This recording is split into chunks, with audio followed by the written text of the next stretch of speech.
I turned off the lobby rhythm game thing. Hello. Because being able to move quickly in the lobby is really nice. Hello. Also, it might be really loud. Hey. We'll see.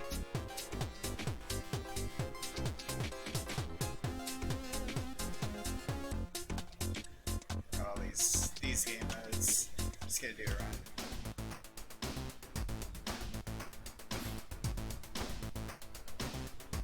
No, there's like an option you have to turn on to be able to free movement.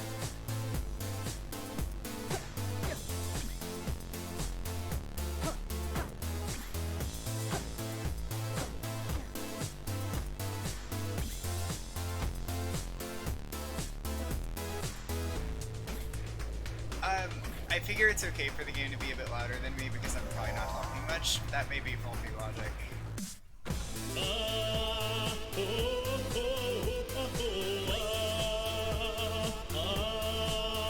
I definitely want that shovel.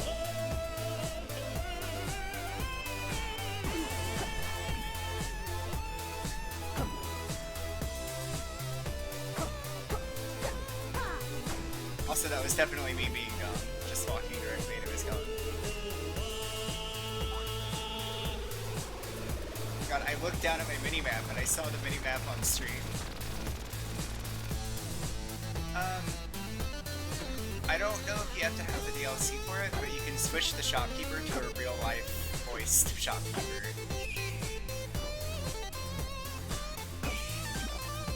Sure, I'll take glass armor.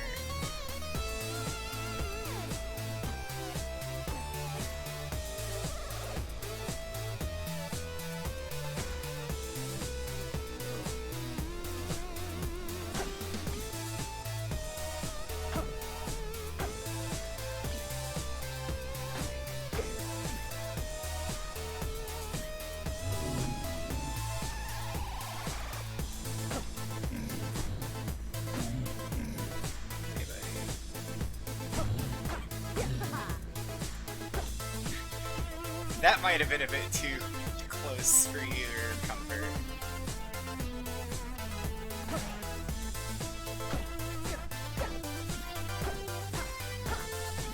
That Minotaur fight.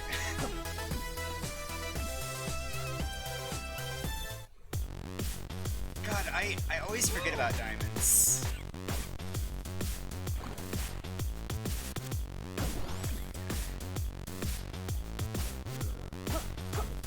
By the way, if you see that screen shake, that means there's a dragon. There he is. Hello.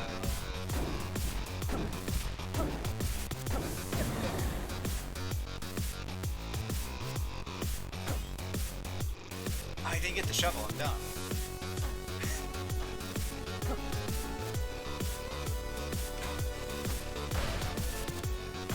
Oh, this is a DLC item. If you overheal with this item, you get extra max health. Any magic food works that way. So I gained extra heart.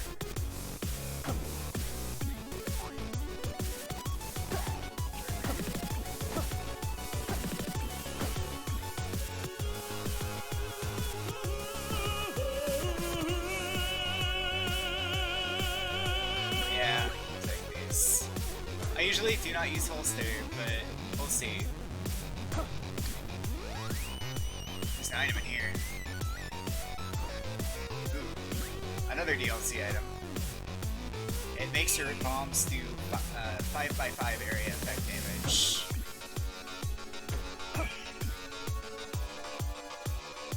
And they can no longer hurt you. That's probably the more important part.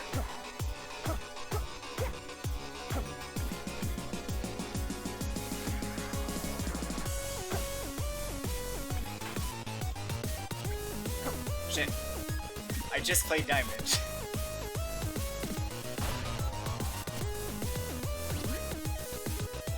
Oh boy.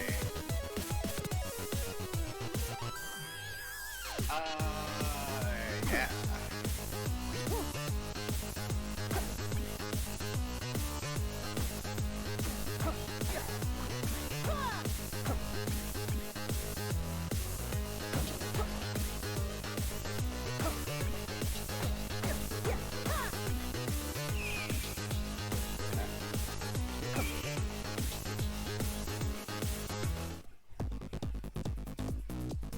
something I don't know if you picked up on is that you can hit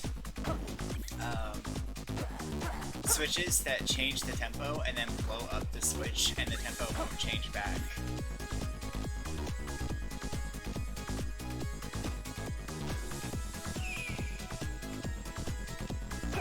My eyes, by the way, whenever they go to check the minimap, it's impossible for me to jump to the right spot.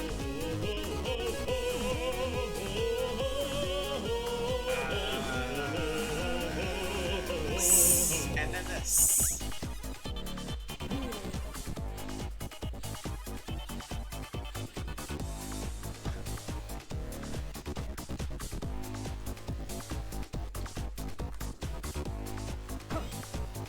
Realistically, I could just position the window better. It's just tempo, right? Yeah.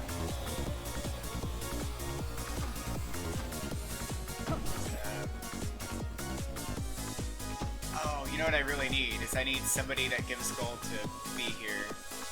Yeah. Break box. I don't know if I want the teleportation ground though.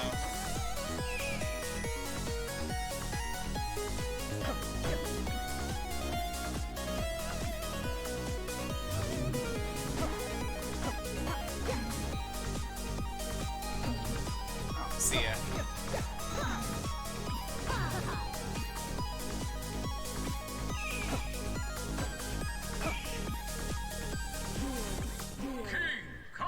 Okay, I just did something tricky, and I'm gonna tell you what I did. You can cast heal while it's on cooldown. You can cast any spell while it's on cooldown, but you'll take damage. However, the turn after you step on the exit, you cannot take damage.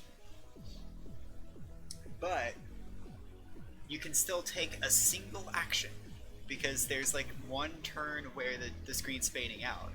So if you step onto the exit, you can input a slightly early like healing command, like a healing spell, or you can just use a healing item. And that way it won't take up an extra turn. So that's one little small optimization you can do if you're speedrunning, and it also allows you to heal with the healing spell even if it's on cooldown, without actually taking damage instead. So yeah, weird tricksy things you can do in this game.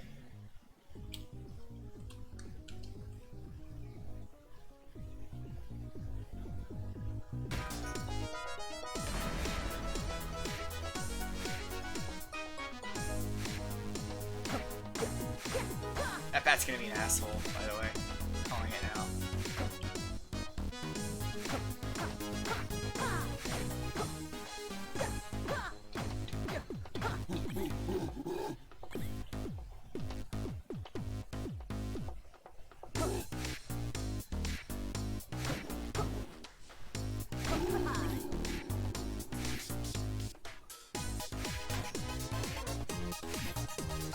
If you beat a boss without taking damage or skipping a beat, you get treasure.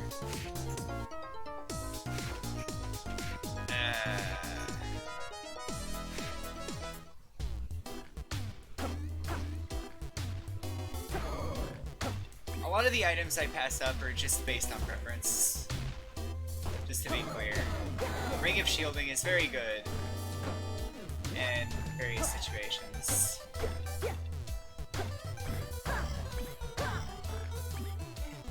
It's just that I would rather have a lot of other things.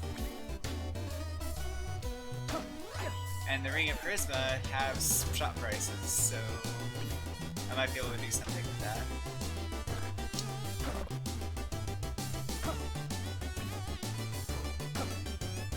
Healing item for sure. I could use a shovel.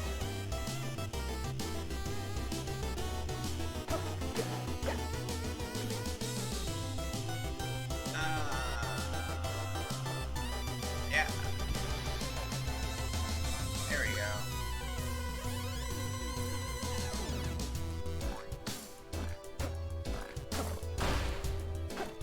Well, the other thing about this game is that I realized about it is that it has a limited amount of item slots for your items to fit into, whereas most roguelikes just allow everything to stack with everything.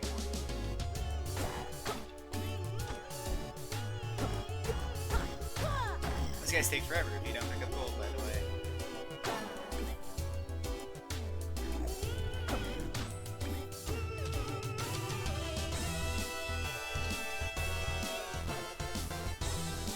Chainmail.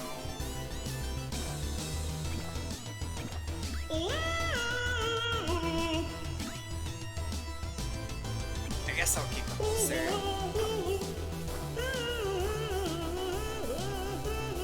I have a cutlass, by the way, and the cutlass doesn't have anything different to do with range, like most weapons. It actually has a very weird gimmick. I can't break this barrel.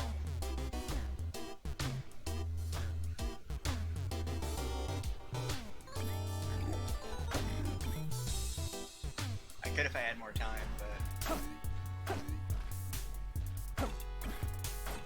a dragon may be approaching. Where are you at? There you are. So yeah, the gimmick with the cutlass. Oh, you asshole.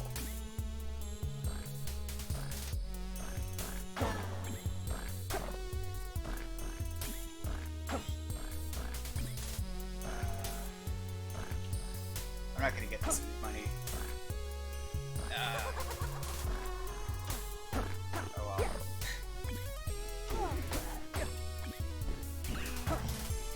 But yeah, the gimmick with the cutlass, you just saw it in action, is that if you get attacked on the same turn that you attack, you block it. You block all damage.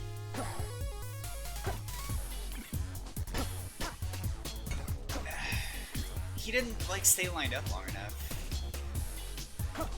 Maybe he did, and I just didn't notice.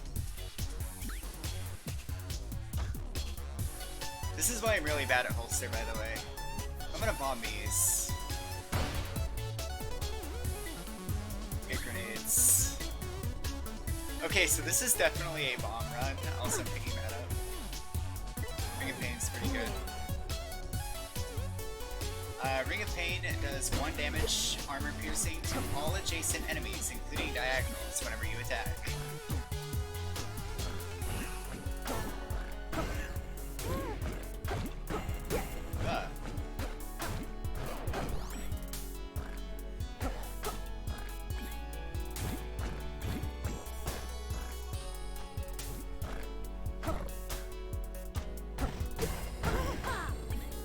So you can see things are just dying way faster.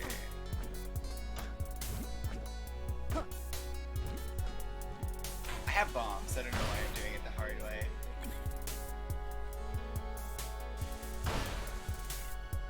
That's what grenades do, by the way. You throw them, and then they explode, basically instantly. And that does stack with the bomb charm.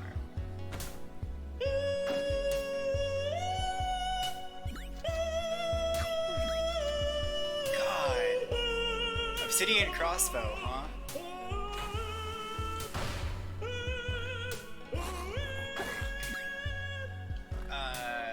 Yeah, I'm gonna take the obsidian shovel. And then run out of time.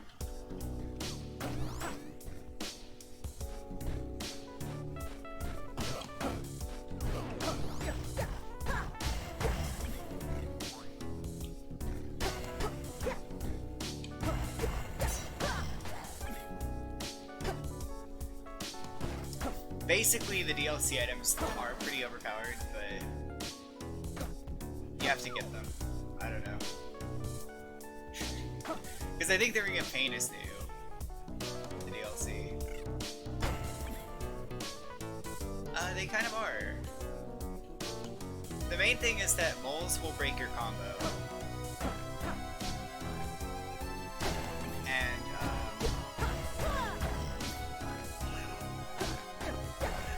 I'm not as practiced in the game as I normally am, so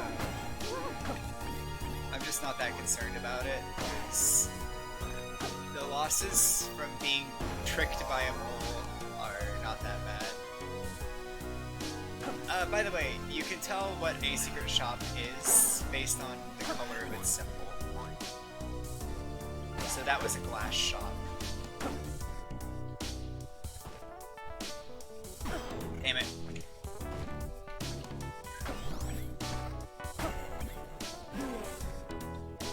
So I get as much armor as possible.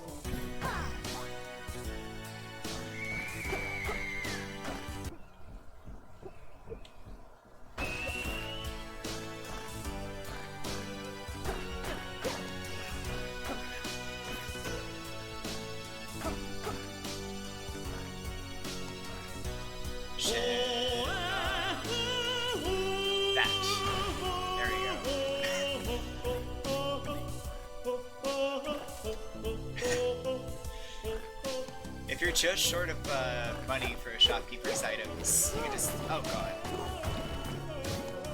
You could just blow up his walls. Coral Rift.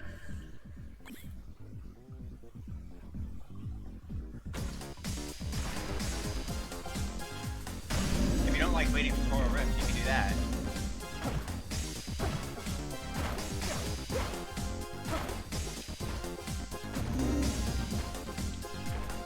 I just do this real quick.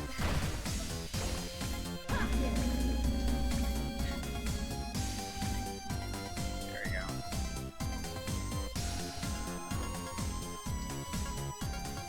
Look, I don't need all these healing items, but I'm getting them.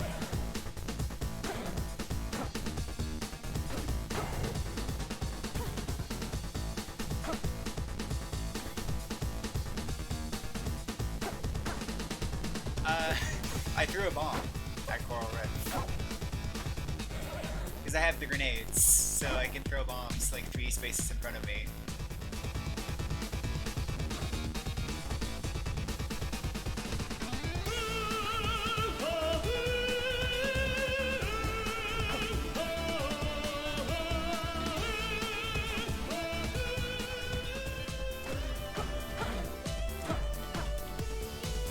Do I have boots? I don't think I have boots. Nope, no boots.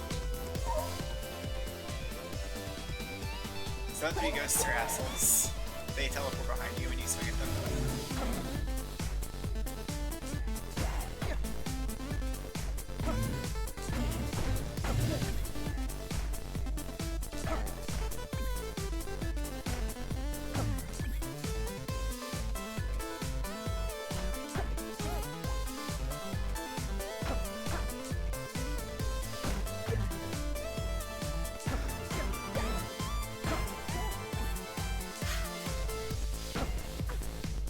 That's fine.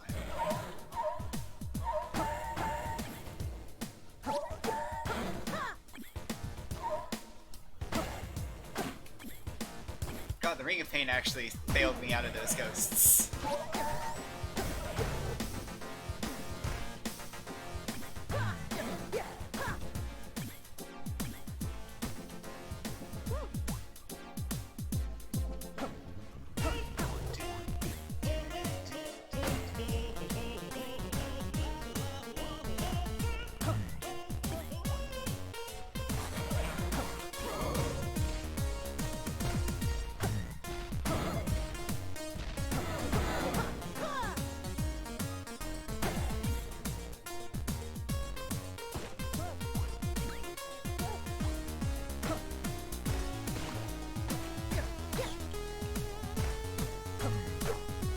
Internally wondering if I should just go,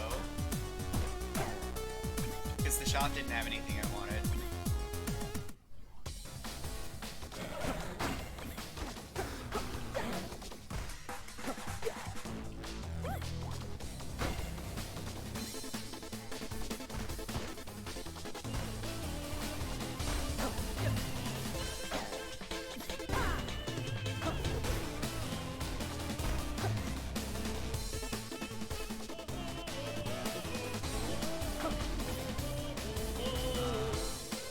Obsidian flail is pretty wild.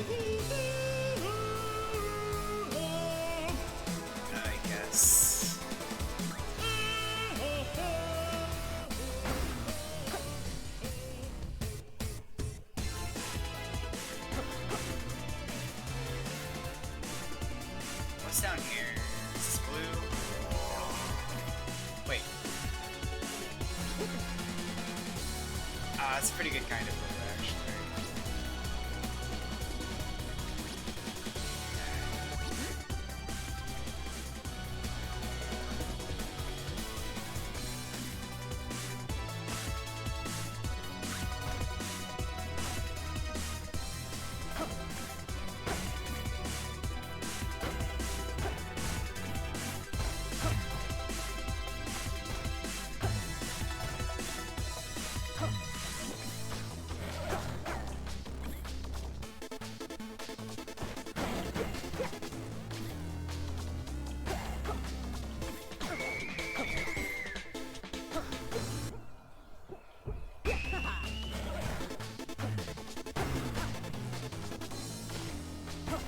These bugs are assholes, by the way, and I think you'll hate them.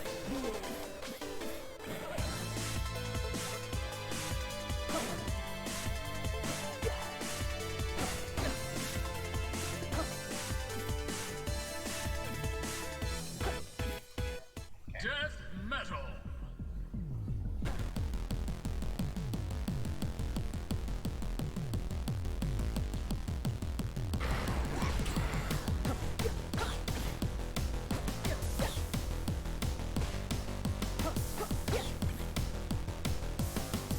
Dang it.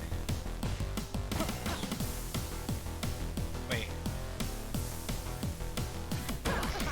Yeah. So one of the reasons I like the monocle a lot is because you can actually see what all of the items are if you get a flawless victory. I don't want any of these though.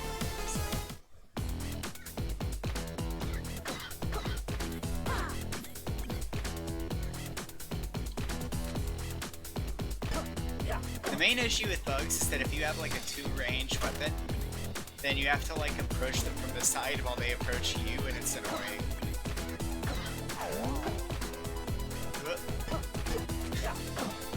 Be momentarily confused.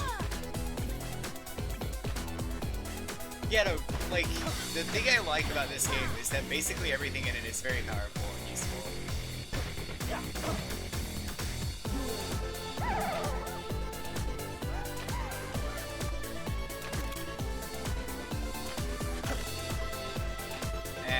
It's not really gonna happen, is it?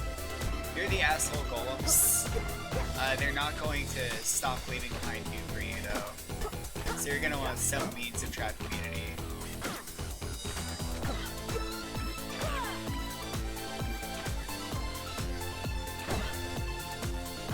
Also, yeah, the Ring of Pain is phasing or piercing damage.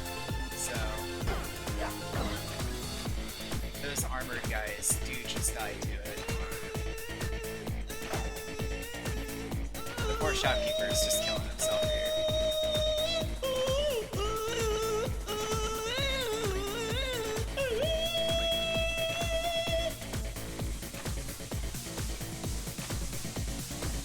They actually did nerf this ring in the expansion, but it's very, very good.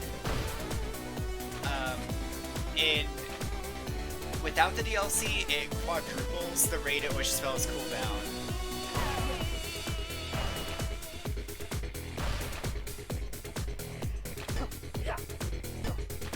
But it doubles it in the DLC. It also makes spells more powerful. Watch my health. I kinda want the compass, but I know I don't need it.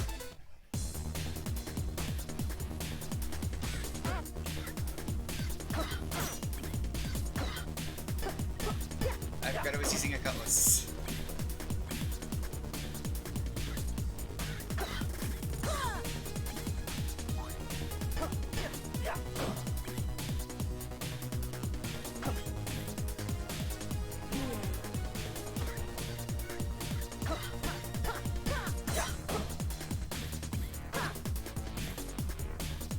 I have not gotten any damage upgrades, by the way, but it's fine. This Necrodancer is designed to not collapse if you don't get any damage upgrades.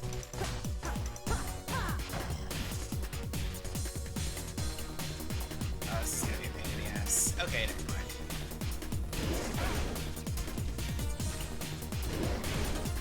Leave me alone!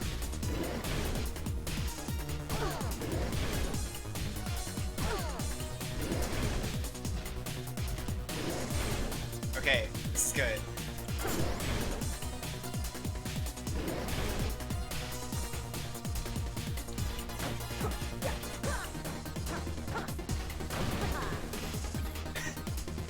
Goddamn.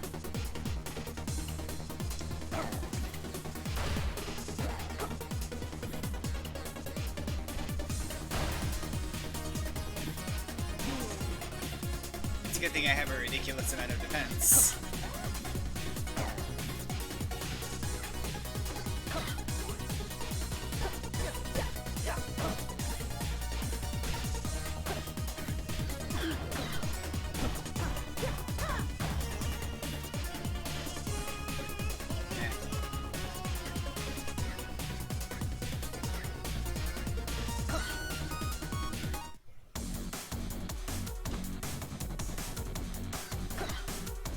Okay, fairies are the biggest argument in favor of not having AoE on your attacks. Because if you attack a fairy, it will detonate. You want them to walk into you, and they will heal you. I think this is good. Yeah.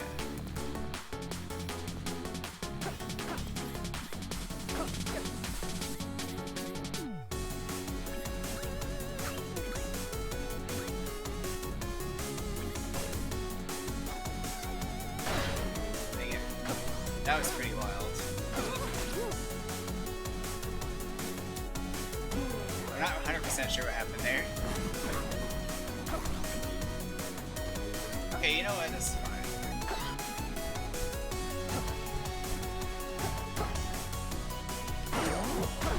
Okay. I've never fiddled with the heart before. It's a really weird weapon. DLC weapon that hits every tile adjacent to you when you attack. I don't really want any of this. Yeah.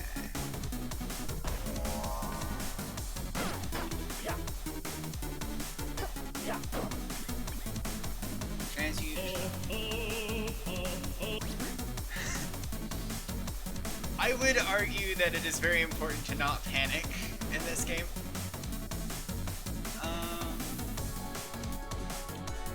What do I want to change? Ooh, wow. Fruits of Lunching. These are extremely rare, by the way.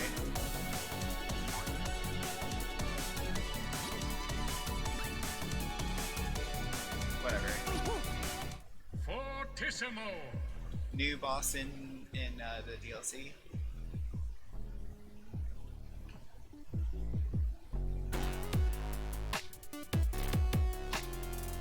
The unholy moly. This guy's got a rap. I will crush those who oppose me. Just like mommy told me. My ambitions are cavernous. My motto is avarice. With blue I get so amorous. For gold I am ravenous. I'm gonna let you listen to his rap a little.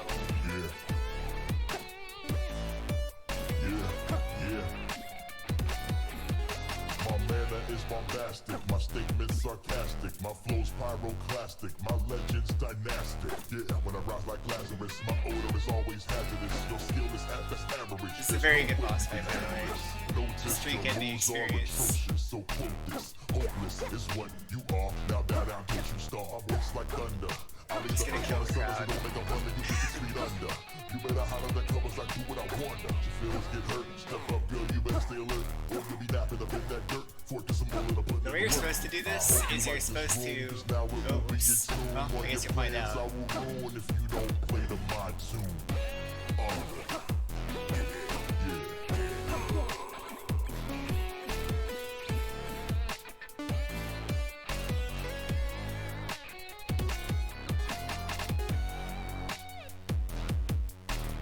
Yeah.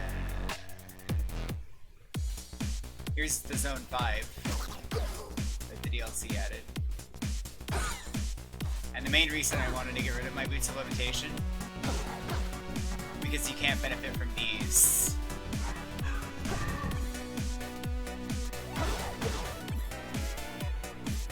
Conduits are very useful.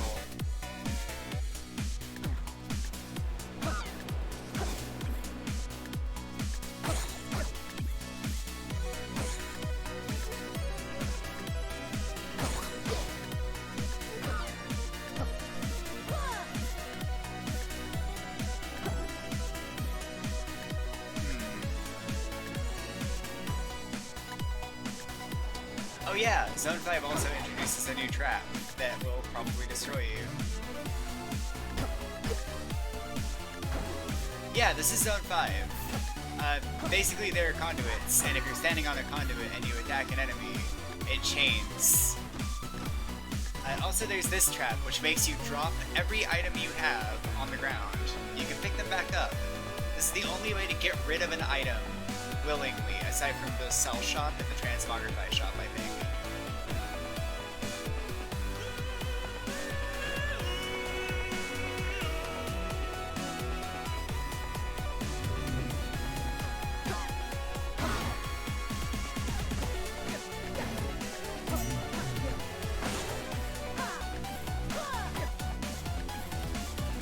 Also, Zone 5's music is awesome.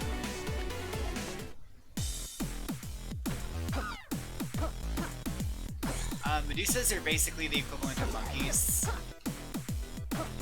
If they hit you, you just become petrified for a bit instead of taking damage. You can also break gold Medusas and get 25, 30 gold.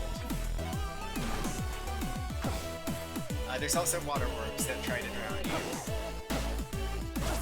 Oops.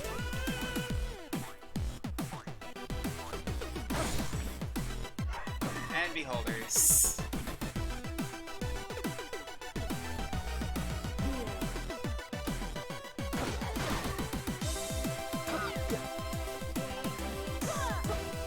Wow, another colorless, huh? I want a scroll of not transmutation, enchant.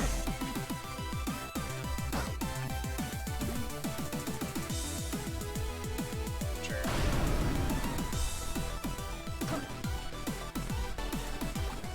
New mini boss introduced in this DLC is the Earth Dragon. You did not get to see what he did because I had a wall behind me.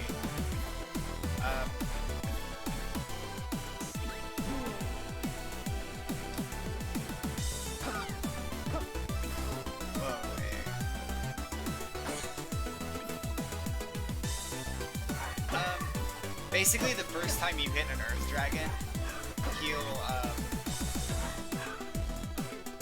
he'll create a wall of bricks behind you.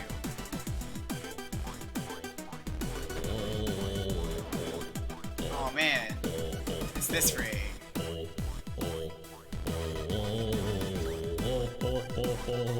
Also, a new ring for the DLC is the Ring of Piercing. It's really overpowered.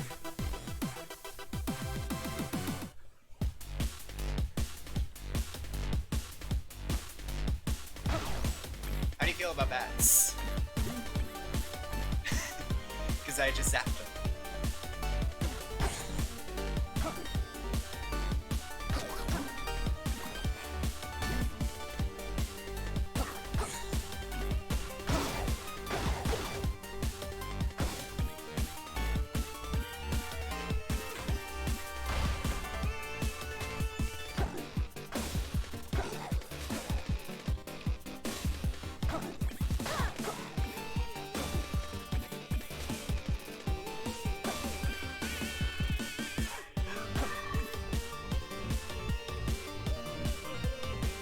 Actually, I probably should go for this.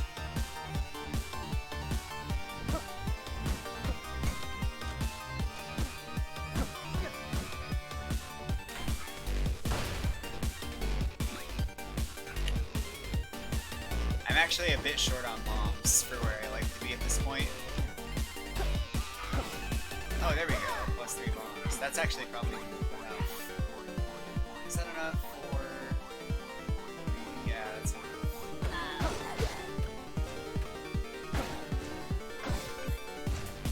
there's another new mid boss.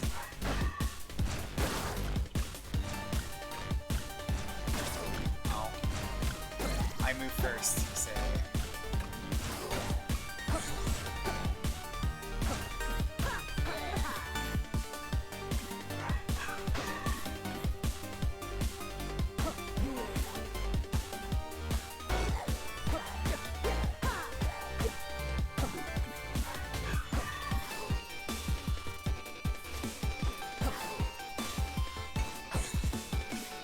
Okay, so you know what's funny as well about these guys?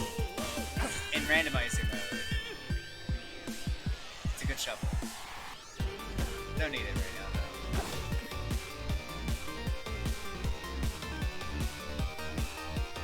though. But yeah, the guys that shoot electric at you, that electric enemy is an enemy. It's just that you can't attack it.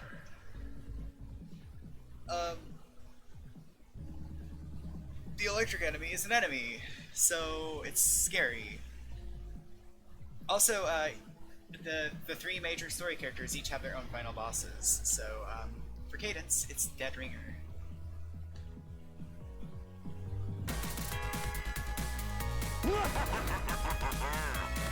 My usual trick for this fight involves preventing him from ringing any bells. And this is why I wanted bombs. If he rings bells, he summons mini bosses.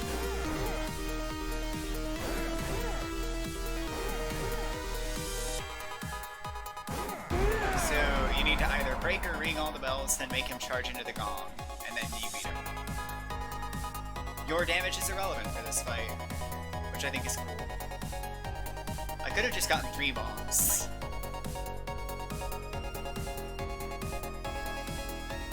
The Necrodancer.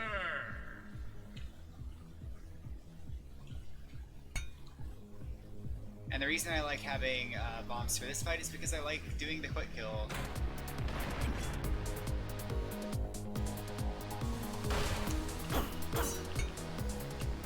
Reanimate.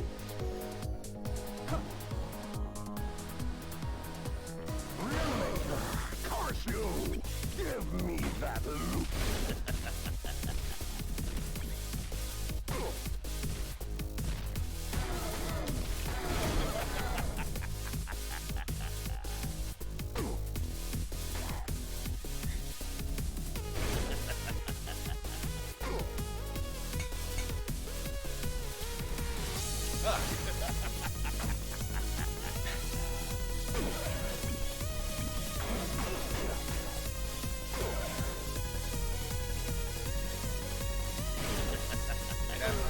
There we go.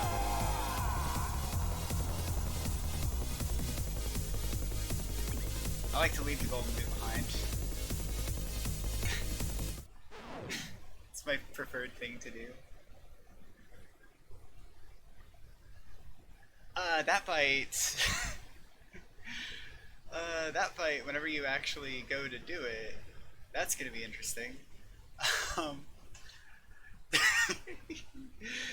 Okay, so you control 2 characters at a time. You have Dorian, who has plate mail and a long sword, and a ring of might. So he does 2 damage and has 1.5 defense. He doesn't always have a longsword. Basically, he starts with a dagger, and you get a random weapon. So you can give him either the random weapon or the dagger, or whatever weapon you have while you use the random weapon or whatever. And you control both with the same set of inputs. If either of you die, it's game over. So you have to make sure that nobody dies. For the first phase, you have to hit the buttons at the same time. There are 2 buttons. You have to... I might be able to explain this a bit better if I do this.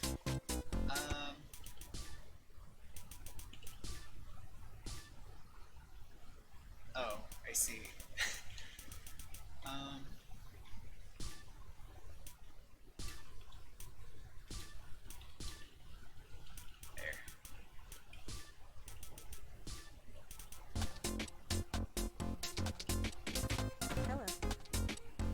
news is that you can practice it. Oh, right. I'm dumb. Oops! That's the dumbest thing I've done so far. Give me a minute. I forgot to do the thing I intended to do. Therefore, let's just exit the game. That's not what I wanted to do. Alright. There we go. Okay. Also, I could change the resolution. That's actually kind of nice, but I'm not going to do that actually, because I don't want to figure out the numbers.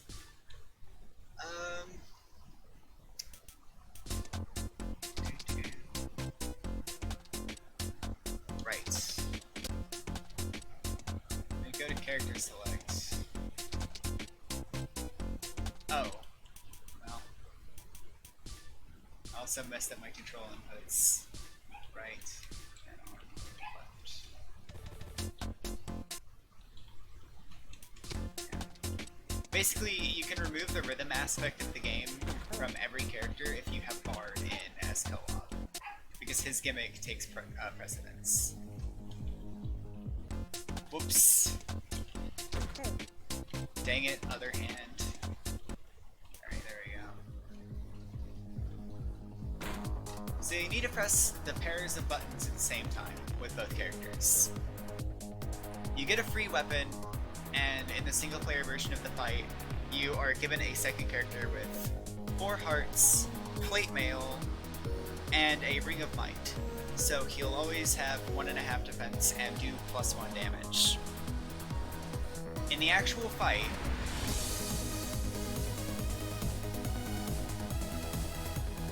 you have to hit both buttons at the same time. And this spawns a bomb on his stage.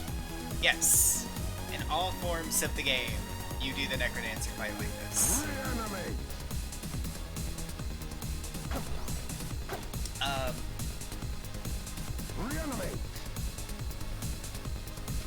And every time you hit the buttons, you gradually deconstruct his stage.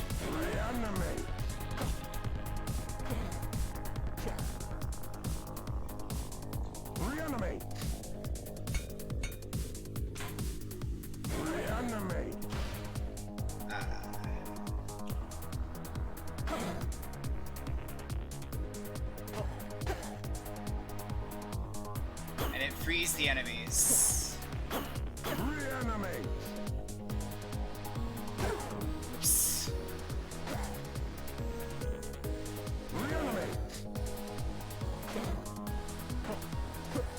Yeah, having 5x5 grenades skipped a bunch, but you can sequence break the fight with just regular bombs anyway. Once you've destroyed his entire stage, you enter phase 2. And you can pick up the golden loot. Give me that loot. The golden loot does damage whenever you enter a tile adjacent to an enemy or exit a tile adjacent to an enemy.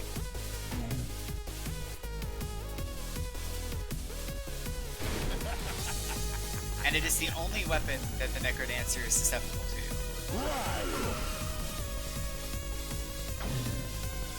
The golden loot is very powerful, but it cannot be improved with attack increasing items.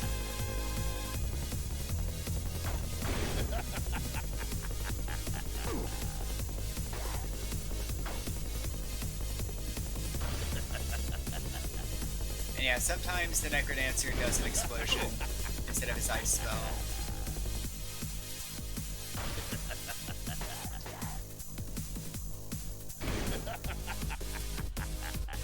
Yeah, that's a prevalent theme in Necrodancer, is that your items don't really matter at all for the final boss. And now he's dead.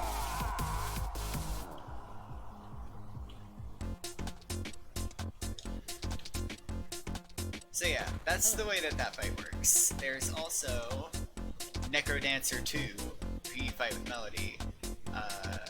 Don't worry about that middle one. It's not important.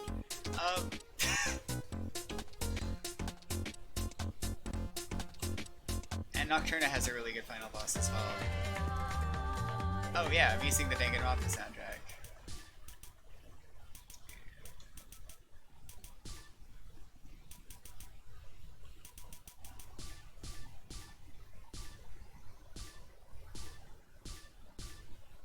Sure.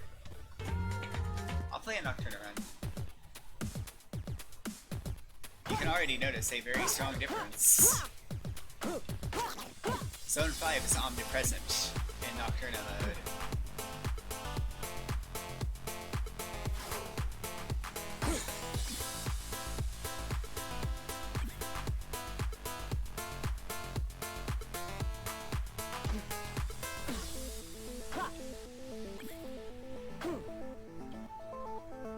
She also starts with a cutlass.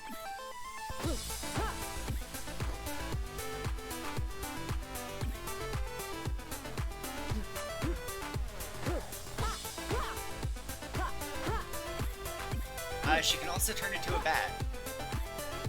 If you turn into a bat, you have, I think, 4 attack automatically.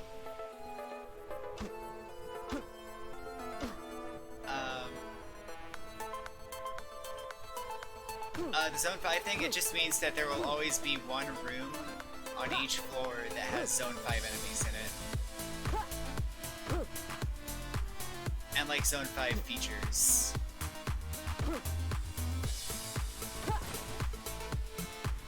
I want it. Yeah, I'll take it.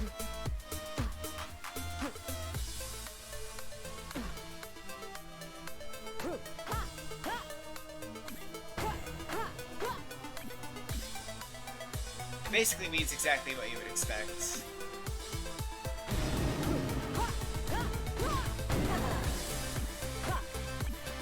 And yeah, having a cutlass makes Nocturne very powerful.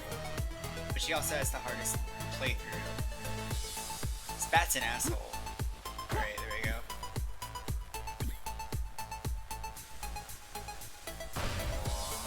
Bloodshot.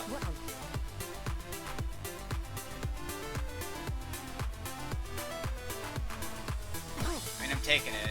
I'm taking the magic cheese.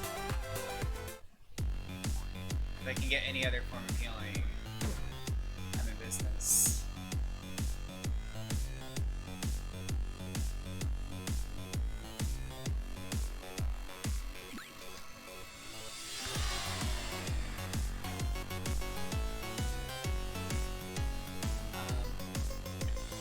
But yeah, while you're a bat, you have, you get like, health back every 5 kills. Oh, perfect.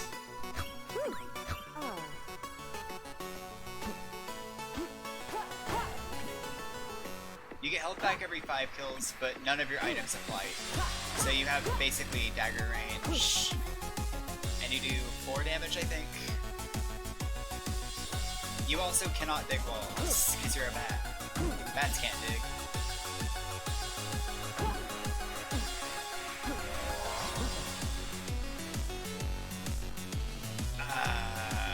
I would take that Obsidian Spear if I were any other character.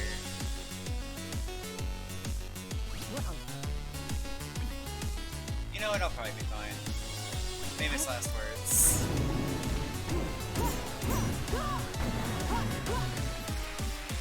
Yeah, I'm fine. Because the cutlass is really overpowered.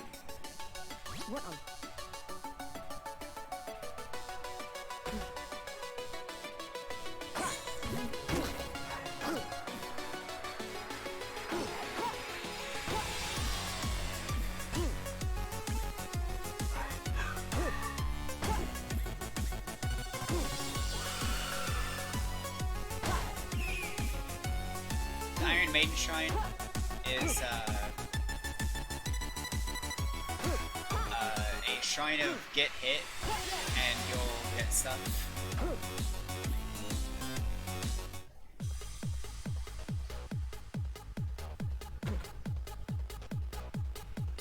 Bam. Bam.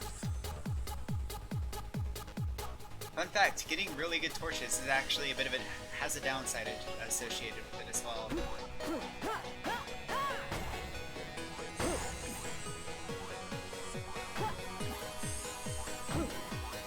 because enemies only get aggressive if you light them up. Which is the really cool part of the game. I don't know. I think the coolest part of this game is genuinely just the fact that everything has a downside. Effectively.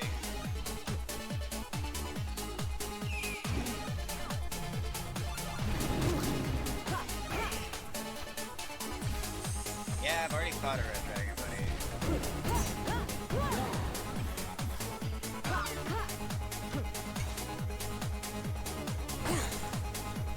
By the way, I just made a mistake with that dragon's gold. I bet he didn't even know. I should have let it turn into a leprechaun.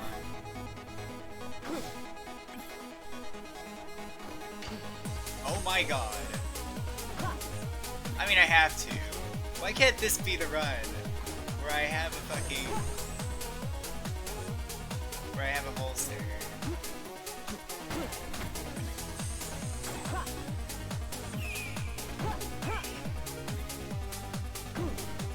Obsidian Great Hammer is very good.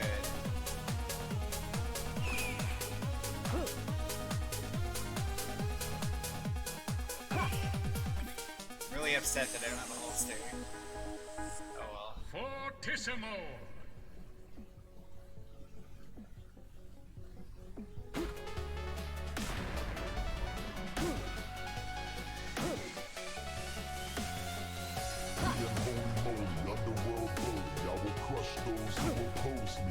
It has a 2x3 range.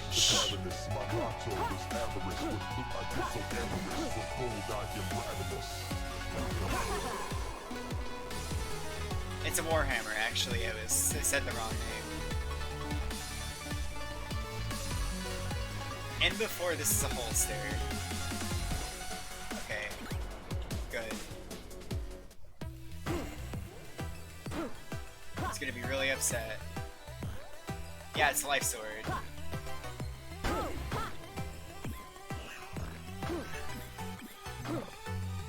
So there's gonna be so much going on that it's gonna genuinely be a bit hard to tell. You know, I don't have armor.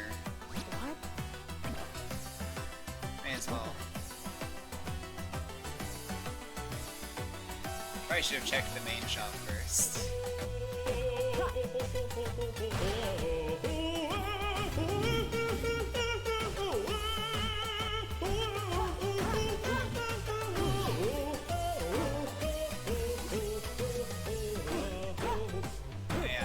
Great Hammer, like, Warhammer is pretty much unambiguously a good thing. Because it gives you so much area.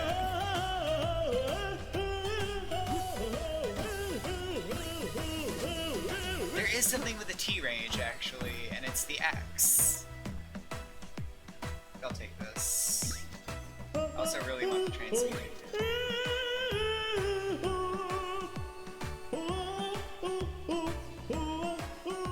Explore the floor first before you're using this.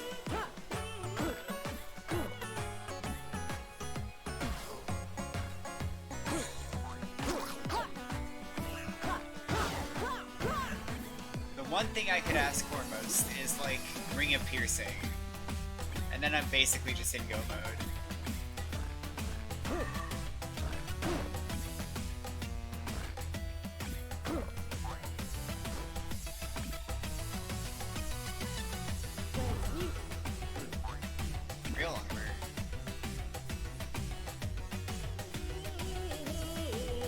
If you like moving, the Warhammer is not busted. The problem is that the problem with the Warhammer, as was the problem with any really long-range weapon, is that you might think you're going to move and then you won't, because you'll attack instead.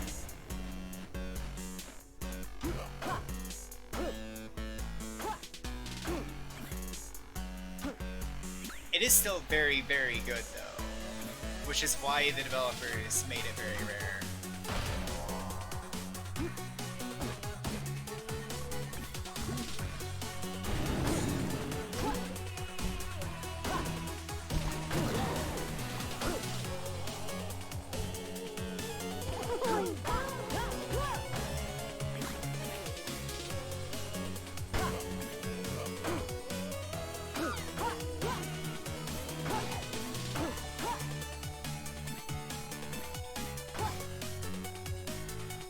It's about as rare as the crossbow is, I think.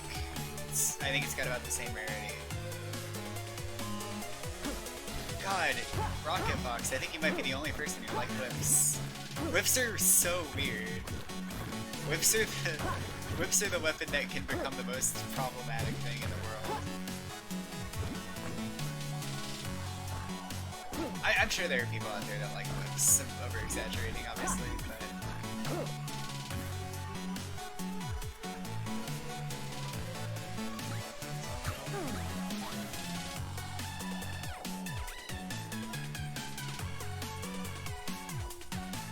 I kind of want to do a run where I just go whip all day.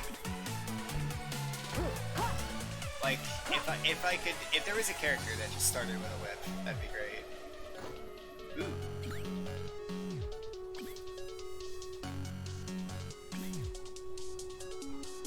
Yeah, I think for a whip, to make really proper good use of a whip, you just have to be a bit cautious with where you put yourself.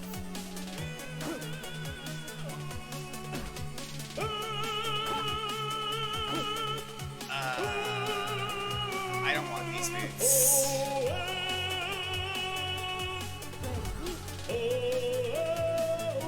I kinda want this ring.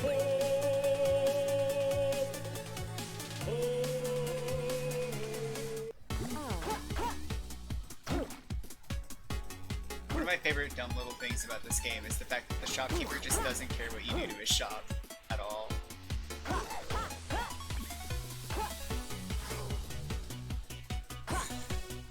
I think the main kicker about the whip is that it can't hit multiple enemies at a time. So you have to know like the order of target priority to it, because there is order to it.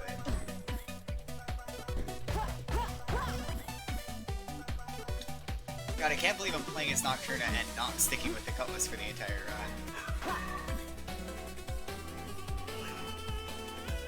Really could use a source of piercing though. That's gonna be the real thing.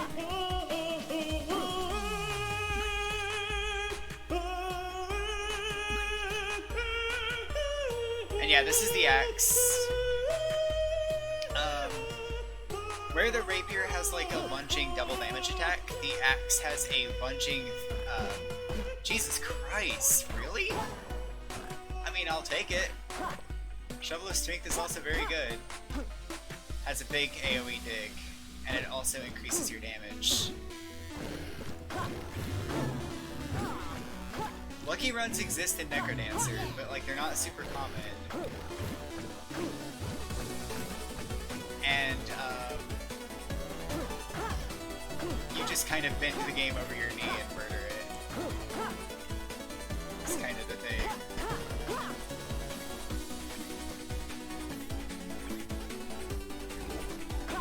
But you can still die. You can still get very overwhelmed. Is there anything for me to transmute here?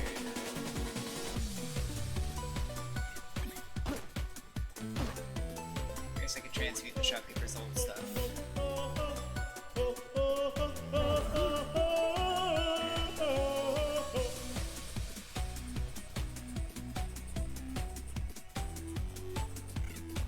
Actually, the way this is going, I might end up getting a Ring of Wonders instead of a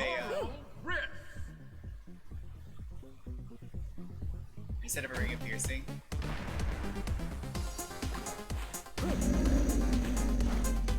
I can swim, motherfucker. Oh my god, a Ring of Piercing, there it is.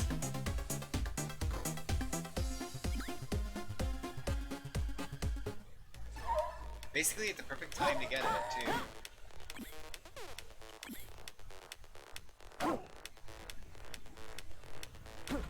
Okay.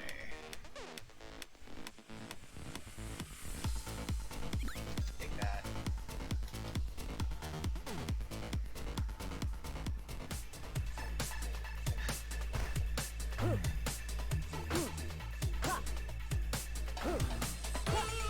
Crushed. Alright, there's some cheese. Have you ever like, been considering an item and legitimately did not know why. By the way, I filled in that trapdoor with some water. Don't worry about it.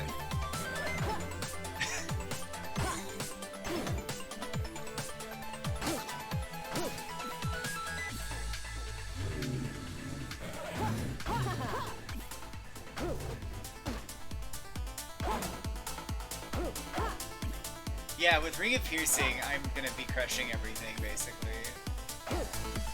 That's just how this is gonna go. Also, the second spelling is correct, Ham.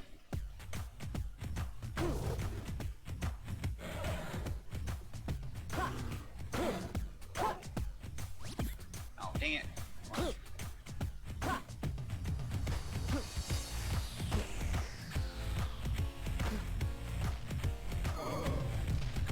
I mean... I could bring my health up to the max of 10. But I don't think I want to.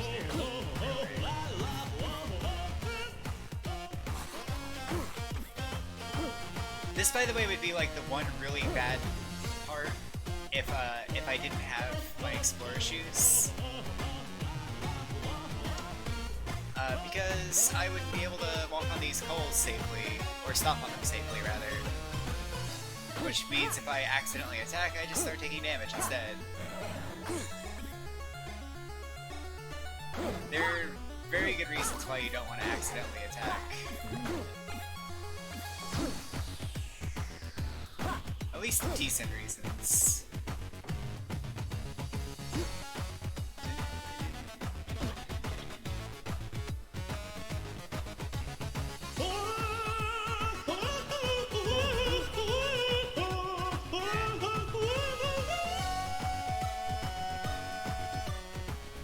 There's no other healing on this floor, right?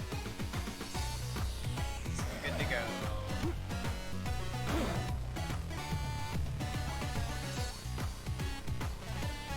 There we go. The max is 4 in single zone mode, where you get the upgrades.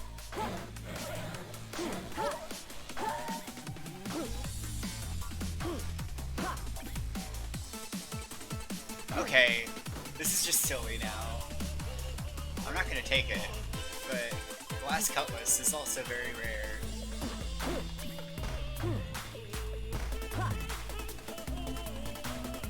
Oh, right.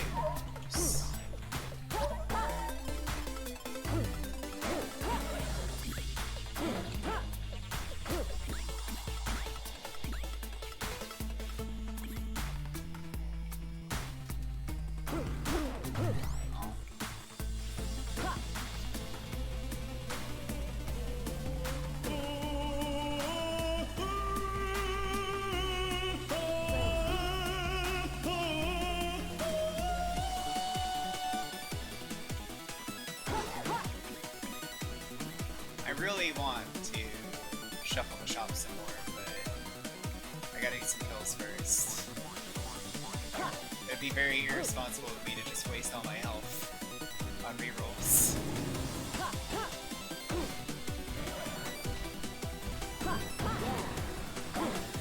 I truly just want to turn this into a Ring of Wonder run.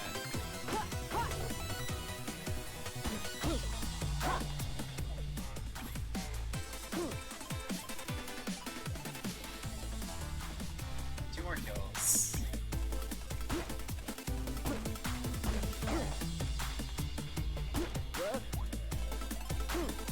Okay. Probably got one excess kill there. My eyes are darting between many different pieces of data.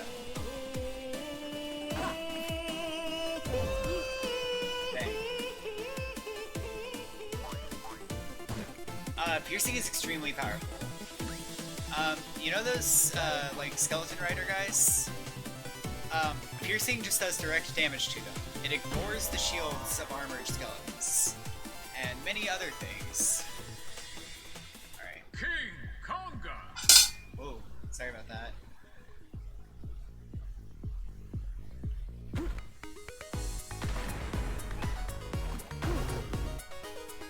Most things that protect enemies from damage, piercing will ignore.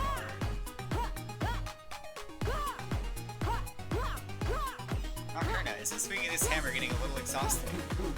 Swinging it once per turn.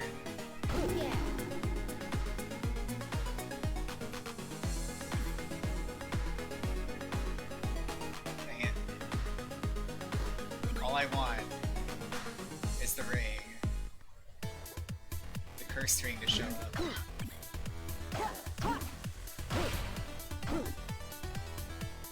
Whichever one it is.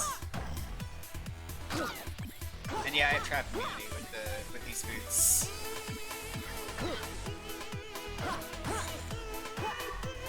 There's a shot. Reroll the entire shot.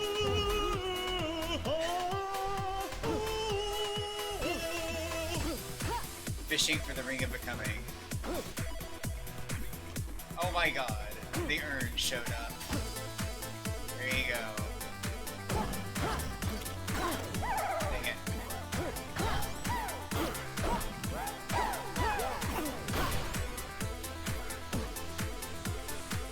I spent an unnecessary amount of health. Alright. Get out of here. Oh, damn it. Can I smash this just with my damage right now?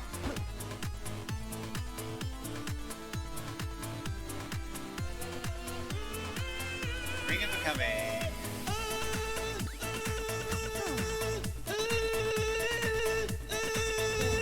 Dang it.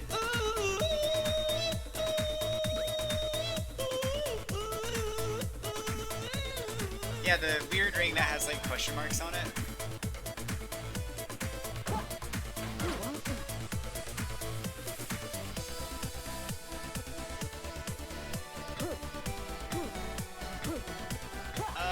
You can smash boxes without bombs with 3 damage.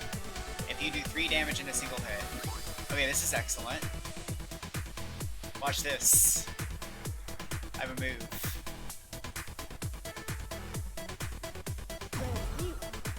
Oh, I'm gonna take that.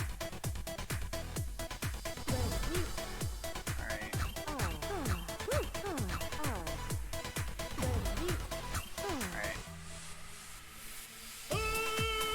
Just gonna eat some cookies and practice blood magic, don't mind me.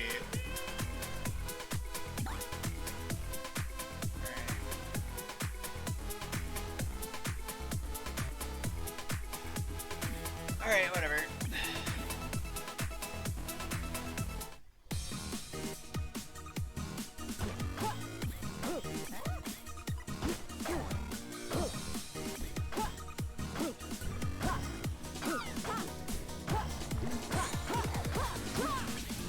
Where's the shopkeeper, though?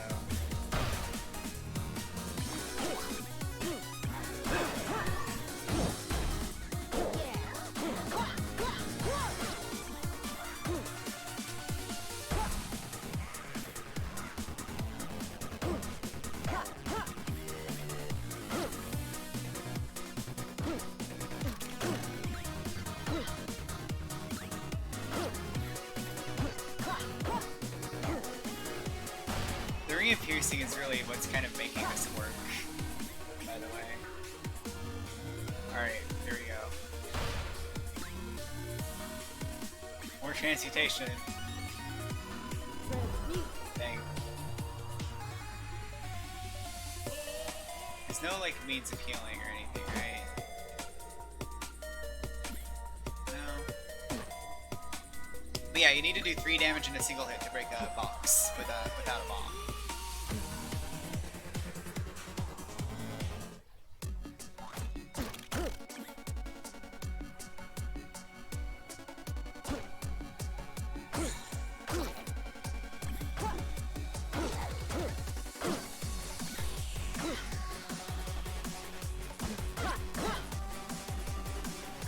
Oh, excellent. Cookies. That's exactly what I need.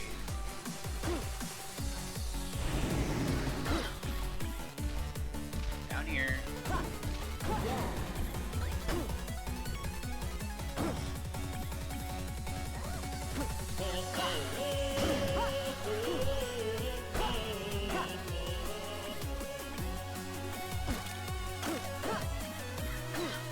Alright, more transmutation.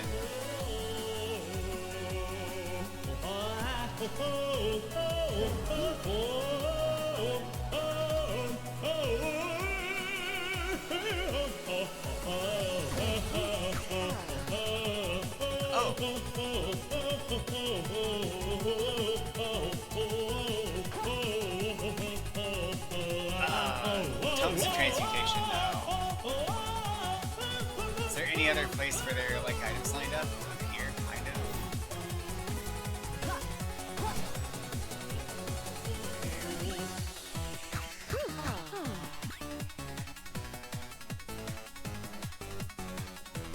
Crap. If only I did less damage. The fact is that I think I do too much damage. Yeah, I do. Fine. God damn, come on. Just give me exactly what I want, one time.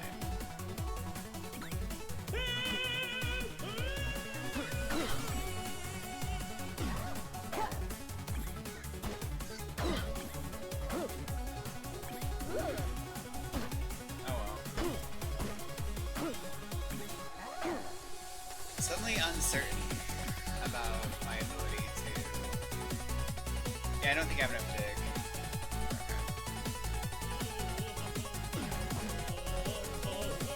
Death metal.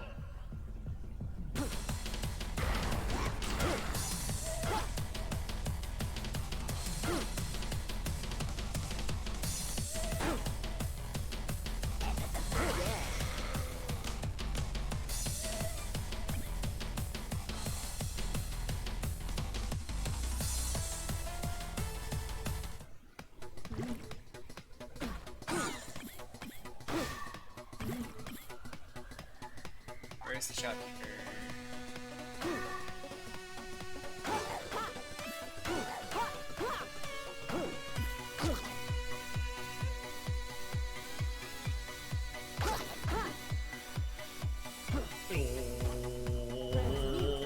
Damn it.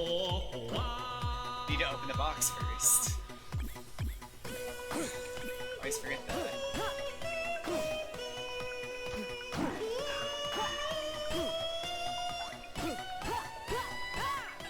This is why wide range is bad.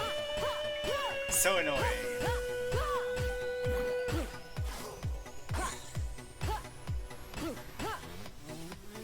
And this situation really does come up more often than you would think.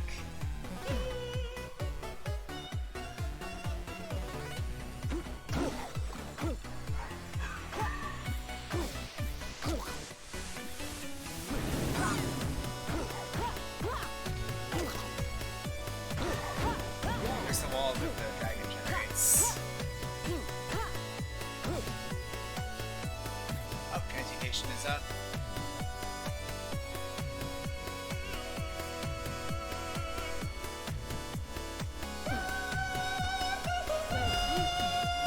Dang it.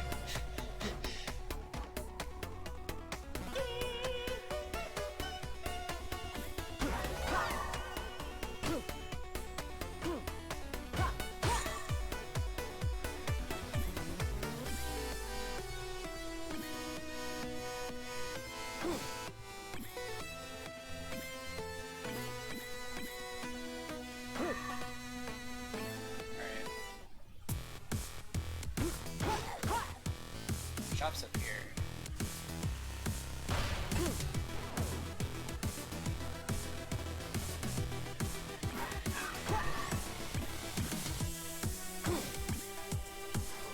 The Ring of Shadows allows you to buy any item from the shop for free.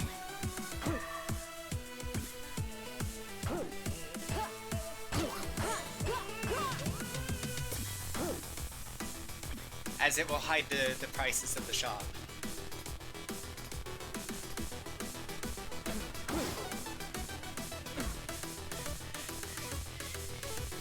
Hurry up and cast it.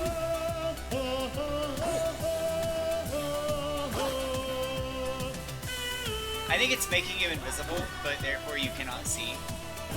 I guess is the idea. And also, because it restricts your vision range so much, you will activate enemies from a, it's harder to activate enemies, basically. It's harder to make enemies go aggressive. So it is genuinely a bit of a stealth frame. Oh, there is healing on this floor, I guess. I can just heal it.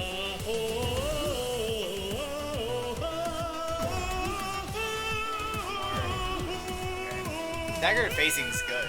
Obsidian Rapier is good. None of this is stuff I want, but it is good. I promise you, I'm getting a lot of really exciting items, but...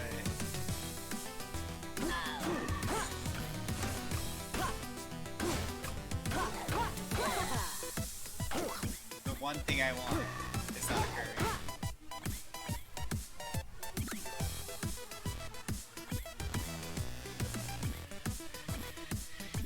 The quest for the Ring of Wonder continues, I suppose.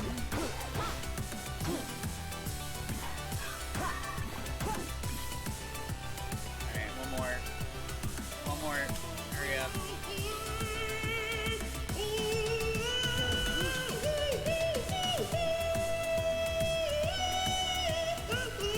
Let's just chill with this guy.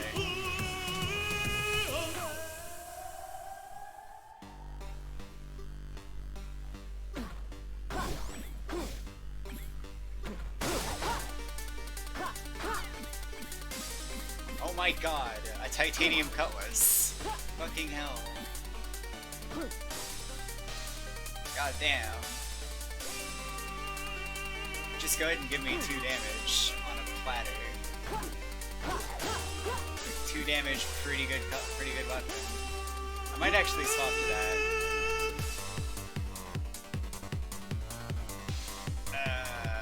Yeah. Gold crossbow.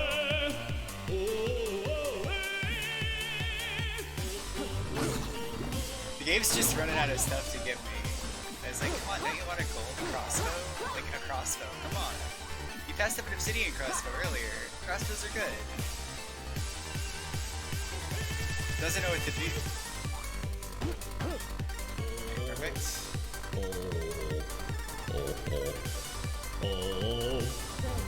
There it is.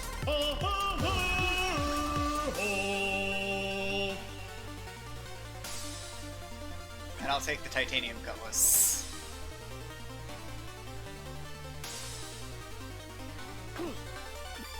So yeah, the Ring of Wonder gives you basically +1 everything.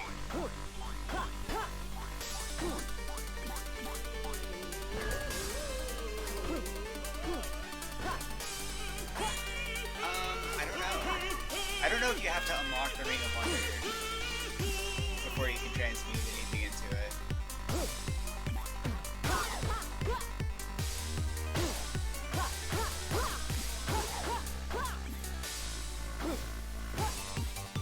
But the point is, now I do 5 damage. Still. But I don't need to maintain a streak to do it.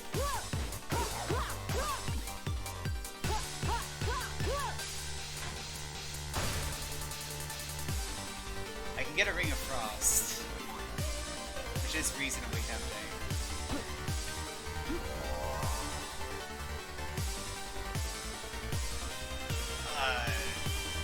Question is, the boss is kind of hard.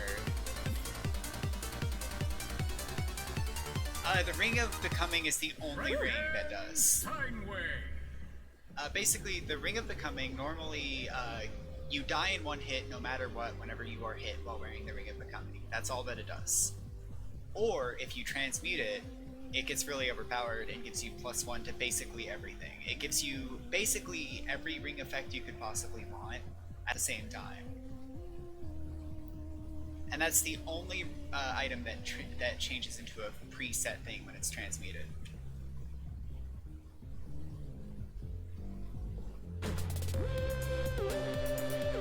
Hyper Frankenstein way. I do deal actually quite a lot of damage. I one-shot red dragons.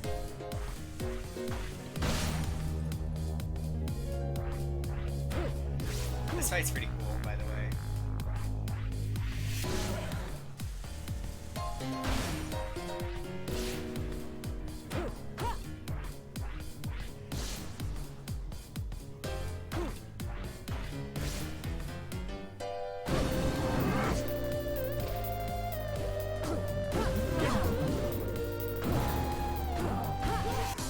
I do quite a lot of damage.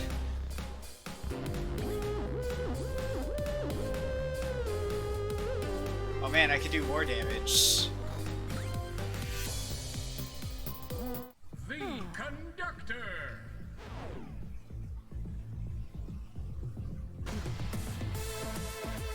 This music is awesome, and I'm gonna be quiet for it.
Alright.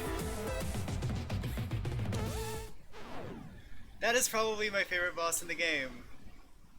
And I don't know if it's because I just really like the music, or if it's because she's just really fun.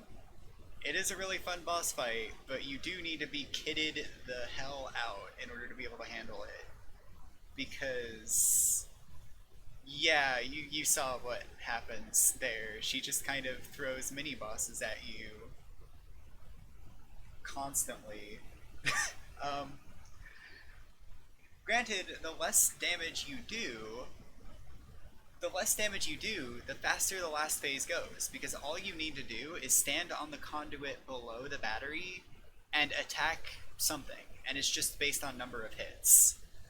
So again, it's one of those things where they try to make sure that it actually is, in this case, it's actually a little bit easier if your damage is lower, because you can just hit the same guy over and over again, and you'll do fine.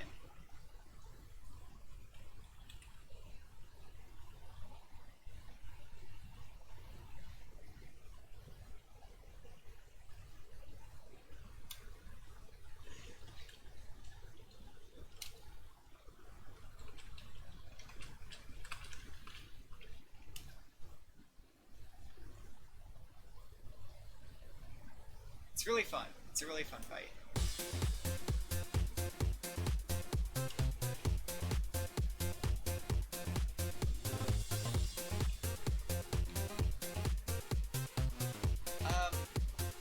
Hello. I don't know if you've unlocked these NPCs, but you can get like items to start with as well on your single zone runs.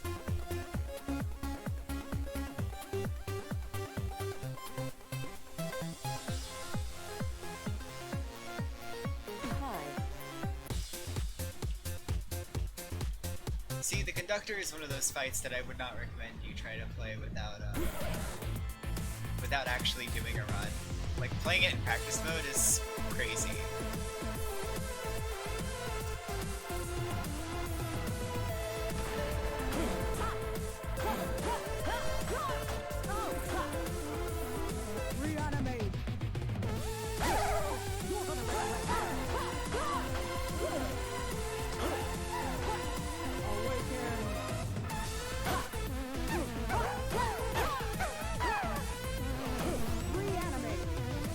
Maybe I'm actually doing okay right now.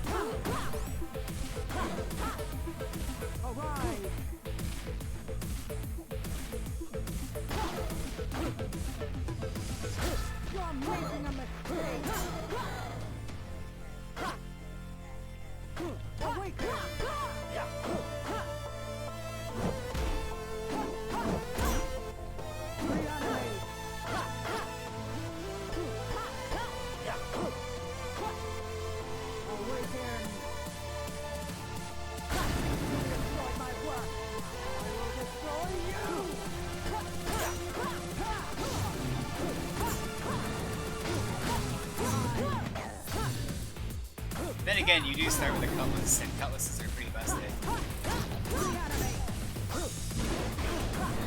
That was pretty bad. Reanimate.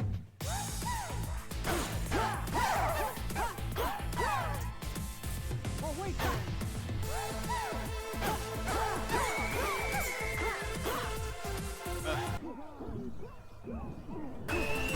Dang it. You kind of can, but you kind of can practice with other characters, but you have to have that character in co-op. So like, I can't do this.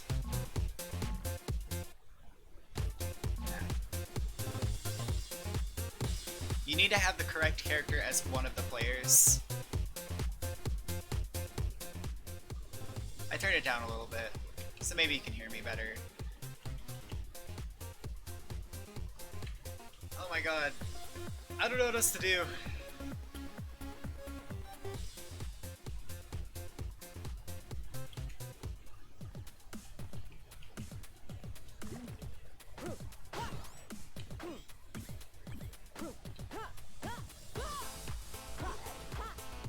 Oh god.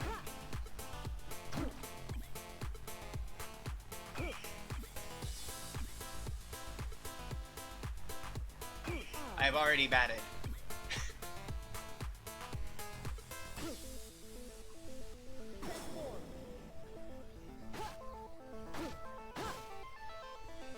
In randomizer mode.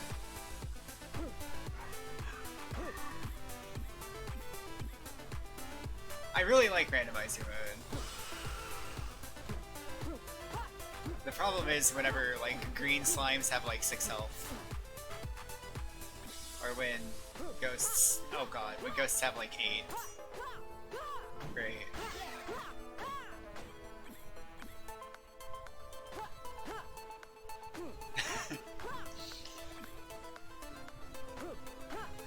Randomizer mode is really silly.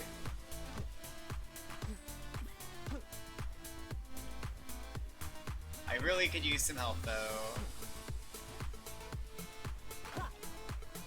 Bats are homing. Also, like, the cool thing about randomizer mode is that it proves that every enemy has a hurt sound. Oh, thank god.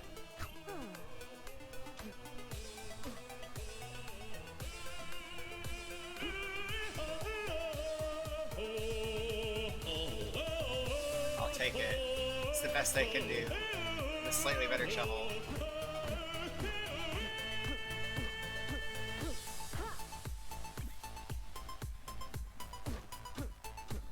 So yeah, the Shovel of Courage lets you move while you dig. You're invincible on the turn that you move.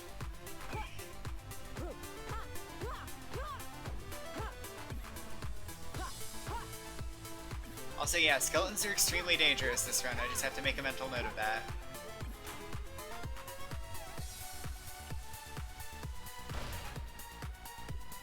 Yeah!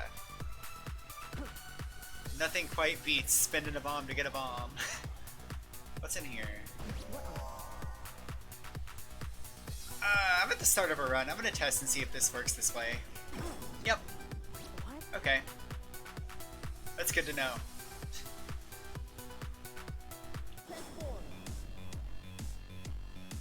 You know the healing trick I showed you?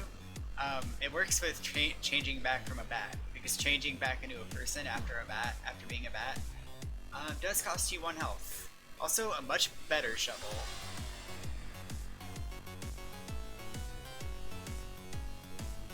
This shovel makes it so that you do infinite damage the turn after you dig.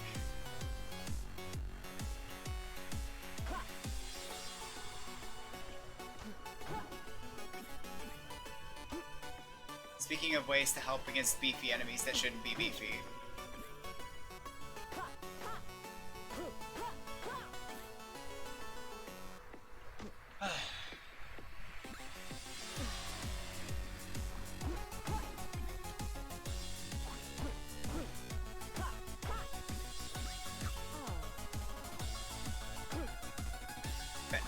Monkeys have random movement.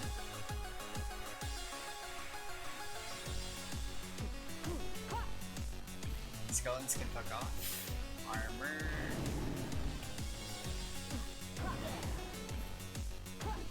I will never know how much health a red dragon has.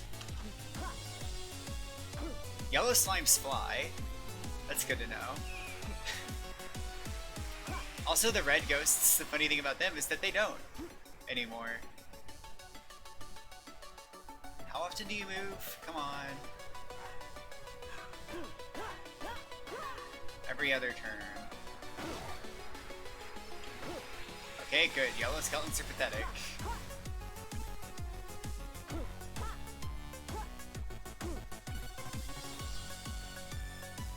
Okay.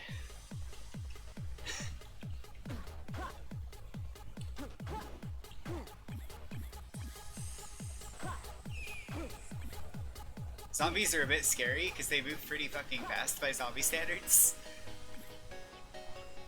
Alright, cool. I'll take that torch because I got nothing else to do with that slot.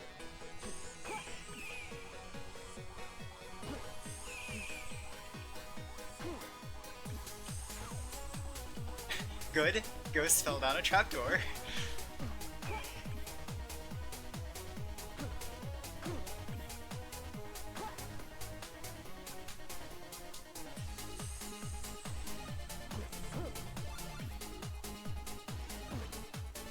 Alright, let's visit the shop.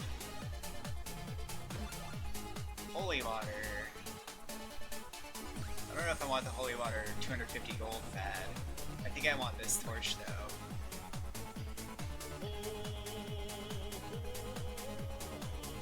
The torch that shows you all walls in the map is actually very good, because it can give you a very good idea of the stage's layout.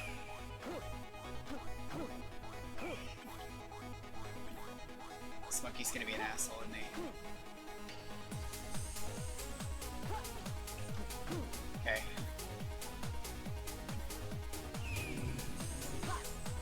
Oh god!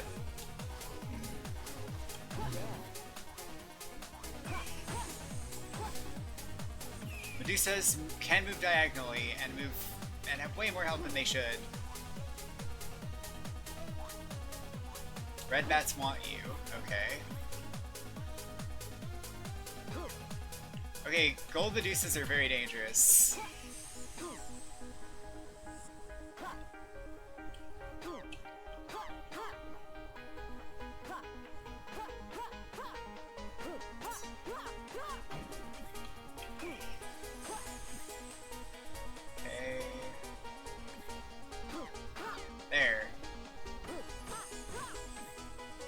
Not give anything worth what it takes to kill them. Okay. Good news is I'm not dead.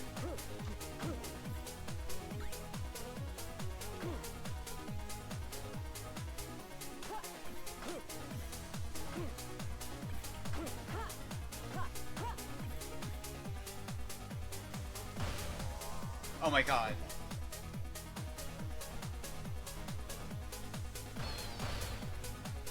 Please take all the items. Hurry up. Okay. I have never robbed a shop more efficiently in my life. I'm gonna eat this food.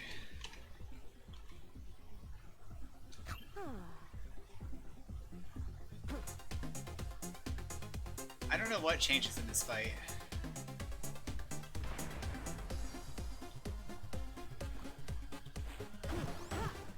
I think health does. Oh, maybe not.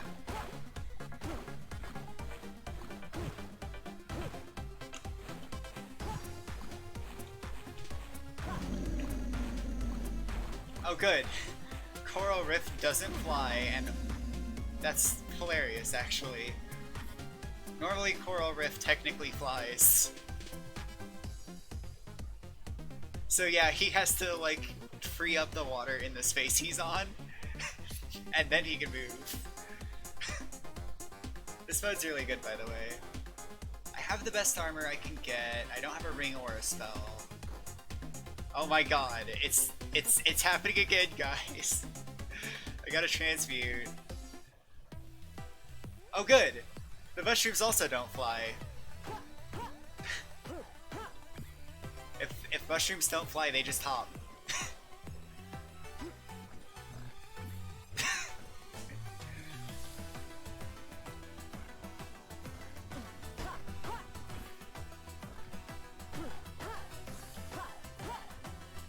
Oh good, yellow skeletons space through walls.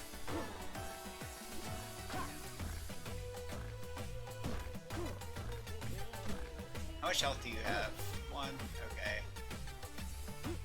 Get out of here.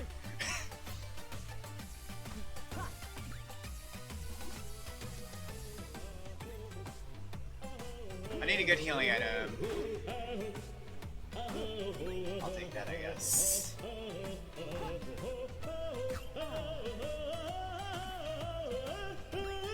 More defense.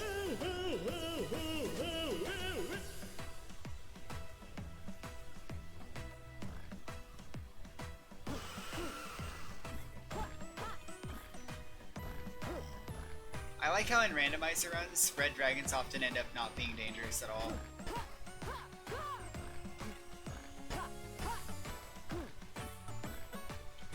Because the game assigns health values at random. So it's very likely that they'll just have 1 health.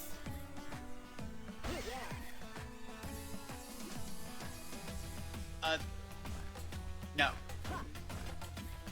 Spells cannot get swapped.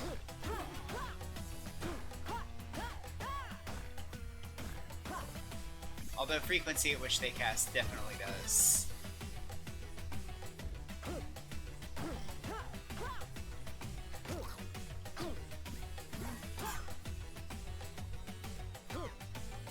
Fucking Medusas with their 3 health. Oh god!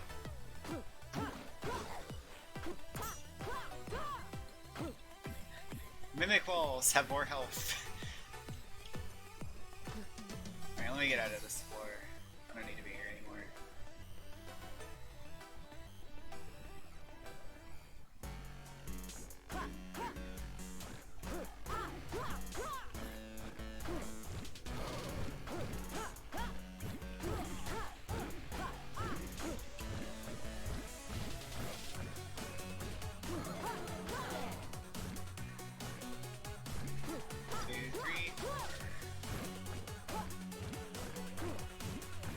Okay, purple mushrooms have 1 health. That's a yellow skeleton, because you're moving at full speed, buddy. Oh hey! The explosive mushrooms appear to have 1 health. Normally they have 2, so they don't explode on the first hit. That's one of the most dangerous shuffles you have to be aware of.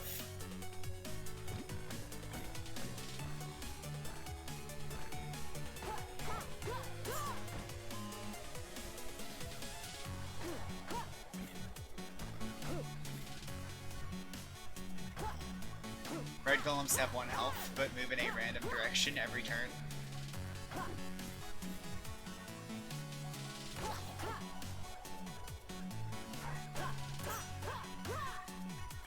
Beholders have 4. Also, you notice that like Medusas actually move backwards a space every time you hit them, despite the fact that they normally only have 1 health. So the developers did account for enemies having more health than they're supposed to.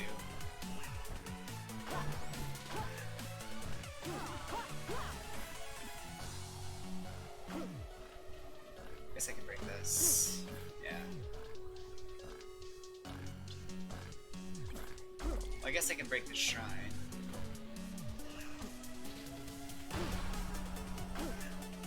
Get a heart container.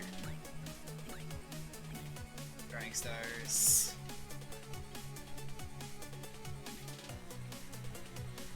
What's in here?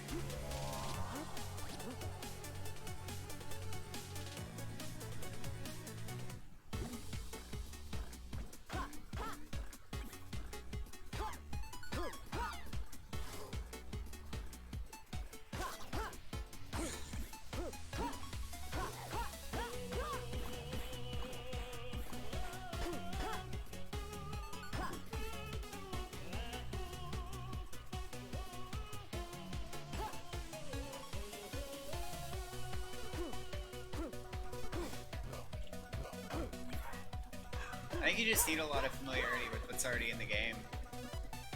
I don't know. Oh god. I forgot that these guys can just phase through walls. I was like, oh, he's behind that wall, it's gonna be fine.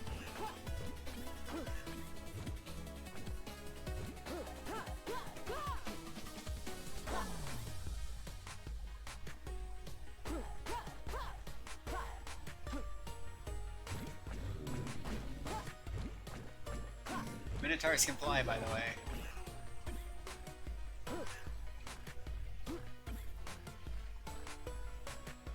I think their movement can change. Like, the amount of, the frequency at which they move can change. So they may only obey every X command that you give. Which can make them really wildly unpredictable. Body, head, feet, ring. I need a ring. Sure. Better ring.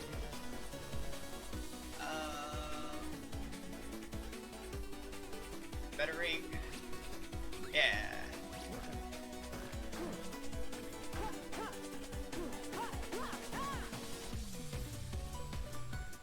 Having armor piercing is probably going to be very valuable.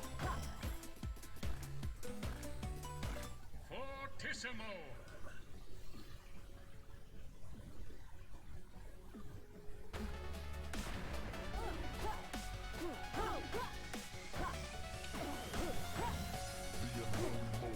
God, yellow skeletons are still super fucking dangerous.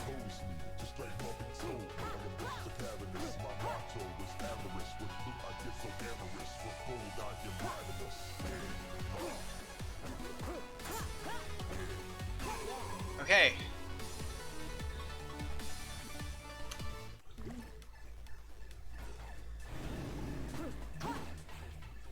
The water's different. It moves every 2 turns. Okay, blue dragon needs to... Oh yeah, the Yetis. They can move diagonally now. And they move every other turn. So Yetis are terrifying.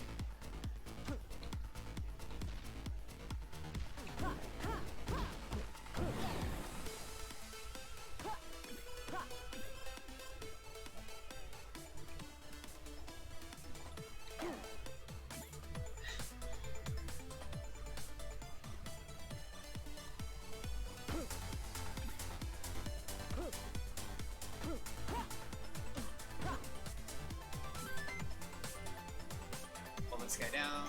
There we go. I guess I need this. Oops. Oh well. Actually, that's fine. I just didn't mean to trigger my Amulet of Gluttony, but...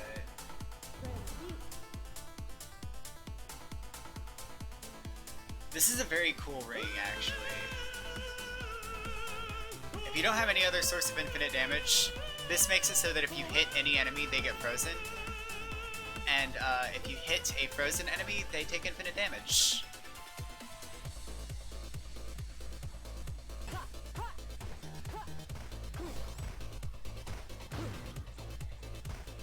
Yep.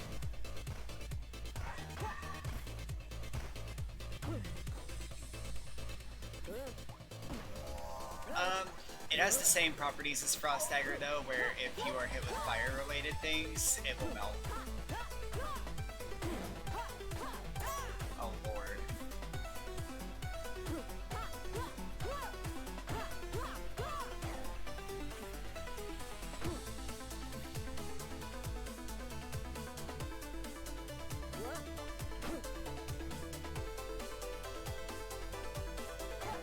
Just what I need. 5 health white skeletons.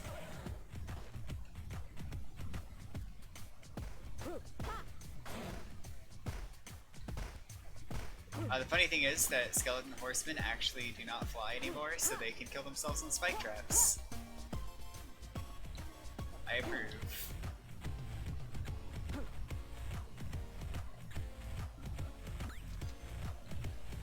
I guess I'll take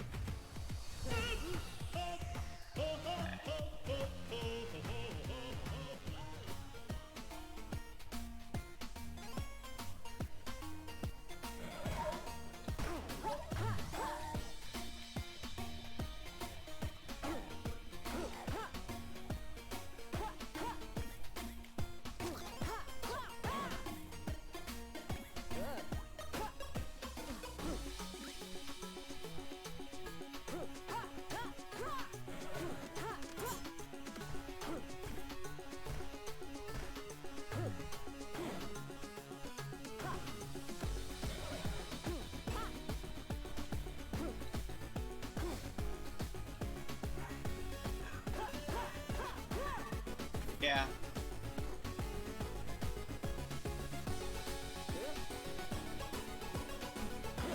Point is that range can backfire.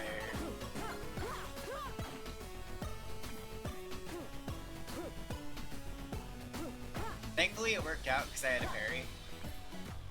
So. Oh good.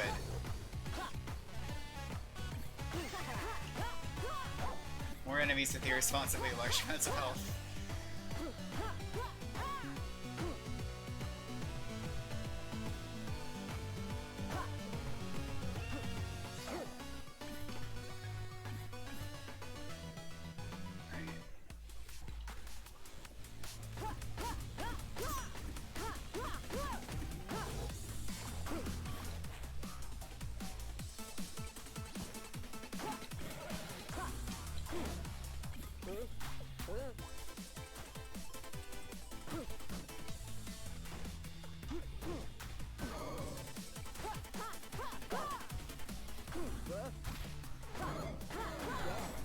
That was very fortunate.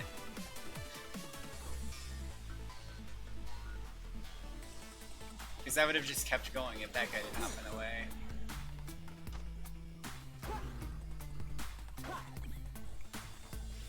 The bowls of coal, whenever you destroy them...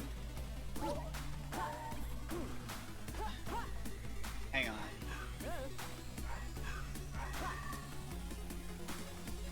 When you destroy a bowl of coal, it leaves fire on the ground.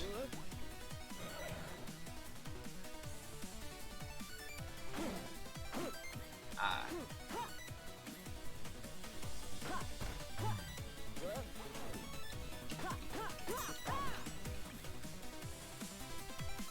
Fun fact, in the game's files, but they're not used in the world generation, there are bowls of ice.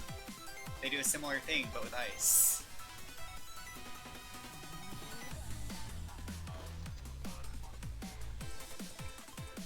Free helmet bombs.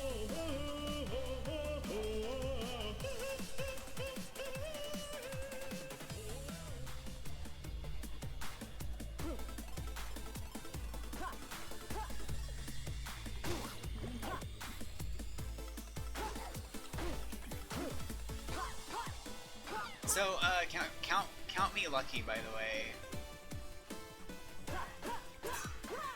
that the skulls don't actually have multiple health, because they can. And if they do, they spawn skeletons on every hit. Deep blues. Oh hey, are you ready for a really trippy, boss fight, by the way?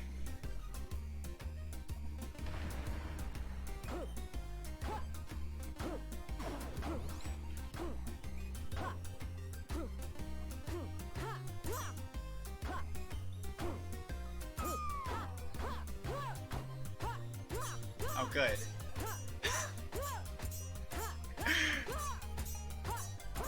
This is my favorite part of Necrodancer. Whoops! I threw a shuriken on accident. It's fine.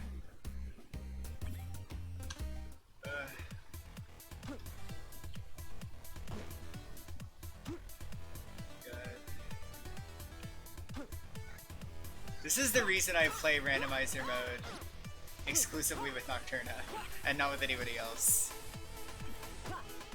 To put it bluntly, Nocturna is overpowered.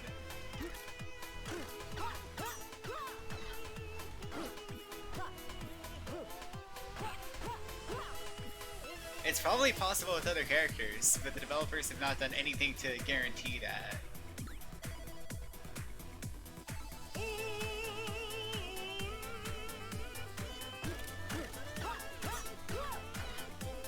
Harpies with way too much health. Oh wait, I have piercing.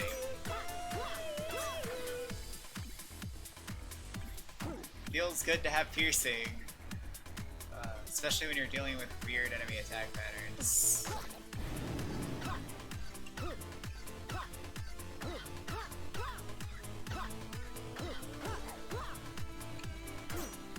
Oh god. Leave me alone, white skeletons. You're so dangerous.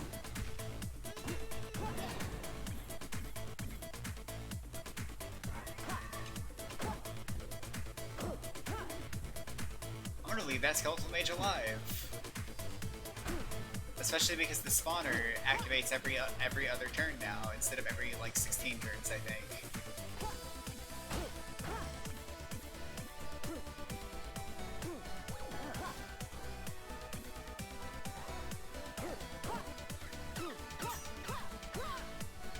To be fair, if I did take that, if I took that rapier, I would be able to kill things way faster, which would mitigate the need for a cutlass.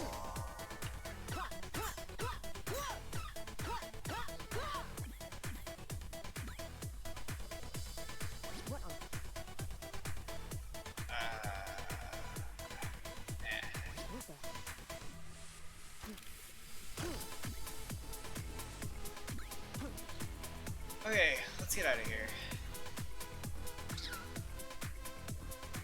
Oh, hey, these are the ghosts that appear in Zone 4. They move to 90 degrees clockwise of wherever you attack them from.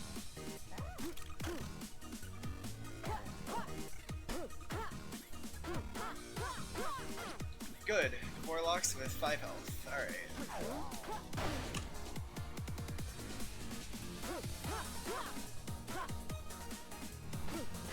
The guys who self-destruct are actually really quite dangerous. Because they move every turn. Alright.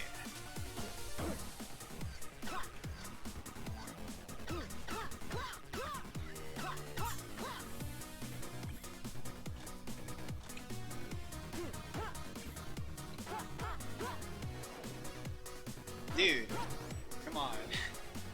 Ah, the monkey spawn. I passed this up earlier, but it makes monkeys not able to move. It also works on Medusas. They basically fill the same role that monkeys do.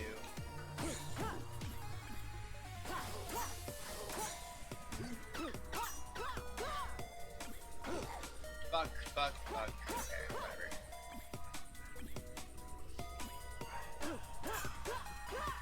I don't like using the Cutlass's parry if I can possibly avoid it. Accidentally threw a bomb. Sweet. Fuck these gold Medusas. They have way too much health.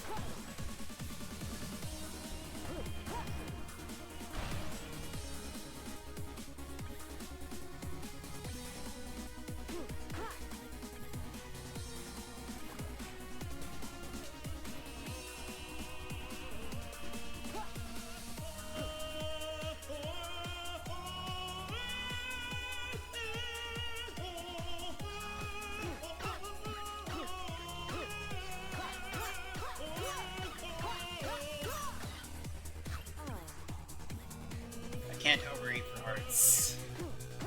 It's upsetting me.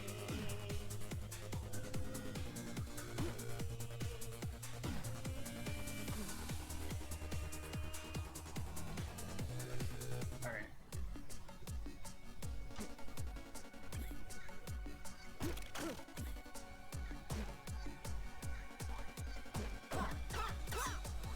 God, harpies are just the most dangerous enemy in this run. Harpies and white skeletons. And kamikazes.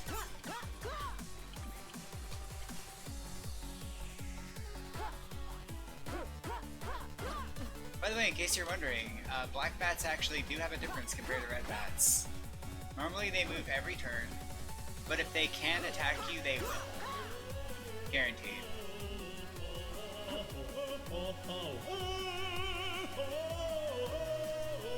So they're like red bats, but with less RNG.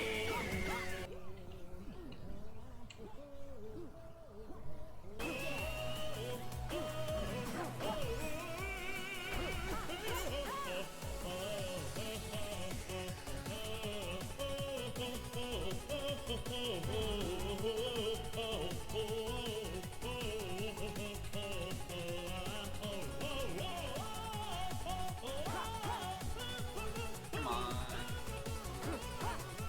Jerk.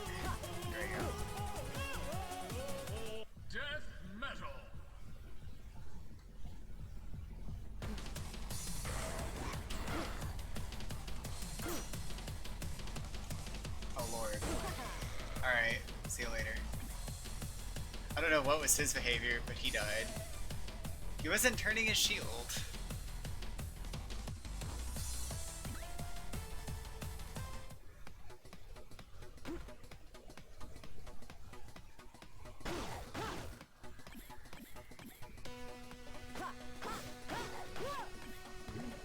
Yeah, Death Metal was just strafing back and forth and never put his shield up. So he was super easy.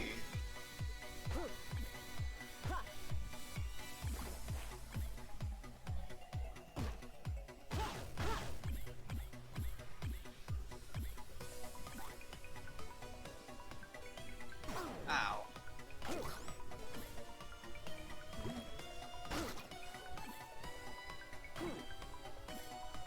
Also, yeah, check out these lightning orbs. True Danmaku.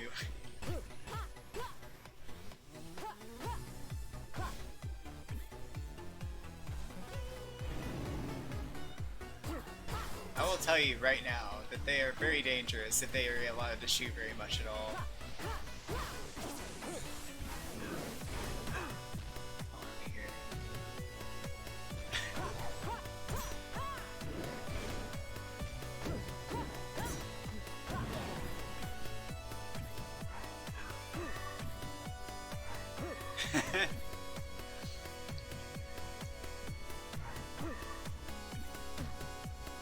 Bam. Okay. Flip wall. Oh boy. Also, the bolt doesn't fly, so if it were to step on a trapdoor, it would fall through.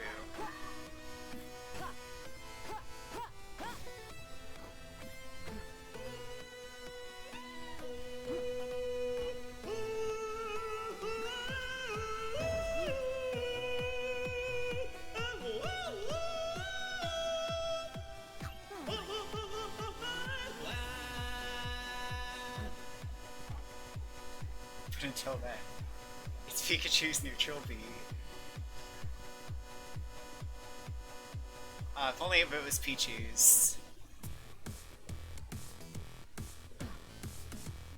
Then the enemy would do self-damage every time they cast it, and it would otherwise not really do much more.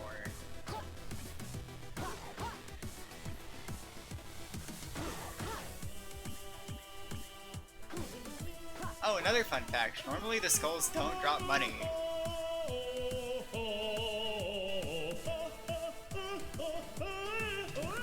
I'm gonna take 2 damage, because the boss fights are what I'm worried about at this point, and I can't dig in the boss fights anyway, so who cares?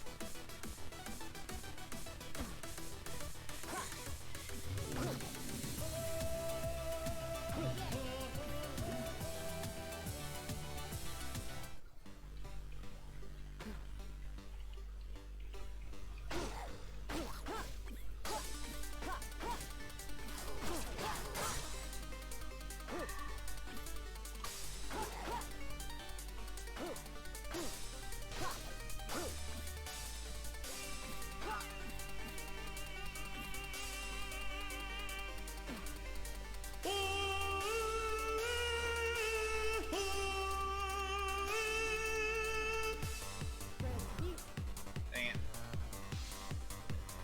Alright. I'm fishing for healing items at this point.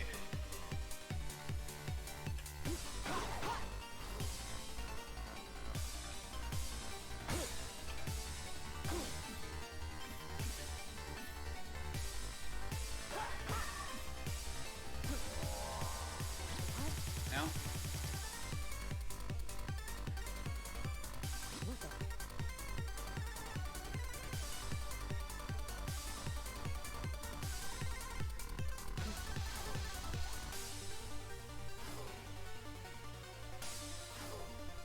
Oh god. Yeah, every spell actually has an upgraded version. I think every spell. Like, healing is normally 0.5 healing. But it actually doubles the healing of the healing spell.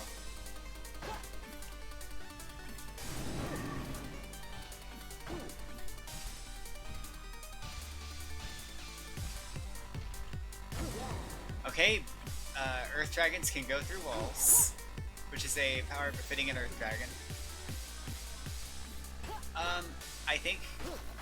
I don't think it affects the transformation spell. Because it's not really a spell, it's like internally a spell. But...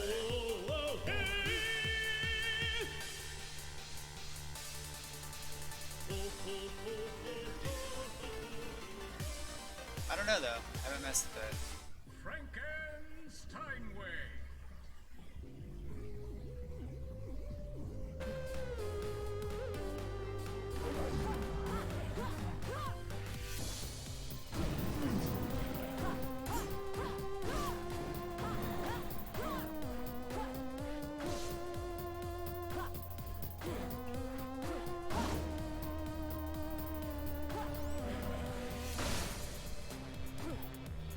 How could I forget? You can't parry lightning.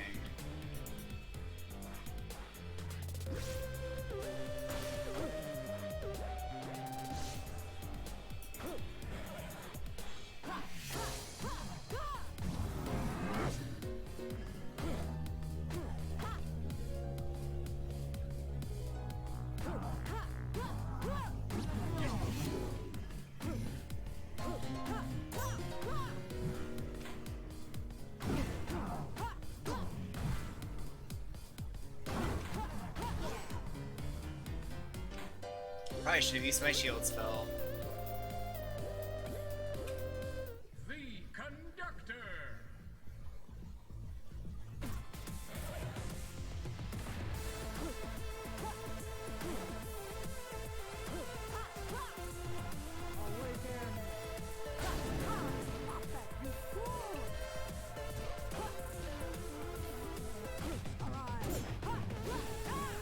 That's because I was one-shotting every phase of it.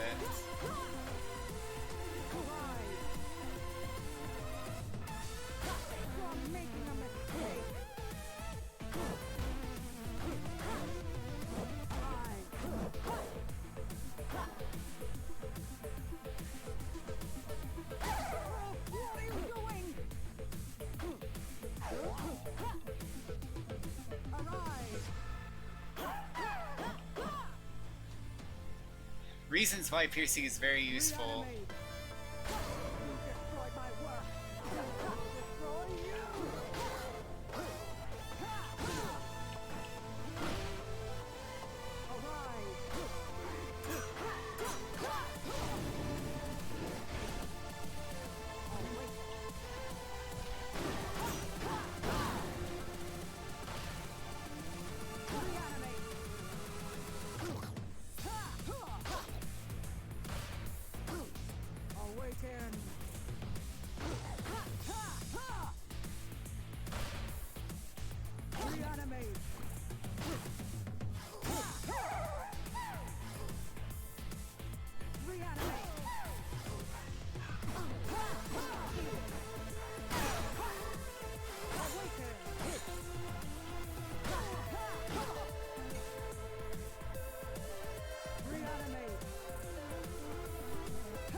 Come here, water ball. Dang it. Alright.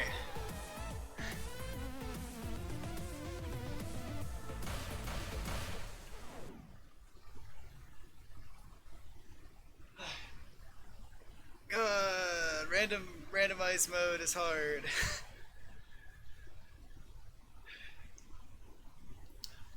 The secret is you have to remember that you have 2 charges of at-will invincibility. Oh lord. By the way, I don't know how much damage I was taking anytime I got hit, but note that I had, I think, +3 defense total, and if I was still taking any amount of damage aside from half a heart from any given hit, that means that enemy attack damage values were randomized above their normal maximum. The normal highest amount of damage most enemies can deal in one hit is 3 hearts. And I think the highest it gets in Zone 1 is Black Skeletons at 2.5. So if anything was... So yeah, basically there was the potential that things were just doing 4 damage outright.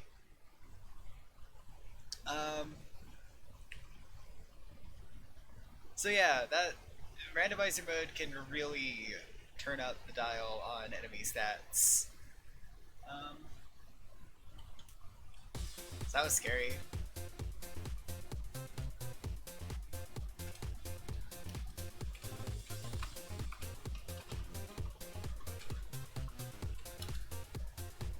Well, Tam, I don't know if that taught you anything effectively, but I don't know. That was just me playing the game and having a time. That's what my runs look like. I'm not perfect. I guess I just don't panic is the main thing.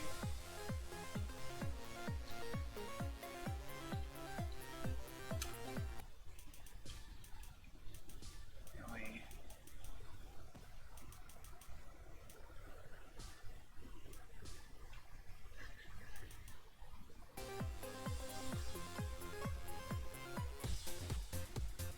I can show off Bolt.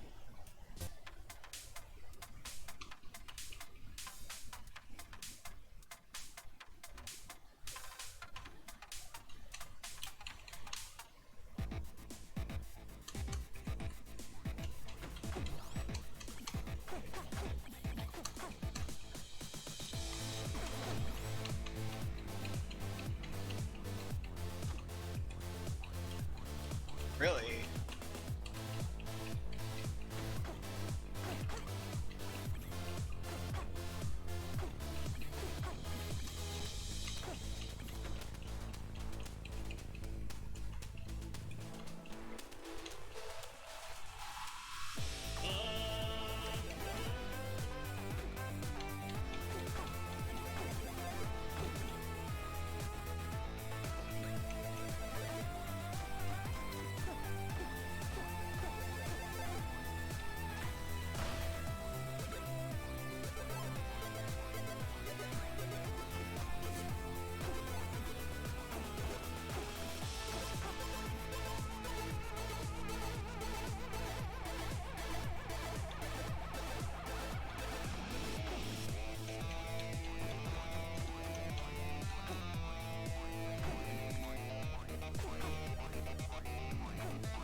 This is a terrible idea.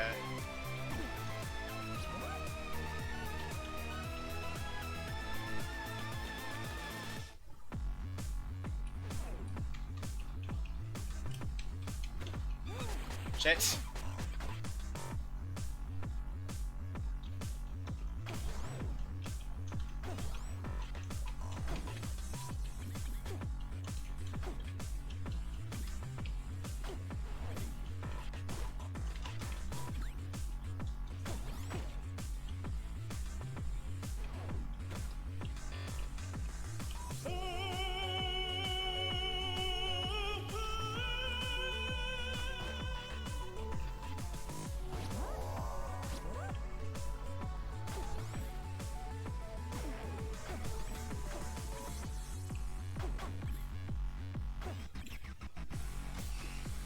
Damn it.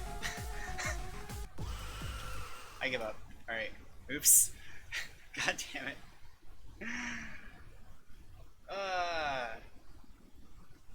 With all my frantic double tapping of everything, you would think I wouldn't accidentally quit the entire game.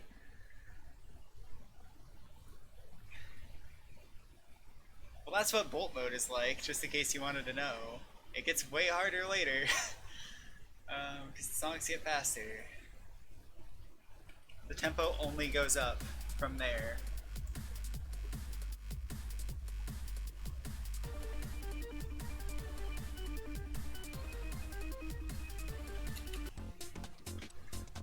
Thankfully the game doesn't take like 20 minutes to reload.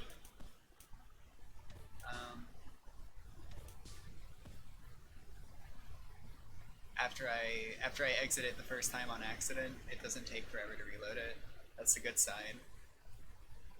By the way, if you're playing as Bolt, if you ever get to the point, Tam, where you decide to try out Bolt just for fun or whatever, I have a few things to recommend. First of all, I'm sorry about that. If you are at all photosensitive, turn off Disco Floor, because you will fucking die. It will kill you dead, probably, because every tile is going to be flashing twice as much as normal. Turn that off. But the other really useful thing to do is to go to audio options and turn sounds way down. Because if you turn sound effects way down, then you won't like hear like Bolt saying yeah, or you know, the weapon hit sound or whatever. Like, you won't have those sound effects messing with you, and they will occur slightly offbeat. So it's really easy for those to mess with you. So yeah, those are just a couple of things for if you're gonna play as Bolt, because things get really, really touchy if you're playing as Bolt. Oh. There we go. Melody's cool. She starts with 2 hearts instead of 3, but she has the golden loot.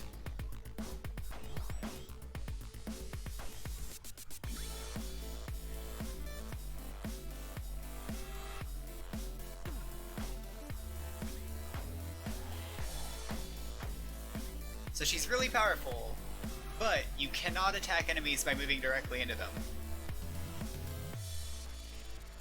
Additionally, black skeletons will one-shot you as Melody.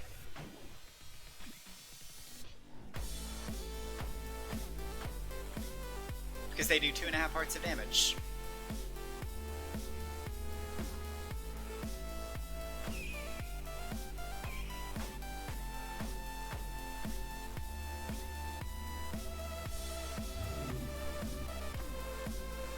I mentioned that like damage boosting items cannot increase the golden loot's damage, and that is correct, meaning that any item that does nothing but boost your damage doesn't show up as Melody.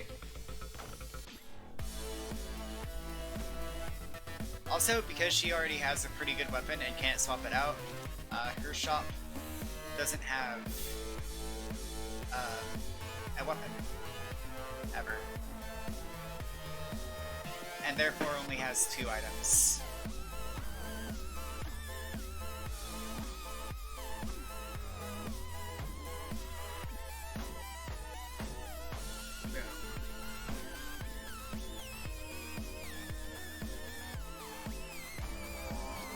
Oh, I totally missed this.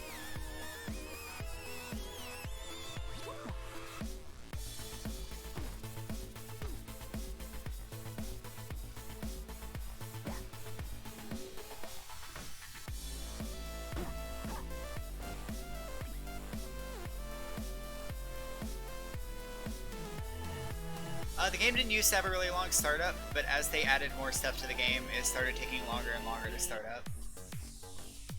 By the way. So, I think it's just a case of, like, the engine just isn't doing it anymore.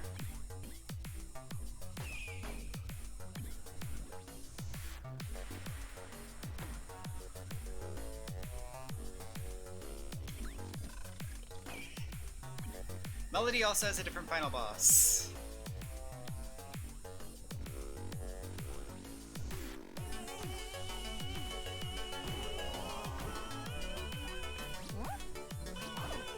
Don't want any of that.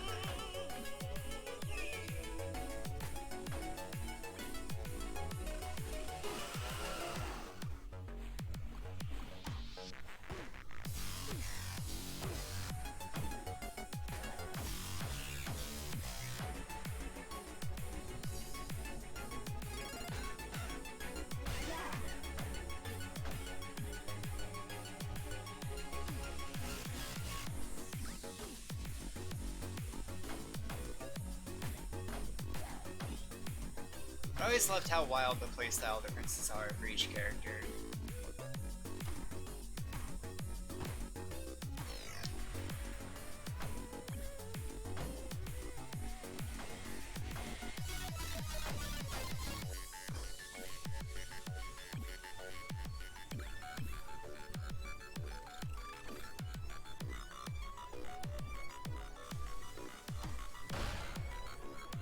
Sure.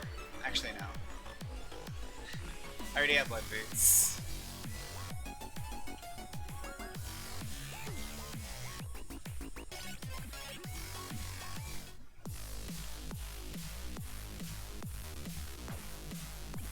It's like, the game's like moderately moddable, but... Oh, you know what? Maybe I made the game load slower by downloading mods. That's a good point. There's a dragon coming after me.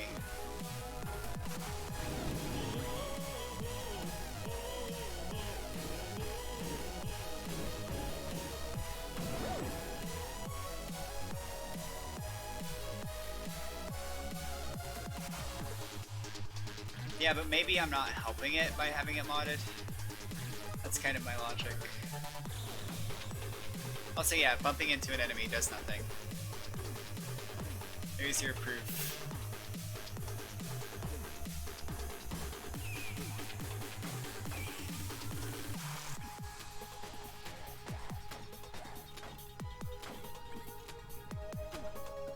Didn't an urn show up? Didn't I see an urn? I thought I saw an urn.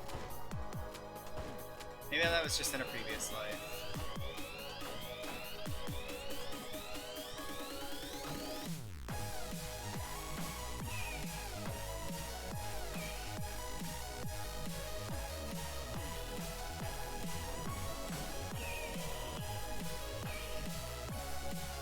Alright.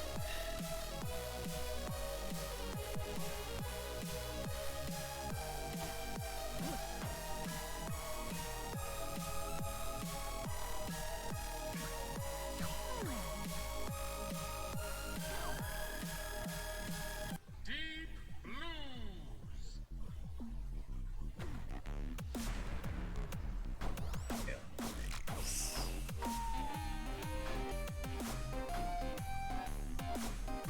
Ow.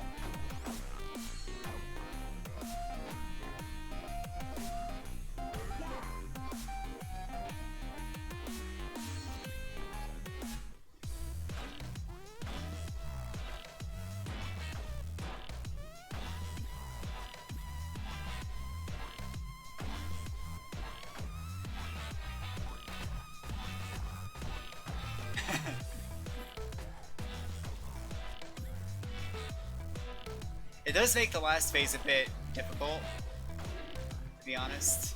Can I tell you what really is hilarious with the loot, though? Is getting moved by enemies or traps.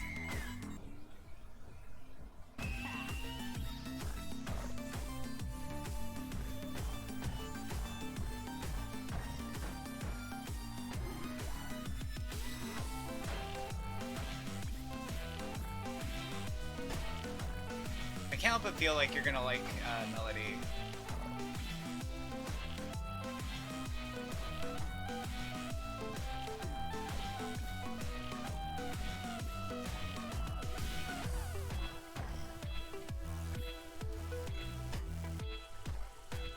Like if I were to move away from a wind mage and then get pulled into the wind mage by a wind spell, yeah, I would hit twice. Because I moved away and then I moved towards him.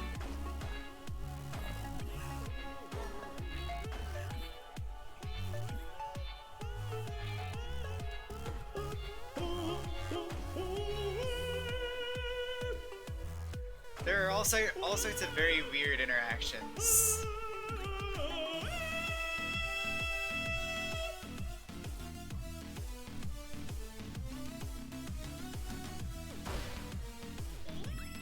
Raise.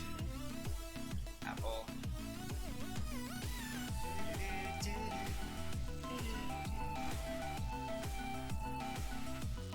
Oh, I can show what the earth spell does.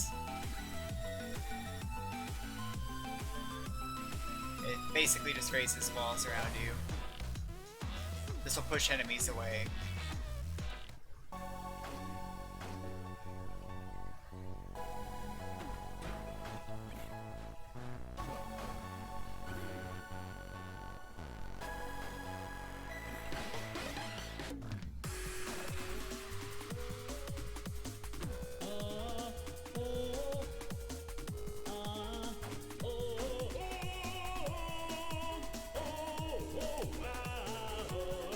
I'm considering that armor, because I don't have any armor yet.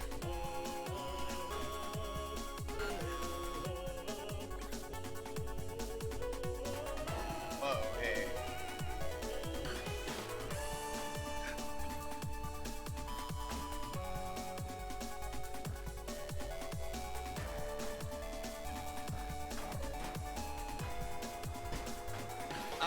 I don't know if teleporting counts as swapping.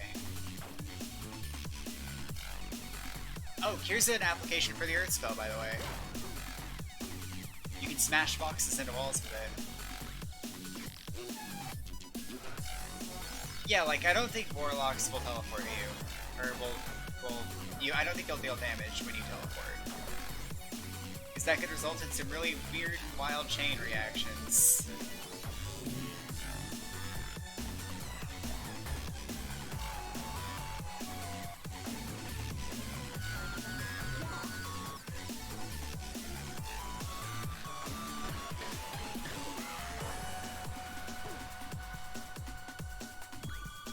It would rule. By the way, is it still too loud? Because I did turn it down a little bit. Not much, but I did turn it down a little.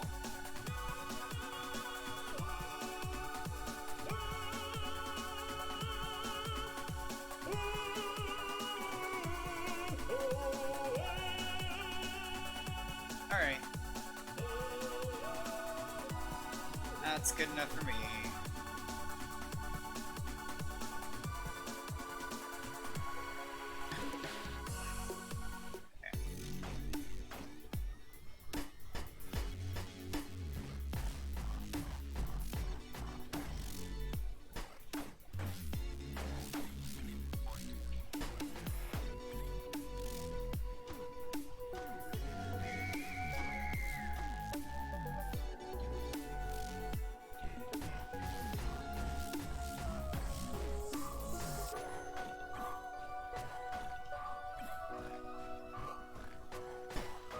That was me being done.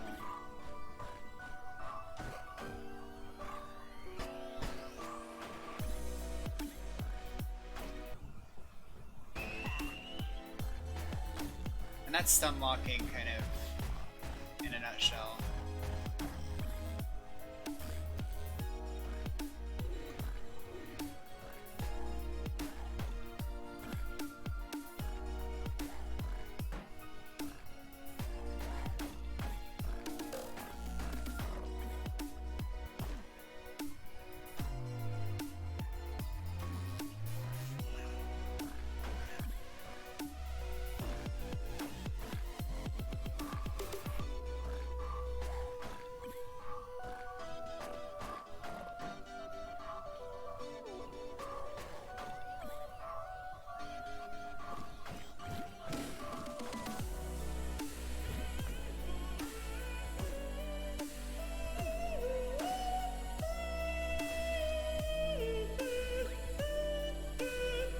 Actual attack.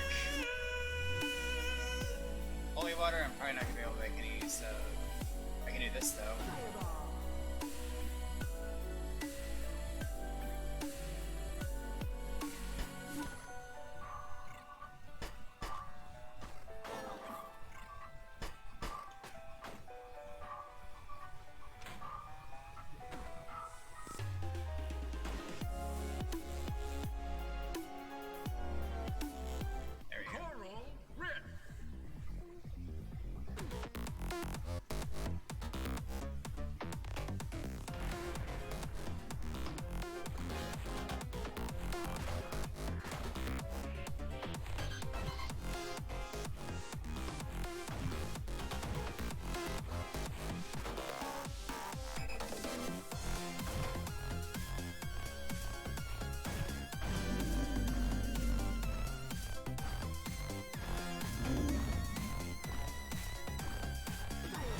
Fireball, by the way, will turn all the all the tiles on the same horizontal row into ground if they are water.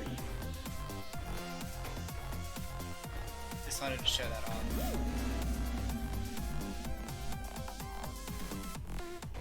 Oh, because Melody can't get any new weapons, the black chest will always contain armor.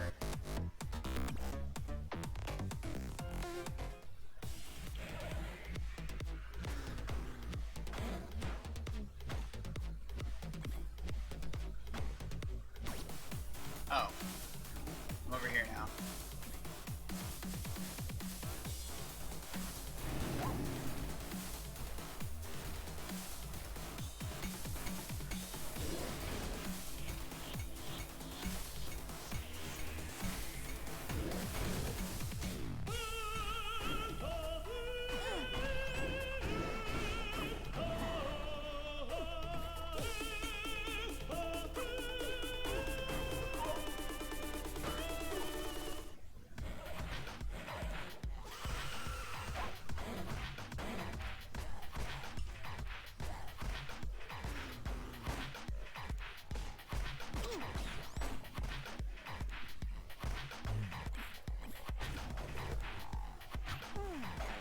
Oops. I accidentally healed.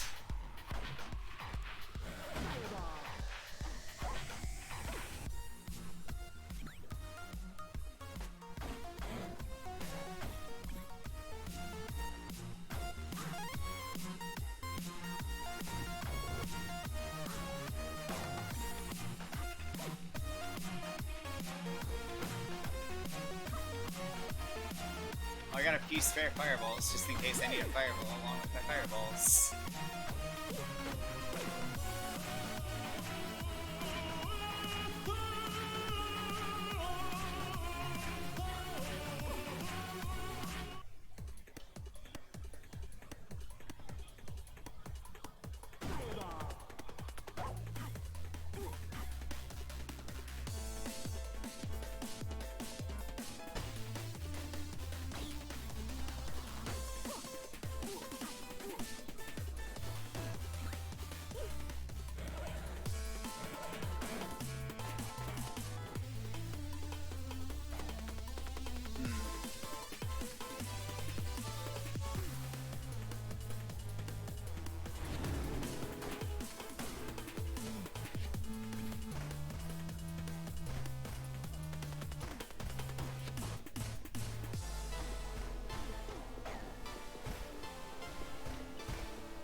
I could have just saved up.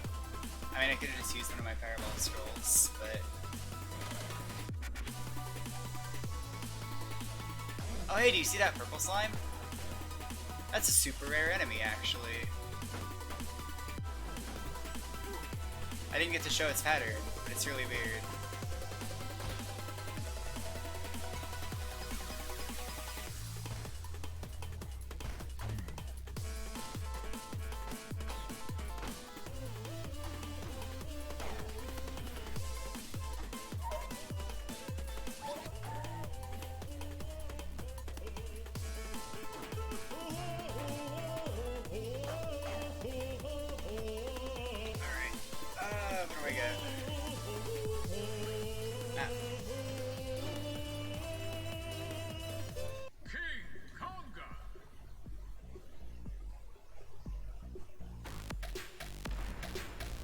I believe you are moving whenever you're moving on ice.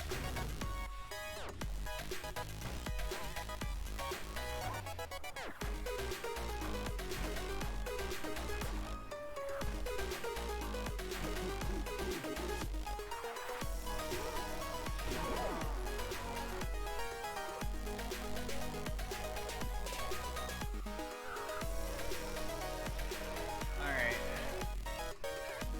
Right? No.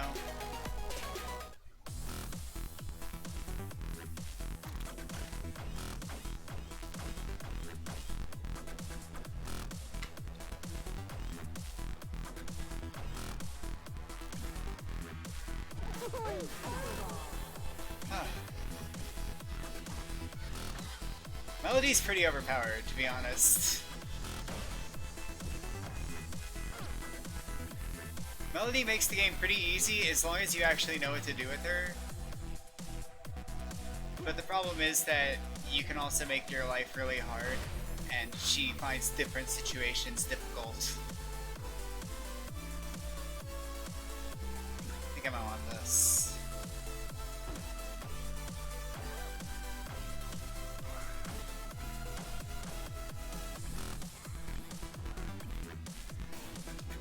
You really just have to be very careful about walking into enemies.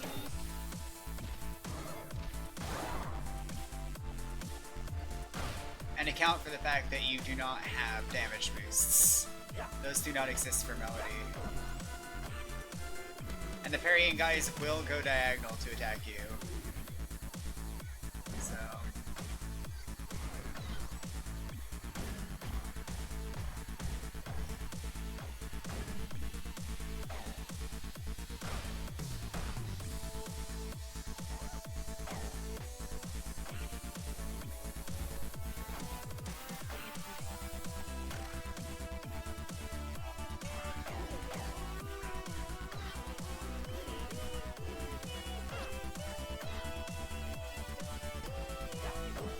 Like in some cases you won't be able to move away from a warlock at all.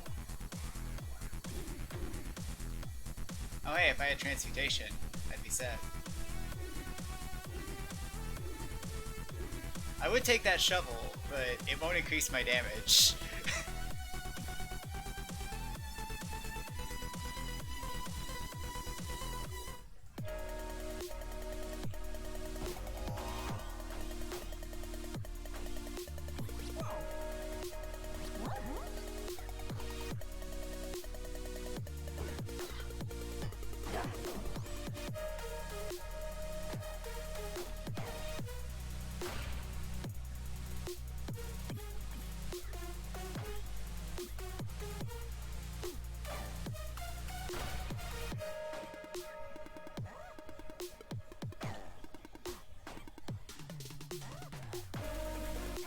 And again, you're locked to doing only 1 damage every hit.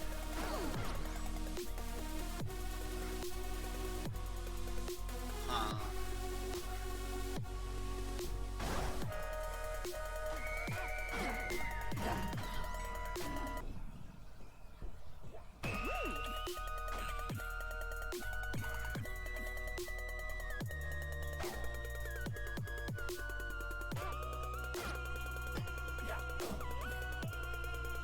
Run away. Oh yeah.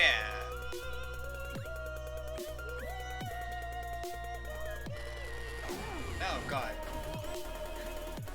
The effect that prayer has whenever you break a statue is... I hope this has an item in it. I hope the item heals me. Multiple layers of prayer. And it just works. Alright. Well, I kinda want to keep my fire tongues, so...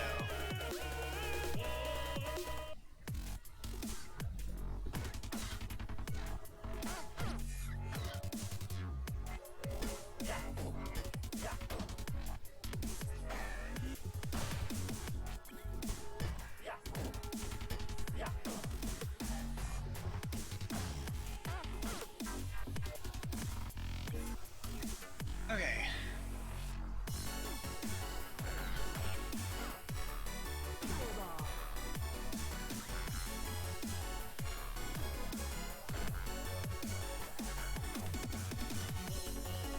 I'm a little upset about the healing item that I got.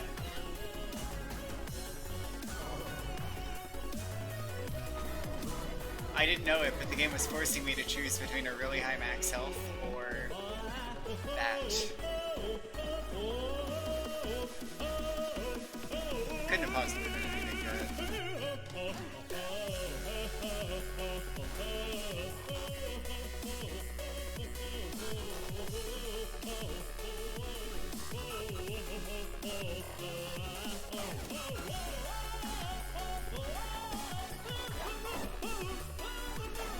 Oh boy.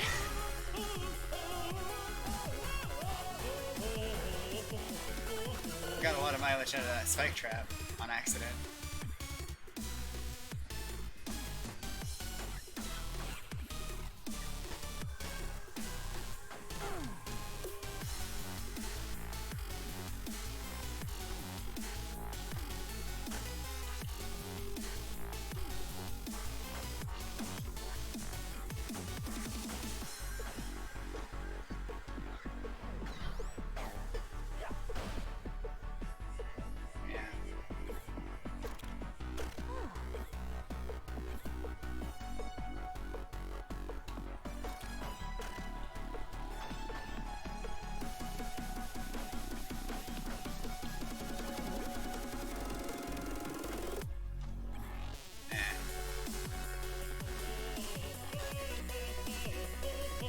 Actually, yeah, I'm gonna keep a fire dome.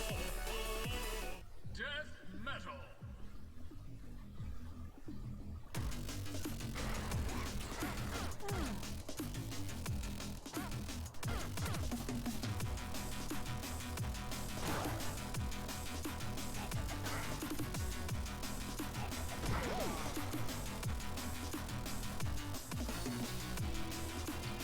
Ring? No? Oh yeah, Melody's pretty hilarious in the lightning world.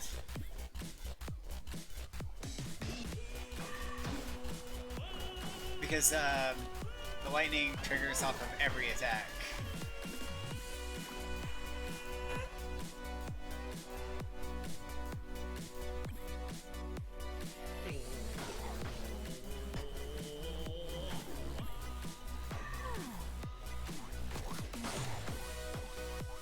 But it triggers if her starting space was lightning. What a jerk. Finally. Finally I get a ring and it's a good one.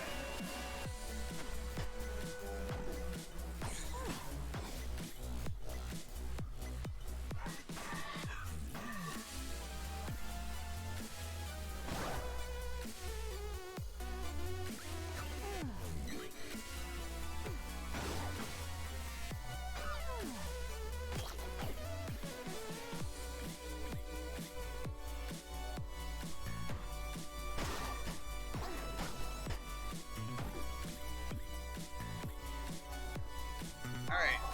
Oh, it's these guys. Those guys are assholes. Especially if you're not used to Melody, you might not actually not move towards them to attack them. So you'll have all your heart containers converted into cursed hearts, and that'll be great fun.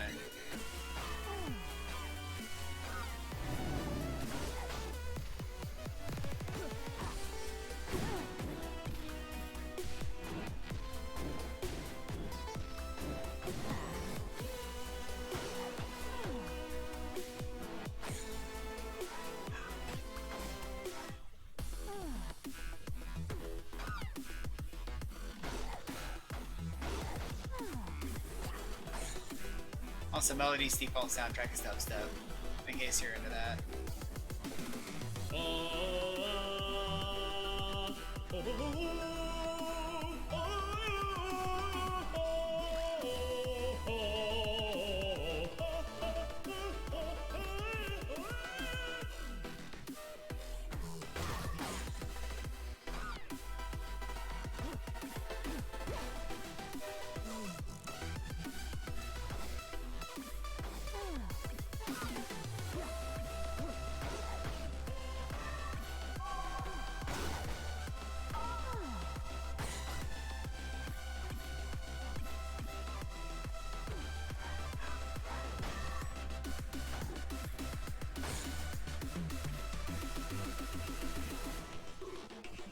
Oh, I'm tempted though. I'm tempted. I'm taking it.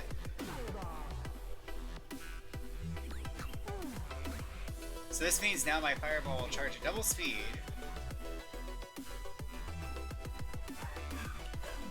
And it'll do 8 damage instead of 3.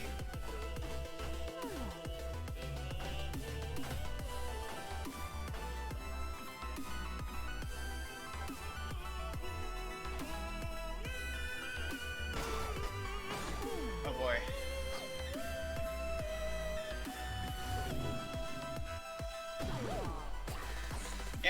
Yeah. No.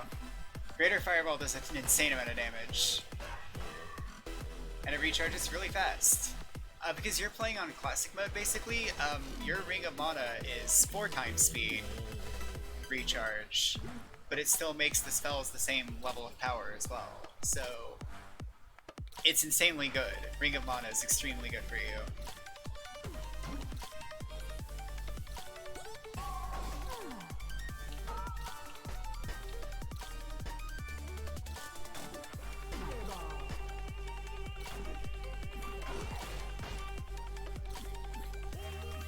Downside is it does not do piercing damage.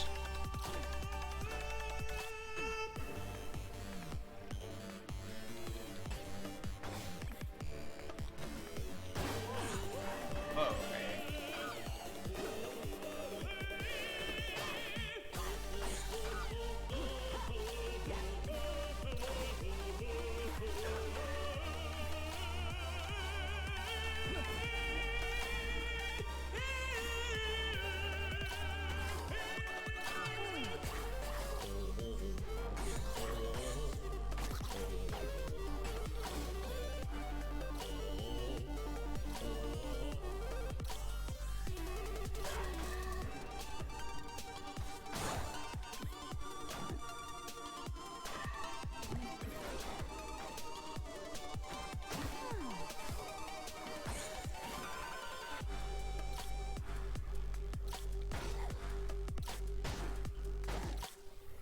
Okay.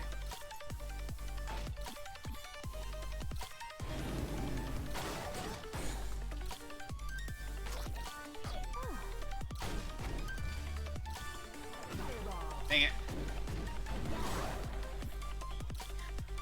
Take that.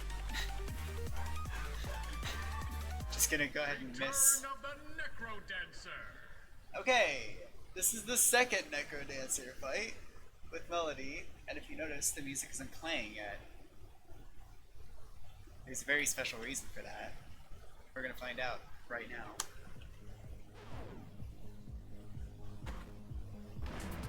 The loot is mine.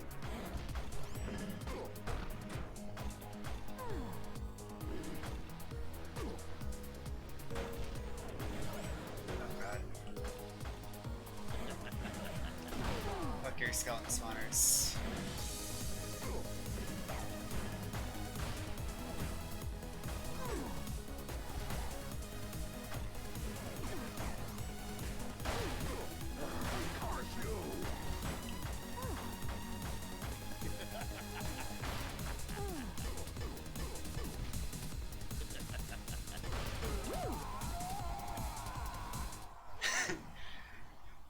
You have a time limit.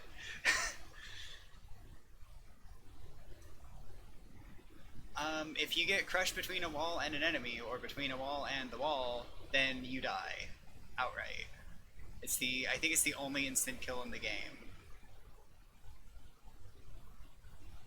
I think the shopkeeper does 10 hearts of damage, which is basically an instant kill, but it isn't. This is just an instant kill. So yeah, that's a scary fight. It's probably a good thing that you know about that now. And it's also one of the reasons why I was like, you know what, I'm okay with having Fireball, actually.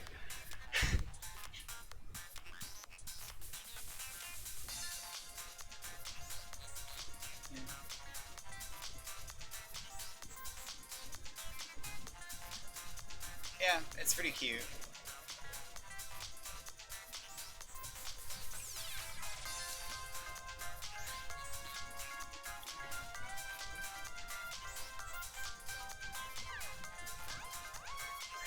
Activated charcoal. Somebody sent me a picture of activated charcoal.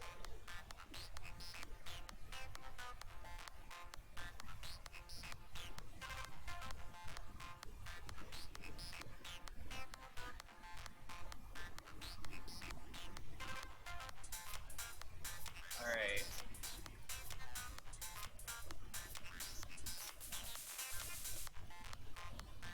Oh, matching avatars.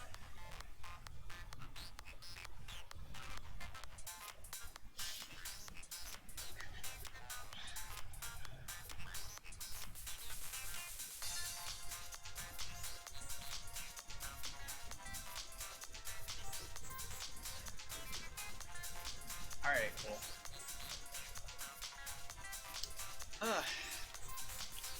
Alright, I don't know if I'm gonna keep playing Necrodancer. I don't know what to do now.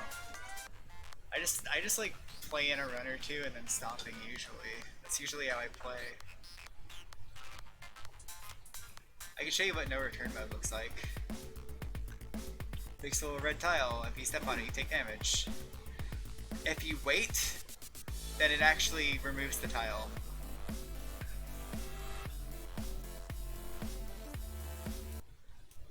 You know how Melody mode actually looked pretty easy because you could just walk back and forth and kill lots of things? No return mode probably spices it up in a really, really cool way.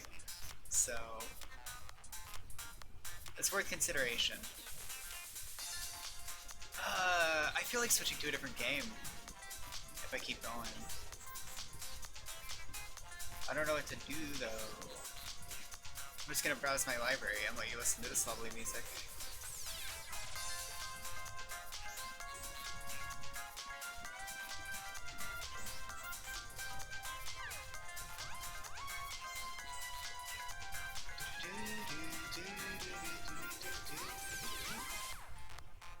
Alright, I did download Synergy.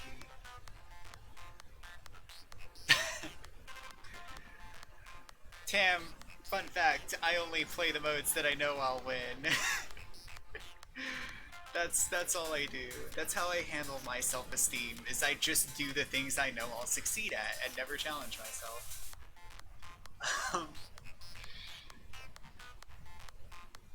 Oh, you know what I can do actually, maybe?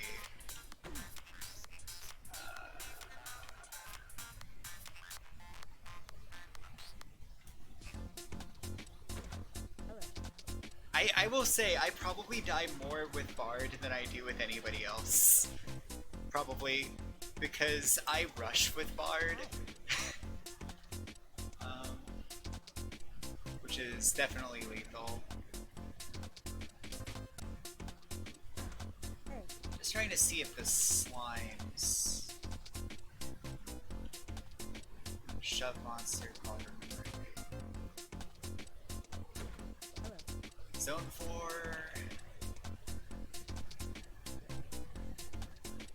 No. Okay, I don't think they're in Zone 5 then. Gorgon. Eli, Cursed Wraith.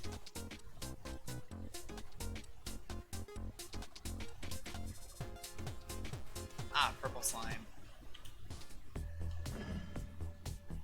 Purple slimes have a weird movement pattern.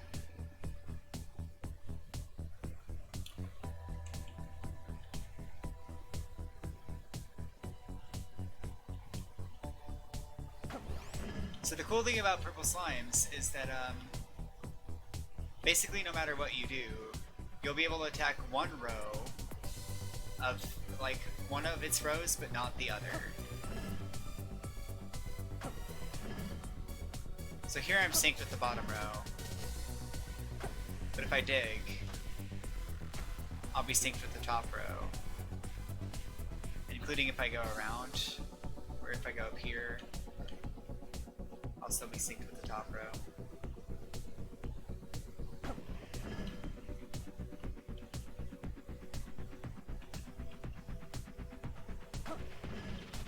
Kind of, I guess. The gold one's a lot simpler, though. Orange slime. Orange slimes are a lot simpler, because you either have parity with them or you don't.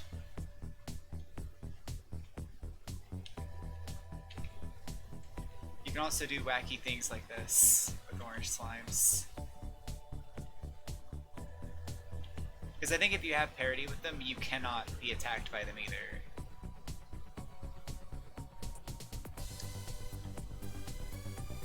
As long as you're moving on beat every time.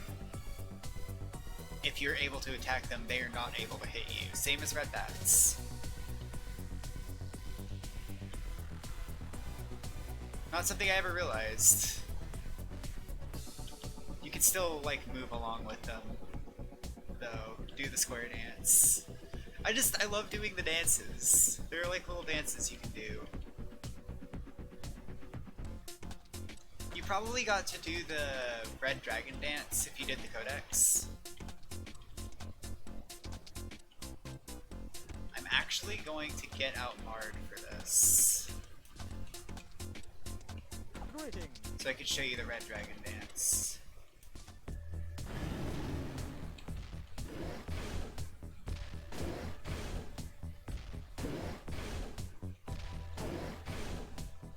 It lets you fight a red dragon entirely within a 2x2 grid.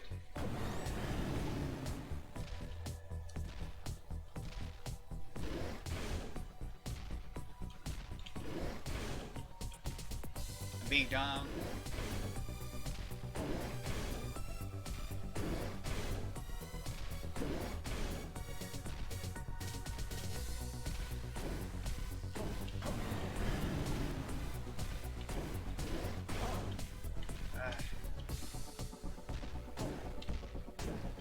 I always like to just fight vertically though. That's the way I do it. Hey.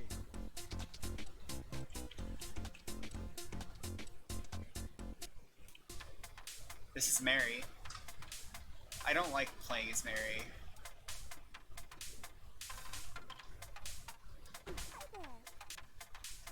She's a cutie though.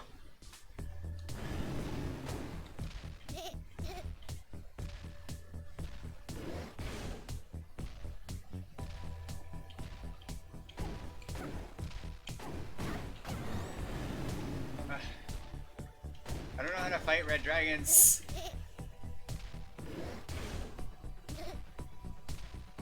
With Mary.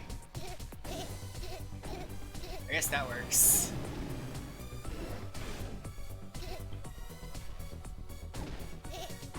Oh shit.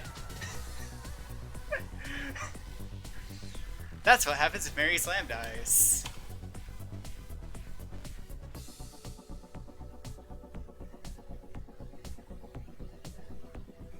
I believe you lose a whole heart every turn. It's really bad.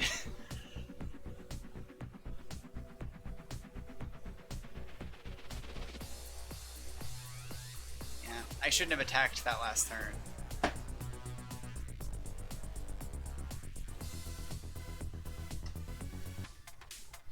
But yeah, I don't know if you noticed, but to dodge the Red Dragon's Fire Breath without dying instantly, you have to step in the way of it, then step backwards, and then step past the dragon.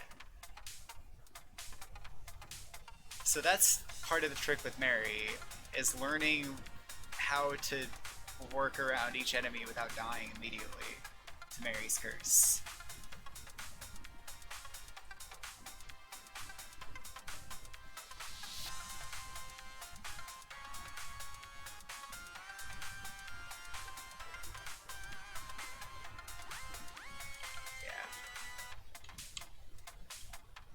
No, I mean she starts with a spear. She has cookies too, actually. I forgot about that. Oops. Nomon's and cookies. But yeah, generally speaking, characters are just different kinds of challenge mode. It's like, with Dove, you're a pacifist. You cannot hurt enemies. But you have a flower, and a flower makes enemies run away. Whoa.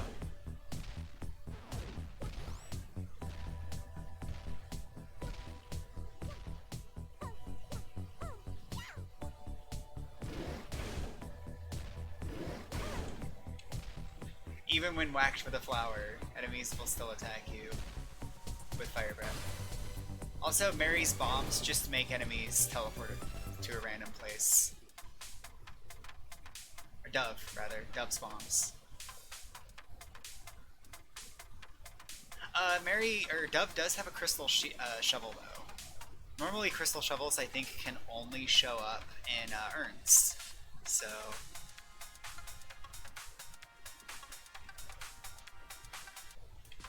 Oh, yeah, she does have the Naser charm, so she's immune to ghosts.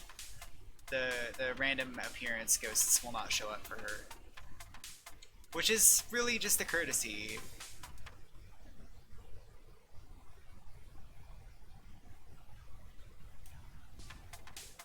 Here's tempo.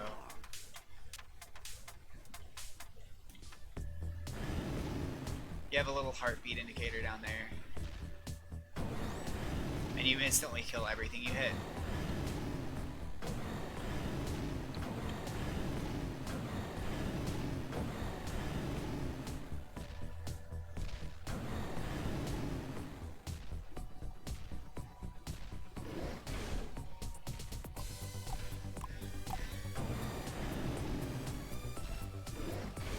And yeah, zero counts.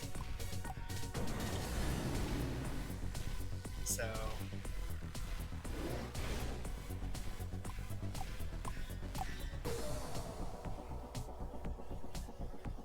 and then you die.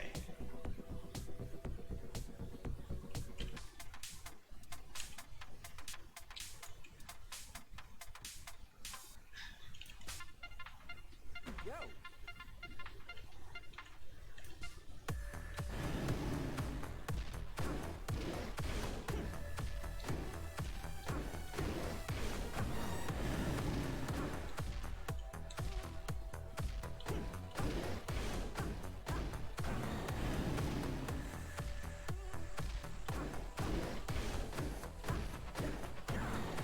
Diamond is really neat.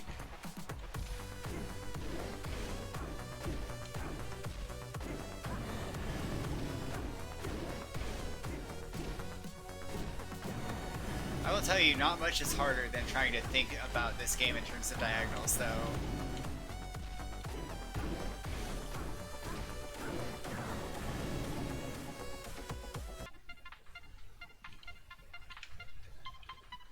I did a run with Diamond, and I did really badly.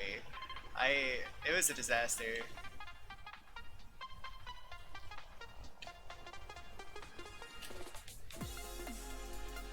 Oh, you know what? I should show you one of my favorite characters, Eli. Diamond is actually a guy. Diamond is male. Very flamboyant and cool, but he is male. So Eli rocks. I'll just show you what he's like.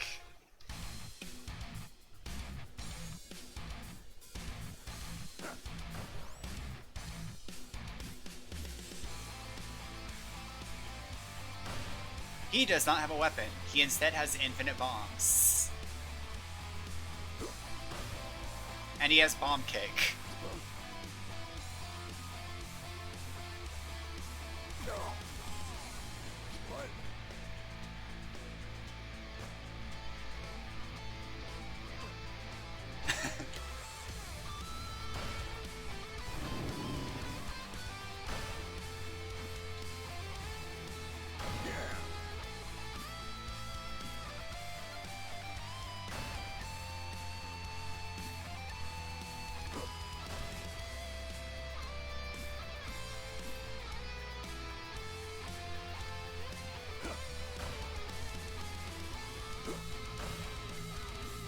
Part of the trick with him is that,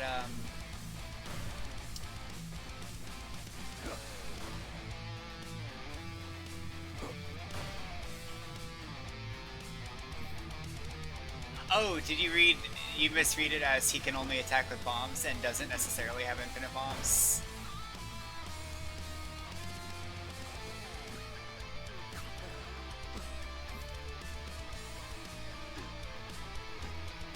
Because I could see that.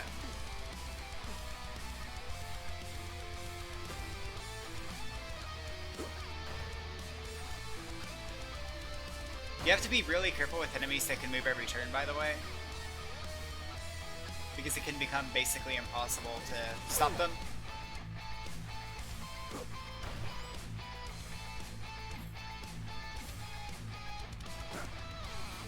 He can whack enemies to knock them back one space, but he will do no damage.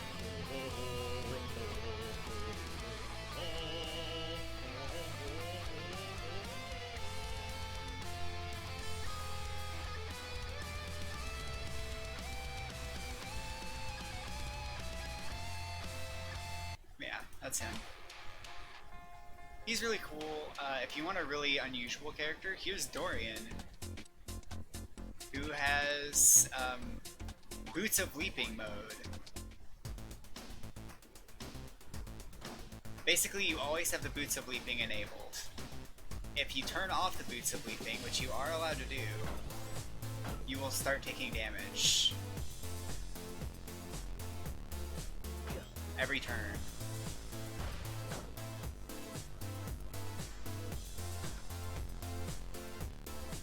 I really could use that longsword, actually.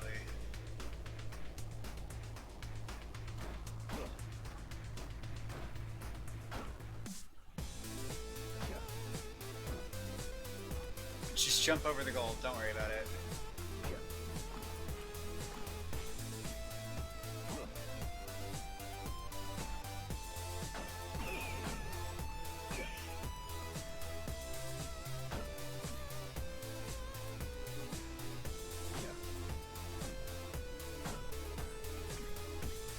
Yeah, I'm not good at these characters.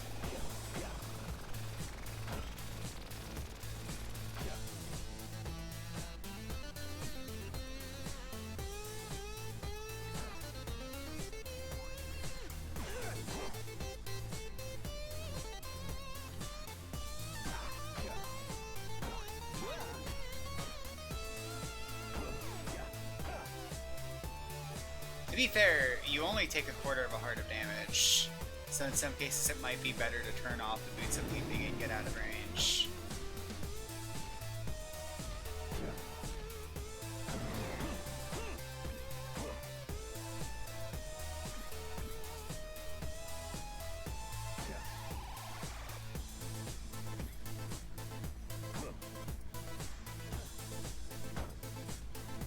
But the thing I think is really cool about these modes is that it's basically just relearning the game from scratch. Can you escape from shops without turning off the Boots of Leaping? Yeah, you can. Okay.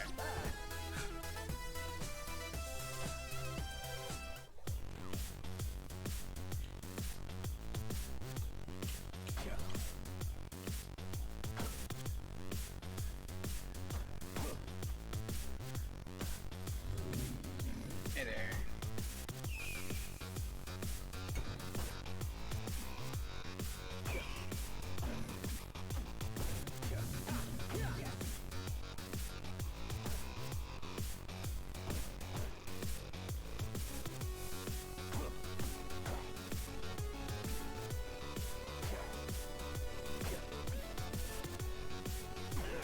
Ow. First Necrodancer player to ever be hit by a zombie.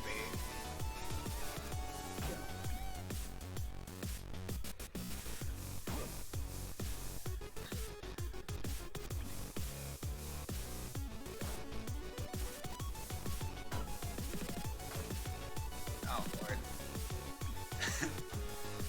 So the upside... I don't think you got hit by a zombie. I think you got hugged by a zombie.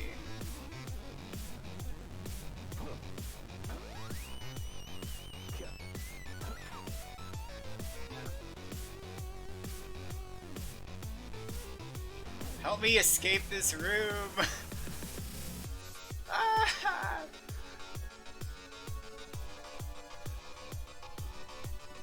There's only one way out.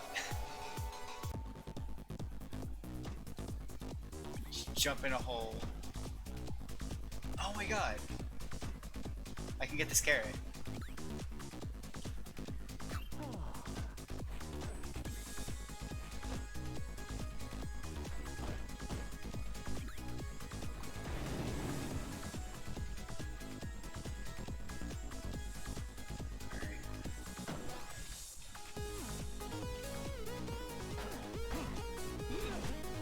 I might be dead. Oh, okay. That's good.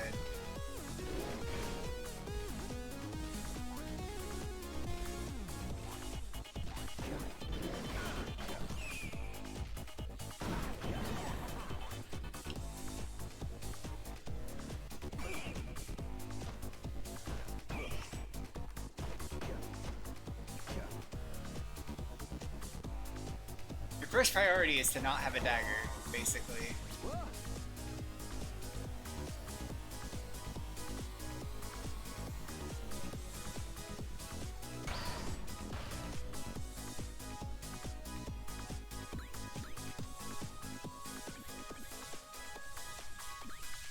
Okay.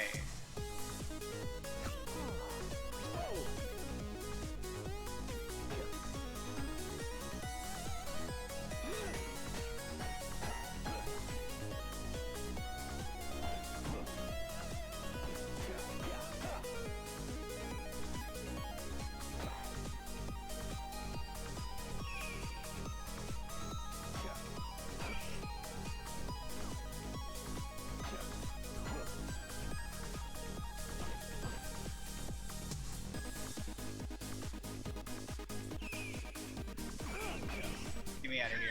Conga. I don't even know how this is gonna go.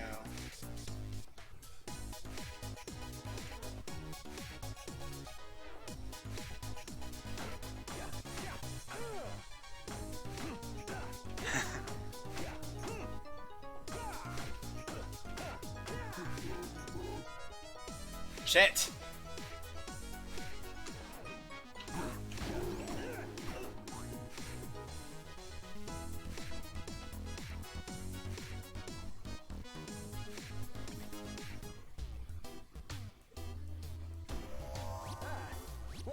Ooh, I like that shrine. This is a new shrine for this version of the game. There's a shrine that makes it so you get 2 bosses instead of 1. Unfortunately, I don't think I can activate the shrine and then blow it up, which is my favorite thing to do with it.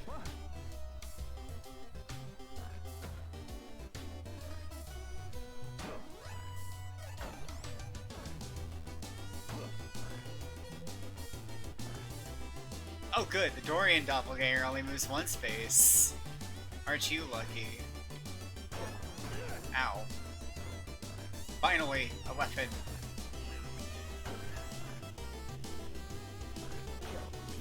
There we go.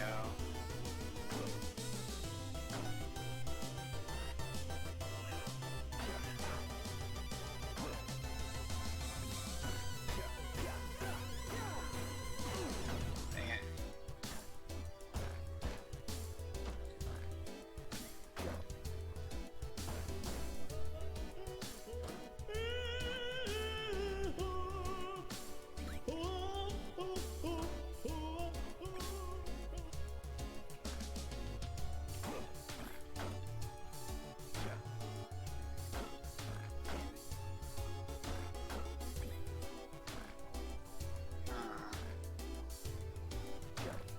There we go. Every level's like a puzzle with him.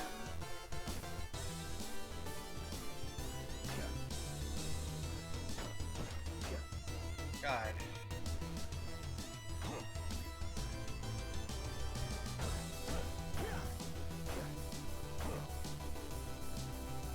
To be fair, this character does have some extremely strong upsides going for him.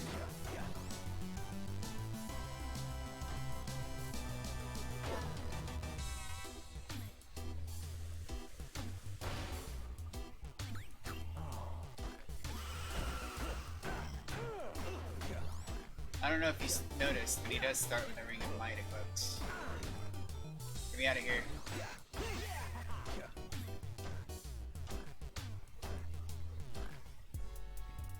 Okay, now I can say that I made it this far.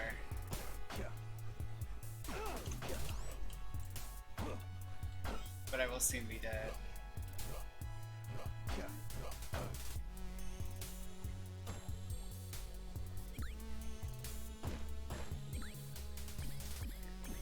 Alright, that's good enough. I did it. I beat the game. Yeah. Boots of Leaping mode. That's him.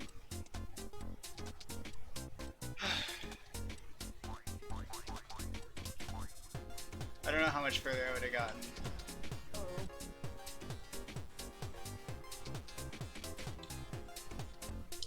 Yeah. Dorian's got an upside in that he starts with Plate Mail and a Ring of Might, but at the same time, he's locked to nothing but the Boots of Leaping. He also starts with a pickaxe instead of a shovel, which is good as well, because that means you can dig the same wall multiple times if you need to wait for an enemy to get to you. So yeah, that's the stuff he has. Eli just has like infinite bombs and bomb kick.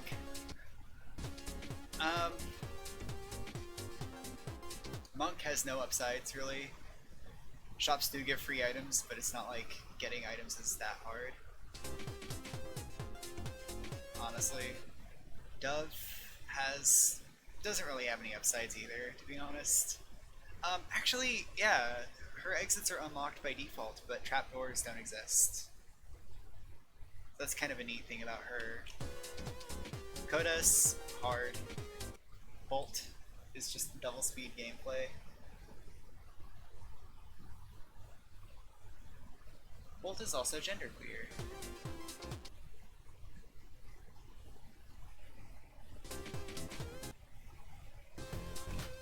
Yeah, Bard is basically...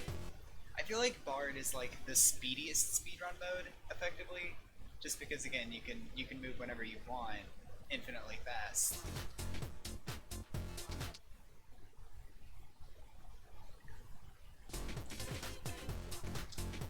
Nocturnus is just pretty overpowered.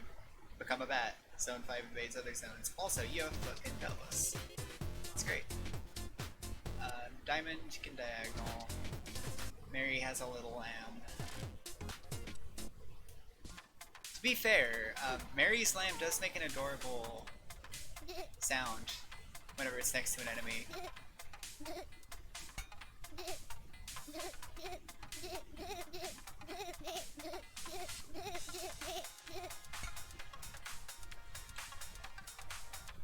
You wouldn't want to let the baby die. And then Tempo at least has instant kills. How's it going? He also has an extremely gruff voice. What's up? How's it going?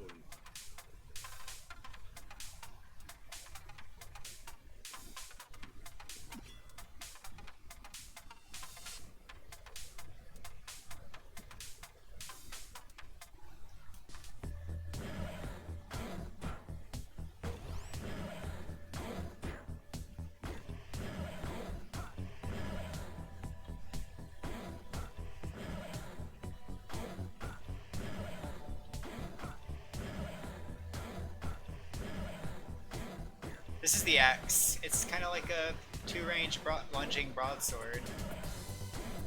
So have fun with that thought.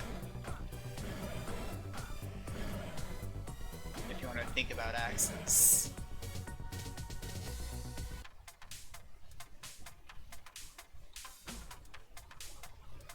Yeah, it's pretty much got a T-range. It can hit the space directly in front of you, or it can hit a broadsword area 2 spaces in front of you. But if it does the latter, then you lunge forward by 1 space, kind of like you would with the Rapier.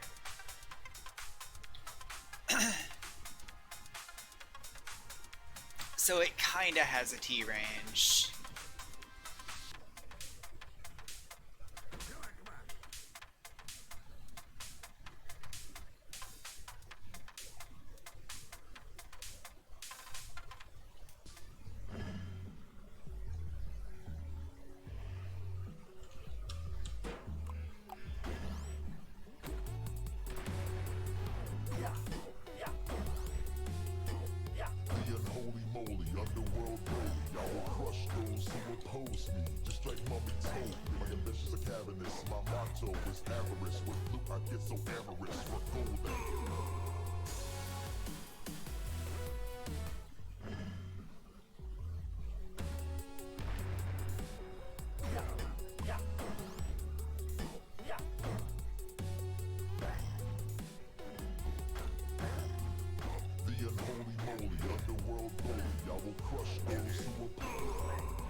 Tempo is a real beast.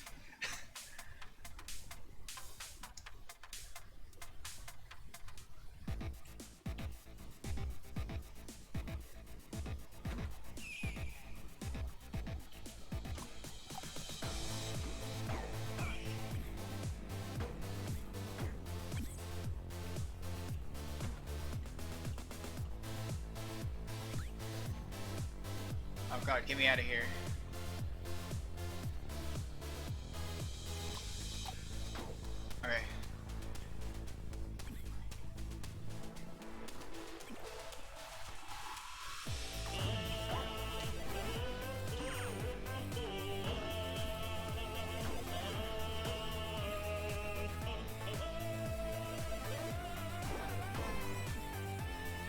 Thankfully his doppelganger doesn't kill you in one hit.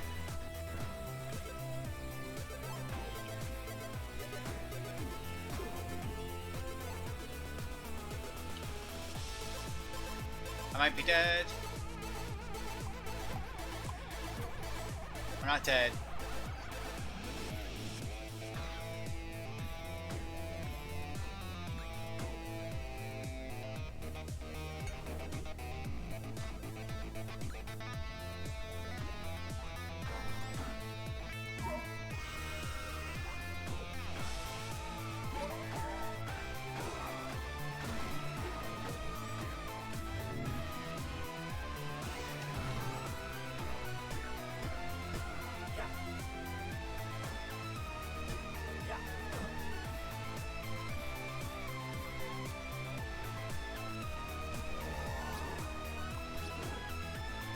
Okay, I don't know if I want to buy anything from that. I'm just gonna leave.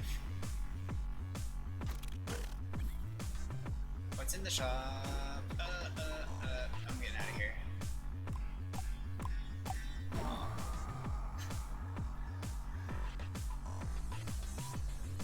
Should have just bought something. If I bought something, I would have had a couple more turns. Tempo's runs are over very quickly.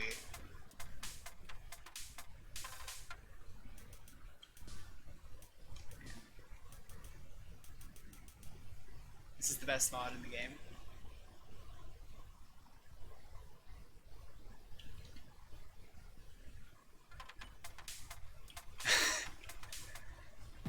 Well, now I'm Flowey.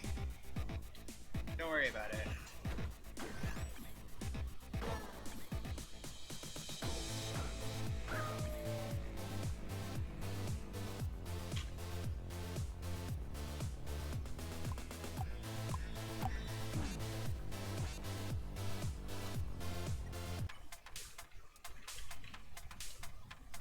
Yeah.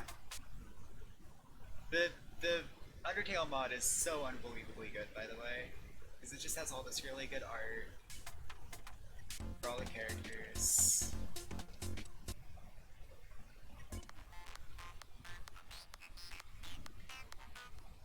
If you're Melody, you just have a fire spell.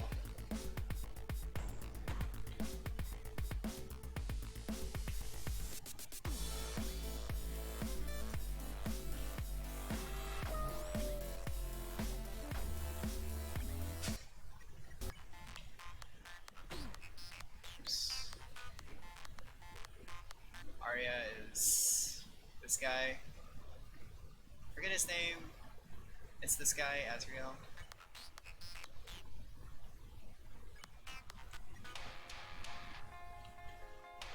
Metal does not really suit him. Dorian mode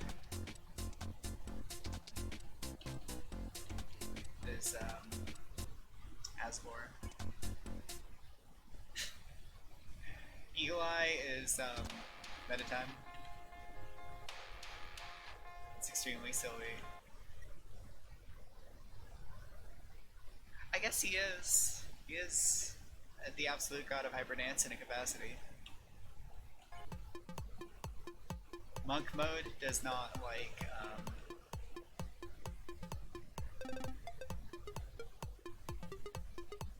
Muffet, right? Monk is Muffet. Dove is obviously pacifist. Pacifist mode. You have a little heart next to you. Bolt is yeah.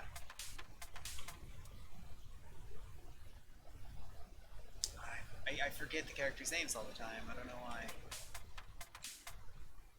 Bard is Sans, because he does not give a shit about the beat. He moves when he wants. Yeah, it's Office with Undyne's spear. Nocturna is obviously genocide mode, apparently, for some reason.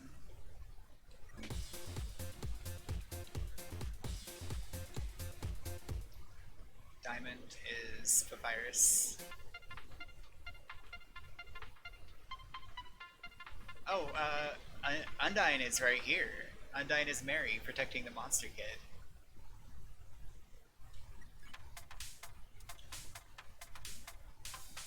especially because she starts with a spear.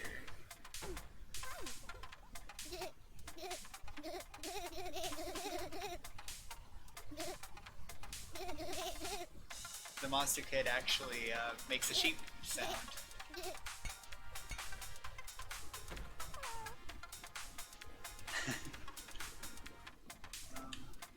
And tempo is obviously flowy.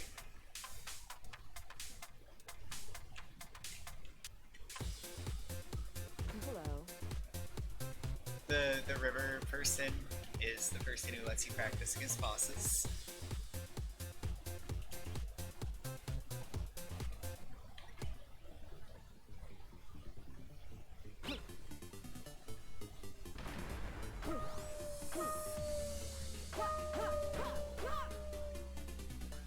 Alright. Don't you want to be human again? Awaken!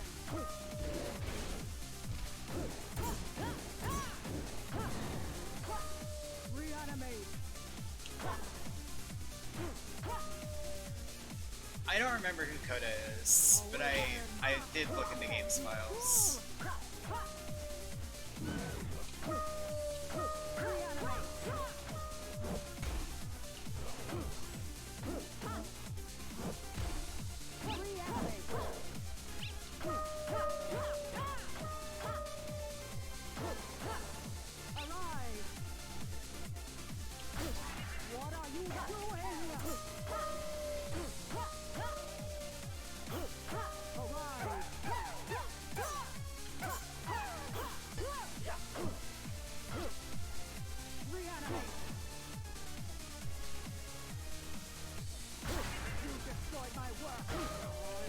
Oh no!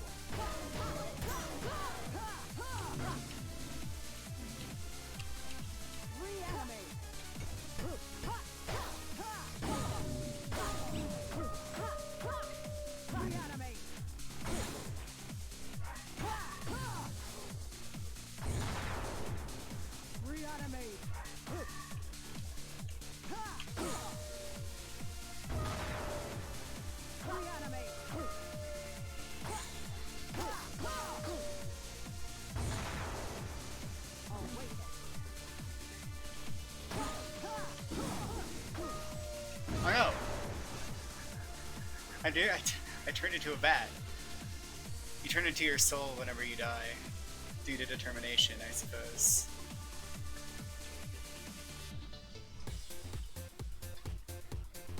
But yeah, Gaster's pretty cool. The art for the bosses is pretty neat. There's just one of the bosses is really bad, and it's Deep Blues. Or no, not Deep Blues. Deep Blues is adorable as hell.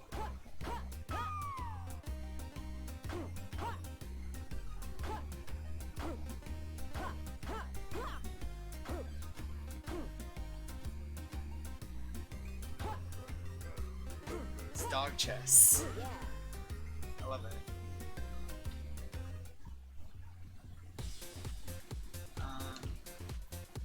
Hey.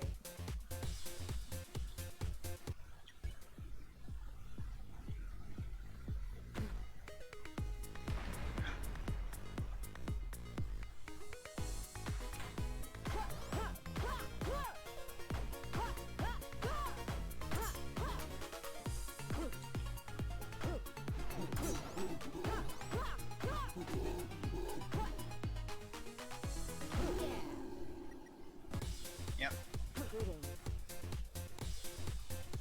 King Konga is just dummy roulette.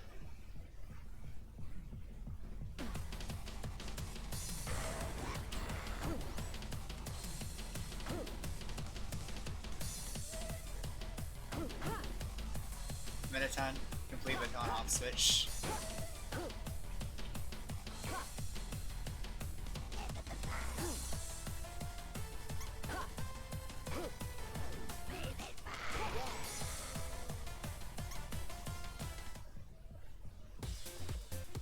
Hi. Coral Riff is the one I don't like.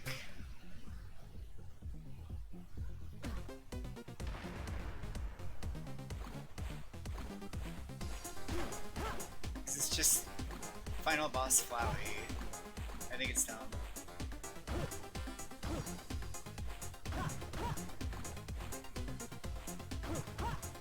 I don't know why the crazy overpowered final boss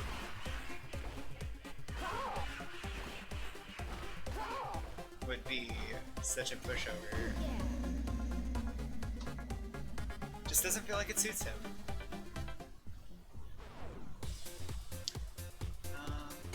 Including. And Fortissimo.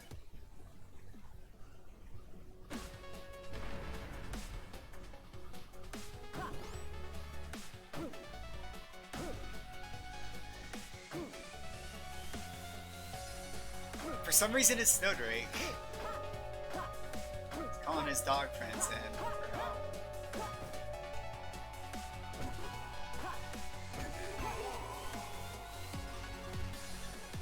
Actually, that might technically be Sheldrake. Okay.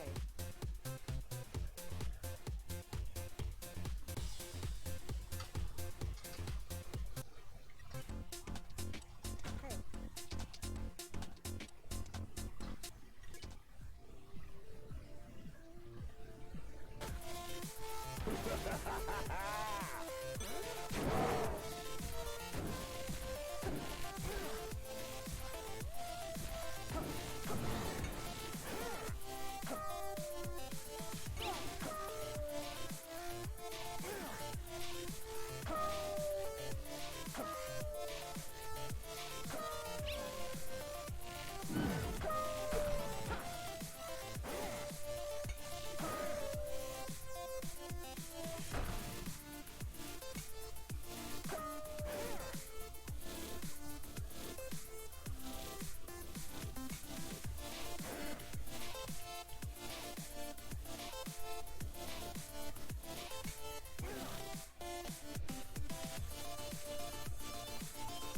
Come this way.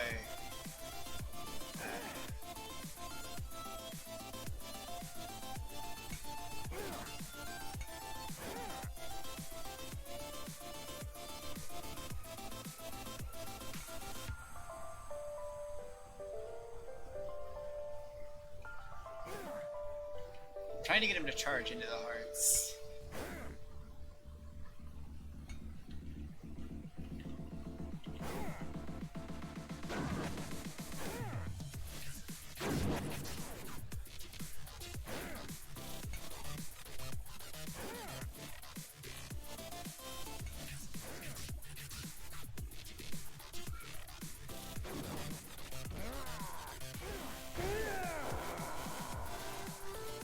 There we go.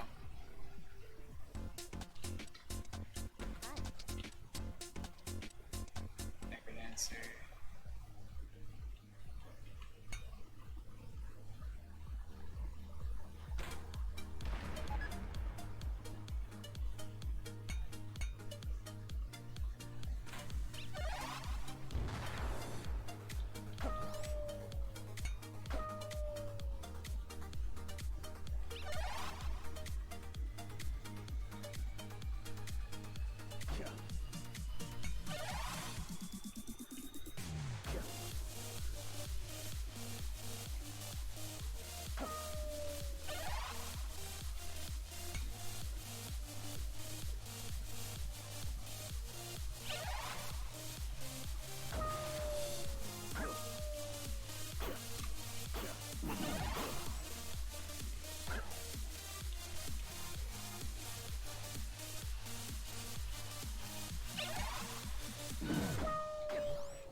Leave me alone, everybody.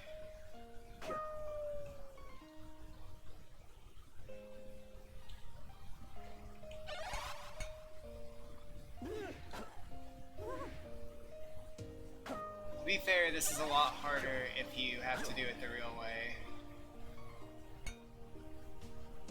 There. Curse you! Give me that loot.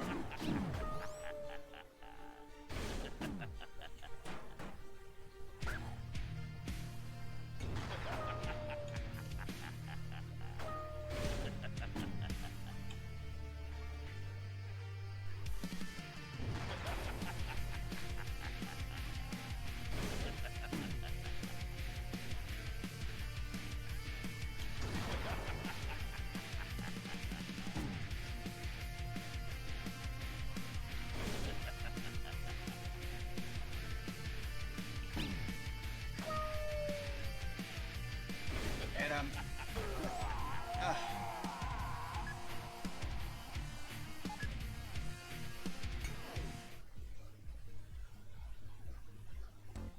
Jesus.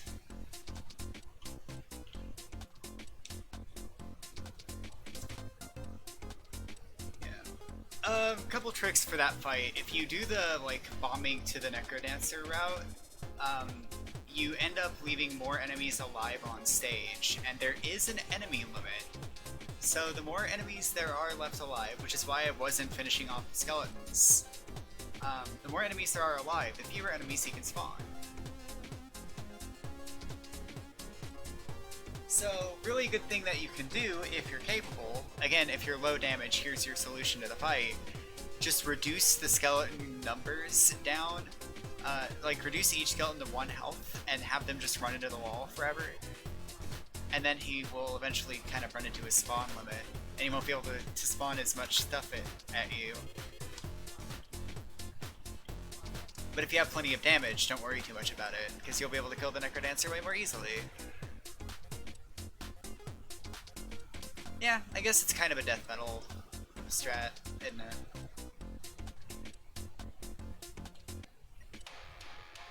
Hello. This is definitely not going to work very well, but I'm going to just...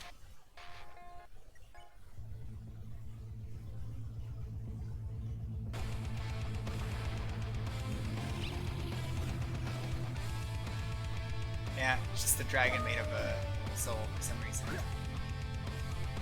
Oh, this is bad.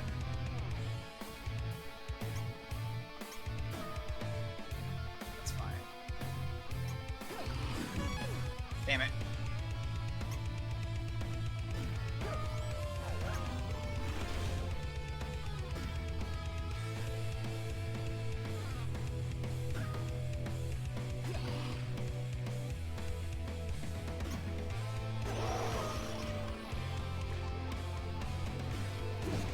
Damn it.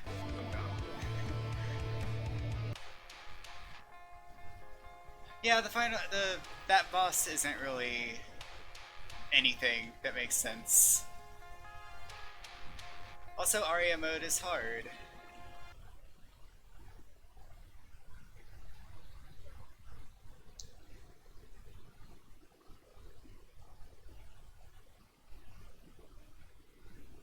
Fortunately, I don't feel that Aria mode is particularly necessary to get a lot of closure for the story, and doesn't really unlock anything. You can just kind of assume that she succeeds at the thing that she decides to try to do. So, don't worry too much about it. It is very difficult though, and I have beaten it, just not in all sentence mode, I don't think. The really cool thing about Aria mode, though, is that it does remove all, like, health-related items from the pool. It removes health-related armor items and defense-related items. So, and you start with a potion, actually. You see at the top left there, I have a potion. You start with a potion.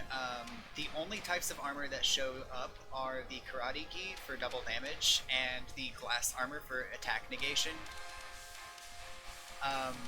Stuff like that. So, generally speaking, you're kind of just riding on a wave of damage prevention with Aria. That's just kind of how that works. Also, your dagger only, but that's fine. If you try to pick up any other weapon, it just prevents you. You can't do it. You can't even pick up upgraded daggers. What you can do, if you have diamonds, is you can buy a weapon from here, and then take it into a run. But if you do that, you immediately die of cowardice. Oh yeah! Some of these items are from, Homestuck, apparently.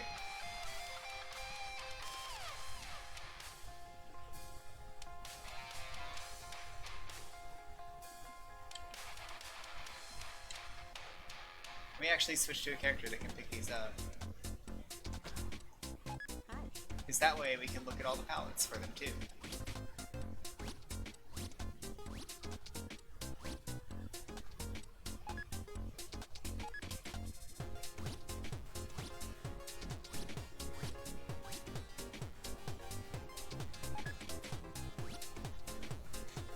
Ah, the frying pan. You know, the broadsword.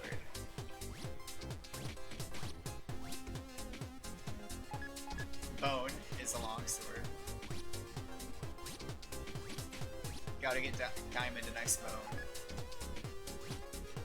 For some reason, this is the rapier replacement.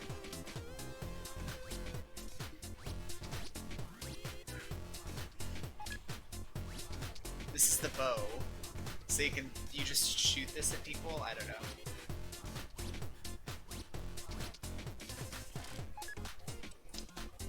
Crossbow. Including terrible pallets. Flail. Dog. The Cat o' Nine Tails is a dog, ironically. Got some boots. These let you do some really wild kicks.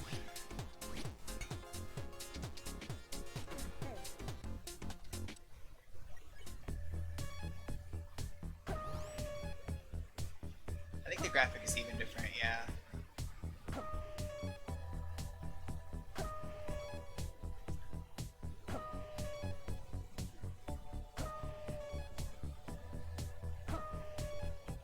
This is a really good mod, basically. It's all I have to put out there. The axe is just an axe, but with an eye on it. Heart. Staff is a gaster blaster.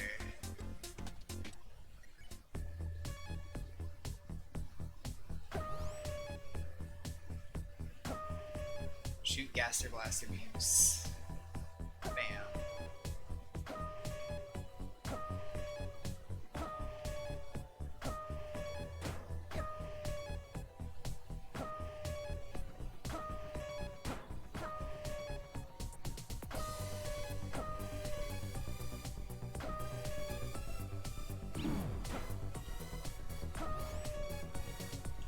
I don't know.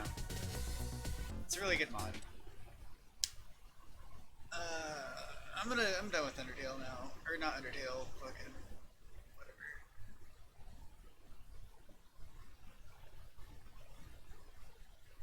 Oh yeah!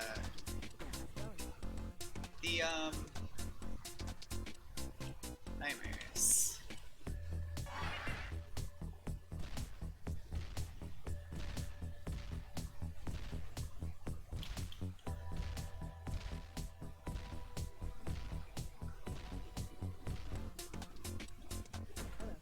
Right, I forgot to show the metronome.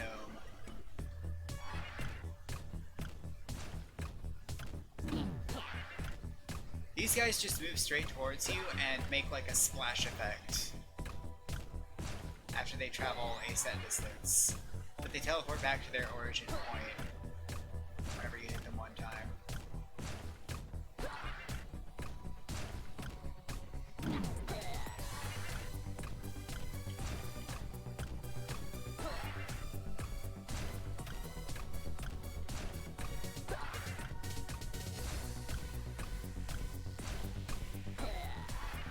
Otherwise it would be way too dangerous to attack them.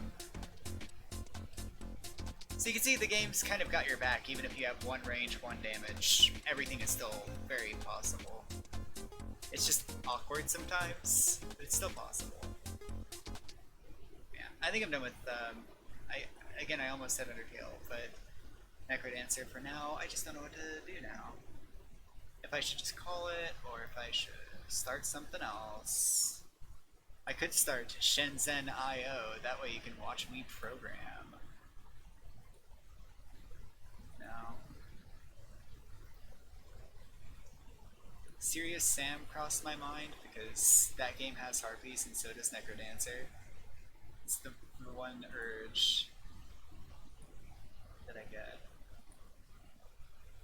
Anyway, I do kind of hope, kind of the point of me playing Necrodancer was to give you maybe some idea of strategies that you could use on different enemies and stuff, or maybe some sort of insight into how I play. Because now there's a video up for 2 weeks of just me playing some of this game. So I'm probably not going to turn it into a VOD because there's not really any good reason to. Let's see.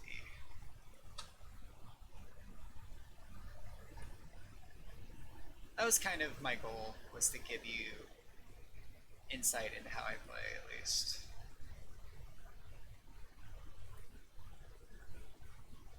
I can tell I've turned my brain off because I'm just scrolling up through my Steam games list and clicked on and seriously thought about, Realm Grinder, that might be a good idea. That's just an idle game. Nobody wants to see that.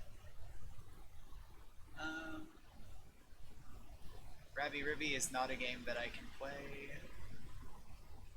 I mean, it is, but you are. You're probably going to need more training. Let's get rid of this. See if I can make this game work. Because it does not work at random. It just chooses not to work sometimes. Oh, it looks like it's choosing not to work. Dang it. I want it to work. It'd be really nice if it worked.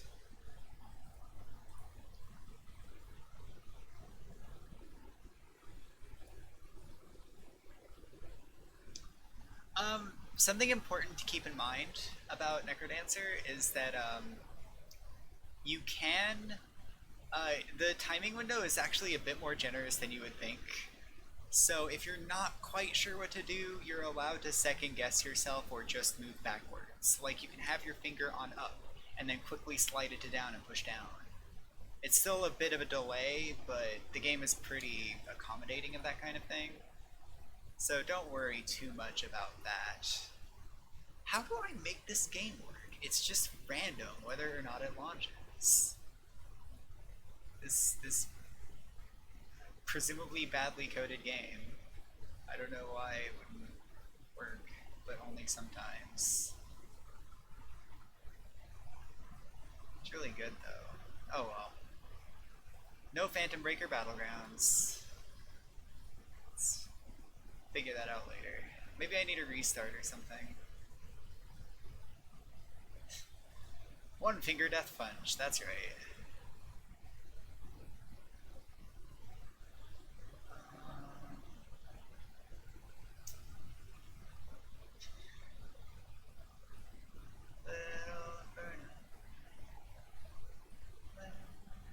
Just for me. Have you heard of Little Inferno, Tam?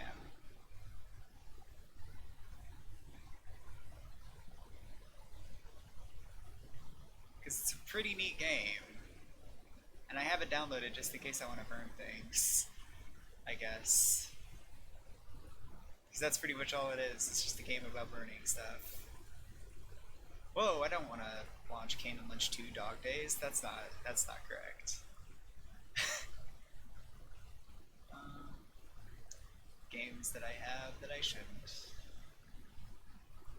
Hollow Knight, but spoilers. Hammer Watch.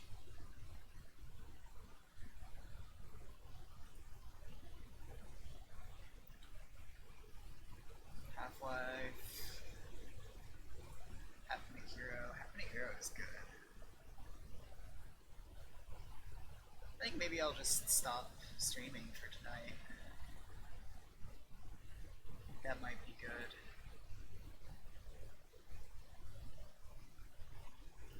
Because I did have a plan, but the plan ain't gonna work.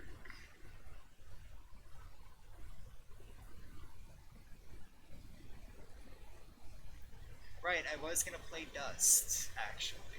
That was the thing I was gonna do. Someday. Maybe not today, then.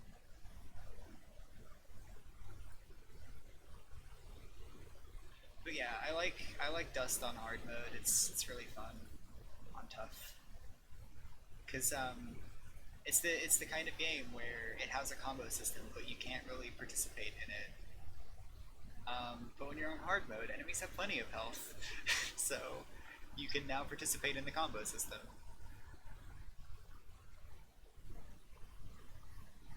Otherwise, on normal mode, you can basically just do whatever you want and it'll probably work. Or drunken robot pornography, but I don't know if Twitch allows that kind of thing. I think I might do a little bit of this.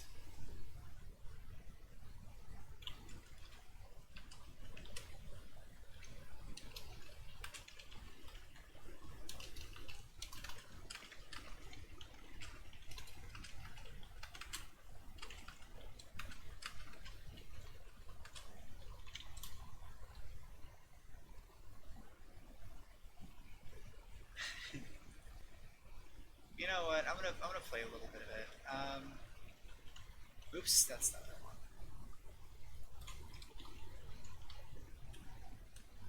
Hey, Twitch lets you do that. Yeah, did it change? It didn't look like it changed. Oh, there it goes. No.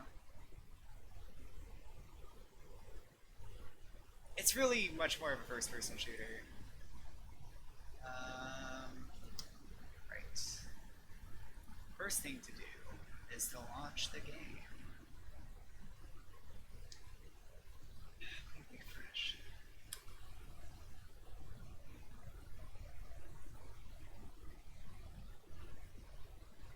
It's not letting me update.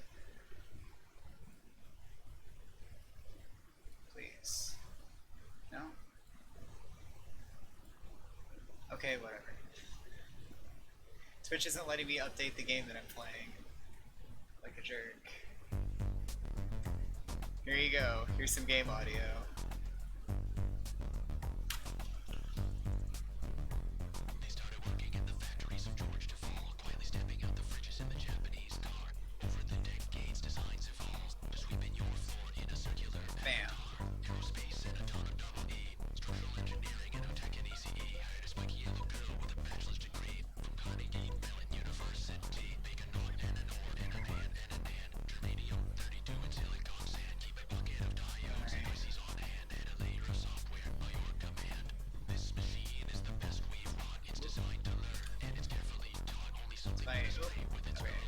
Now the big There it goes. is a drunken robot. It's D to the R to the capital P. It's Do a little bit of. Whoa, okay.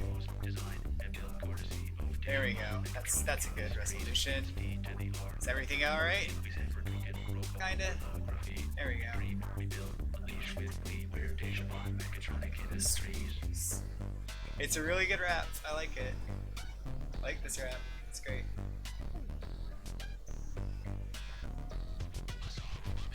Okay, this is good. This game is a... Well, it does have some choose your adventure elements. Go to your apartment. Alright, it's a mess. I can't even go inside. Alright, let's leave. Let's leave in a huff. Life somehow diminished for its futuristic lack of ability to slam a door. You hit the close button, and the doors slide shut quietly. Okay.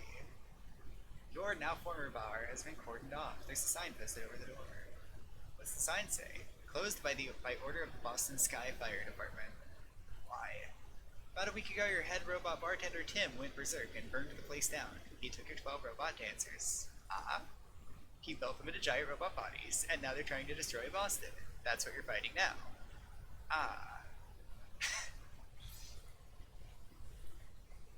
Okay.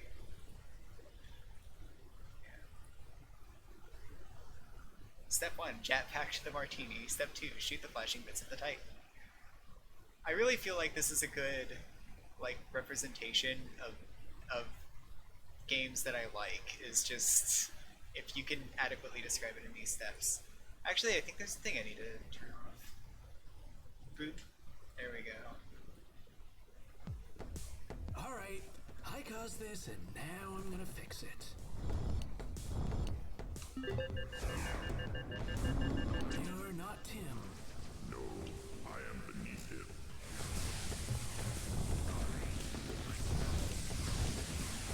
So yeah, this game owns, by the way. Boston's safe. That was easier than I expected. You have to destroy the bosses from the limbs down to the core, and then shoot the core, and then it blows up. And you can fly, and there are lots of bullets, and it's really fun. They used to keep molasses here until the Great Leak of 2019. You're not that big, buddy. These projectiles can be shot, and they get destroyed. I don't know if this looks any good, by the way, at my bitrate. Oh god, the floor's still sticky.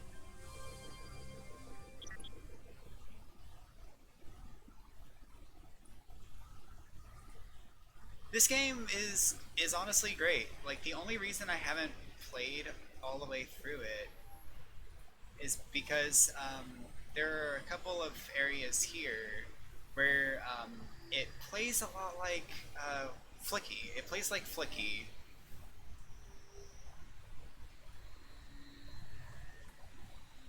Where you have to collect as many like alcohol ingredients, I think, as possible, and then turn them into the center point. And if you get hit, you drop all of it. So you have to like dodge robots while you do that, and it's annoying.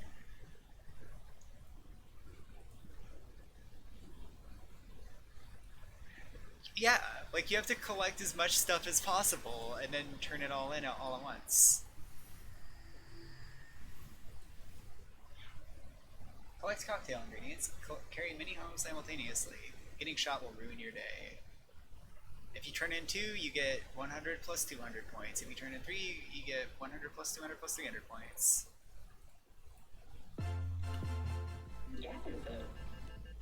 Packages. They're packages of cocktail mixers. And take them to the deposit zone.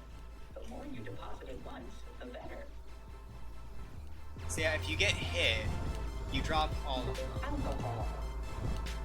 And you don't have a gun either, so you can't fight the boss. Alcohol. Where's the turn-in point? Is it over there? I think it's over there. 20%. And you have to get 17,000 points.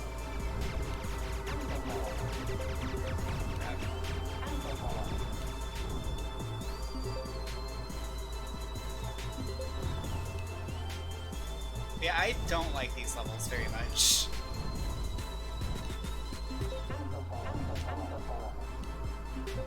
I do really like the little robot voice saying alcohol over and over. This really cheery, upbeat kind of manner. It's the turn in. Alright.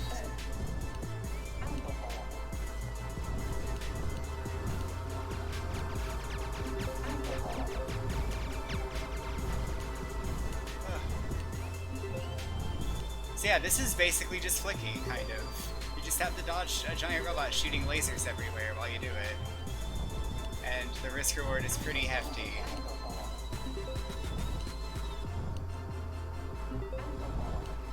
And heavy risk reward is not my thing. Especially with this many little tiny laser bullets everywhere. I'm gonna try to do another cycle. I might regret it.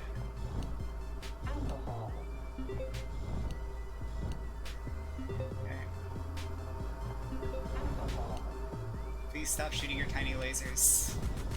Stupid robot.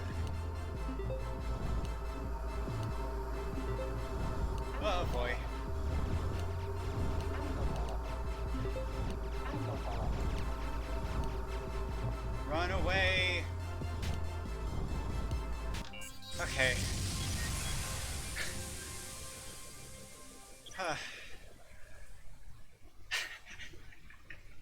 Just the extremely cheery alcohol. God. It's okay, there's another one.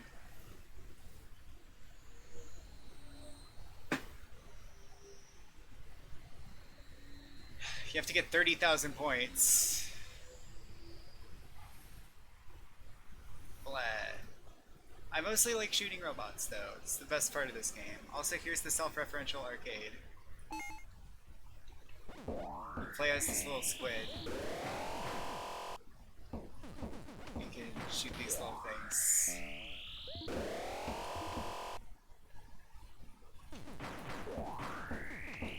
It's a really cute little game.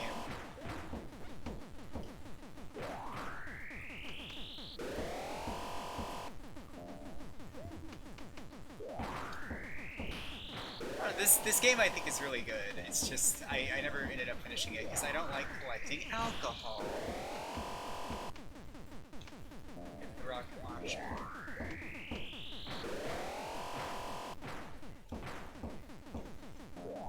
Whoa.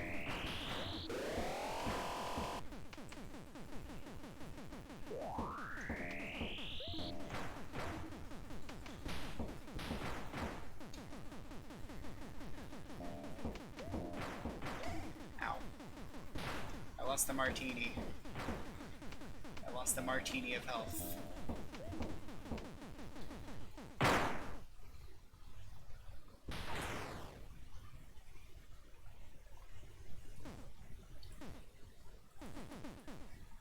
Right. This game is ridiculous. The other thing I really like about this game, in case you're into that sort of thing, is that it has a really crazy, like, bot and level editor.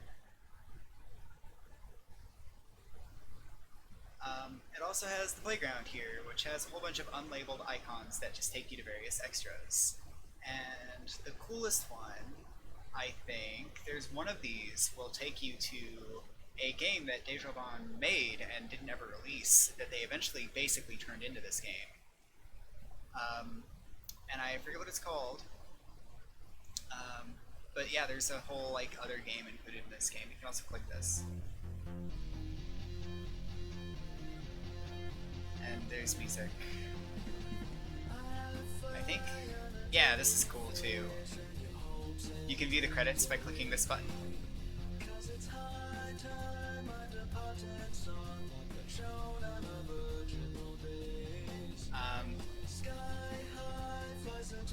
And this is just all the different little like developers of the game. But you can also fight them.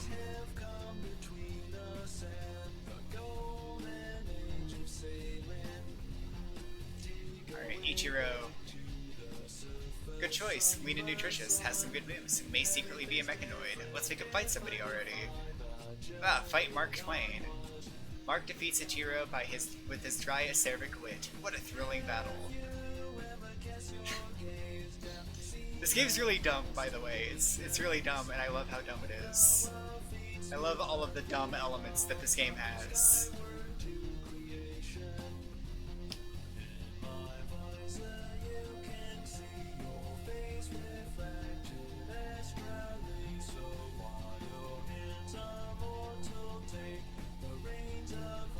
Yep, they made that. They did do that. I think the developers just kind of disappeared off the face of the planet, though, unfortunately.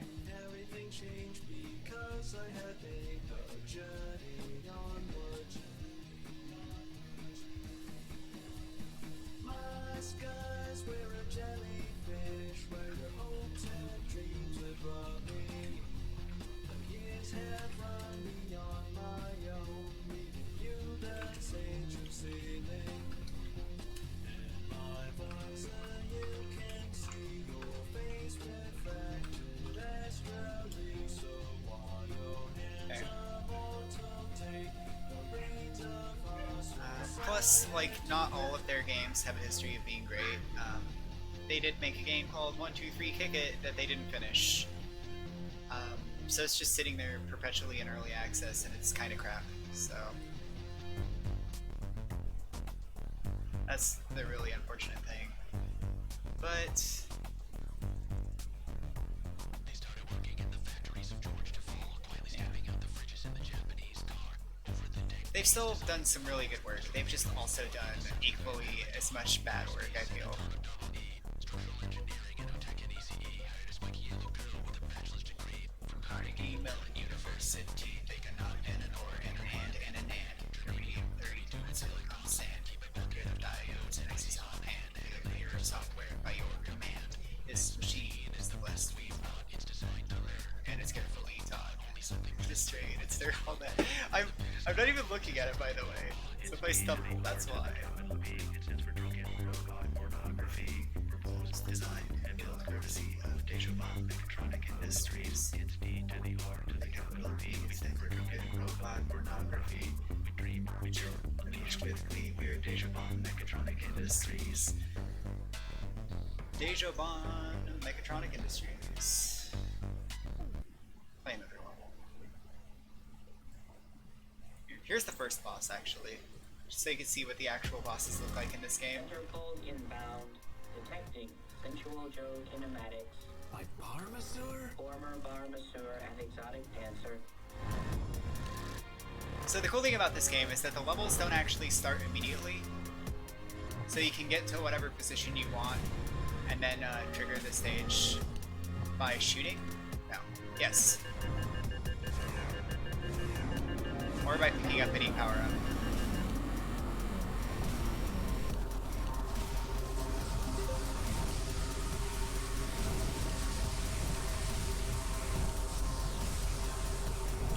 Whoop.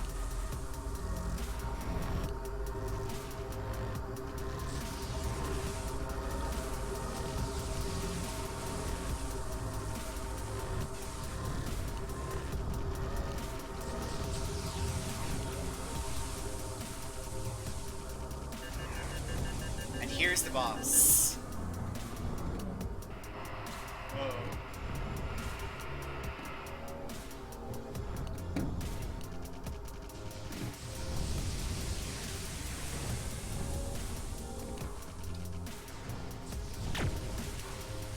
Give me this. Triple fire.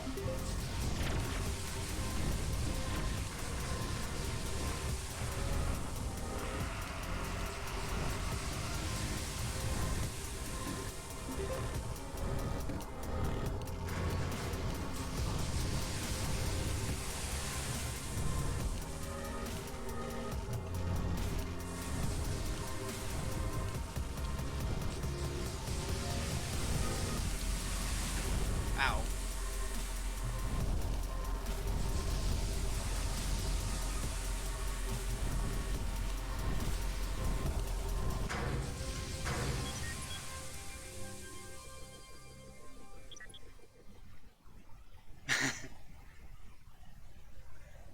I don't know if that has to do with my graphics or what, but the explosions are pretty opaque, to be honest. That's part of the style, I think. Hello, Ruben. I'm Sue, your flight suit. Well, that's new. Don't die. Thanks. You're welcome.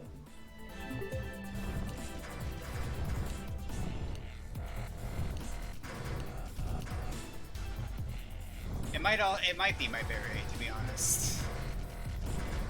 But they are pretty opaque. Triple fire. I think it's maybe a design and aesthetic thing that is meant to keep you moving at all times. Triple fire. This is a jellyfish. A jellyfish. How meta. So the cool thing about this game is you can stand on the bosses. The collision actually works and is pretty good. Triple fire. Ow.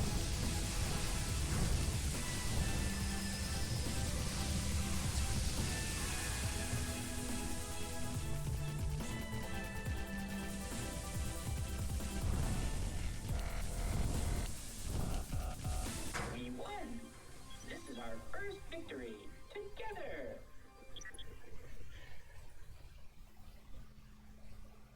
The hilarious thing was when this game was in early access, there was just a guy, like one of the guys from the dev team just spoke the name of the power-up whenever it respawned.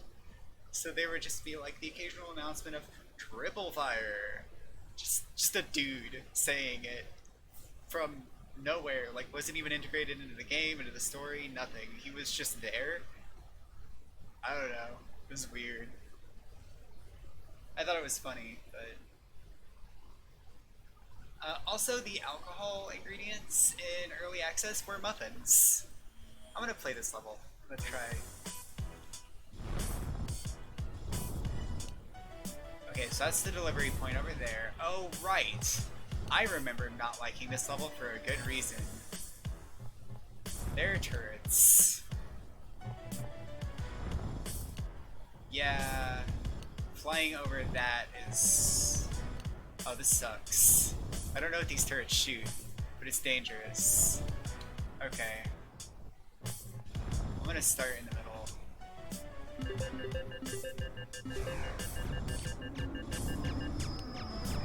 I don't like turrets.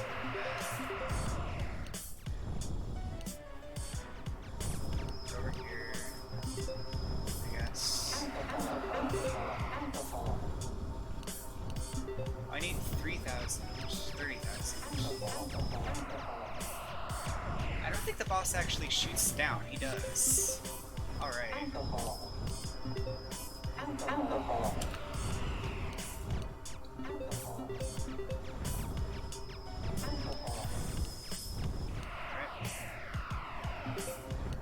Leave me alone. Don't shoot me. Ugh. Pick up the shit. Alright.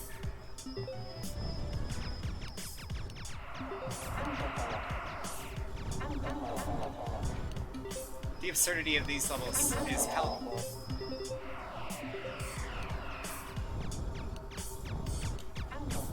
But at the same time, get up here, please.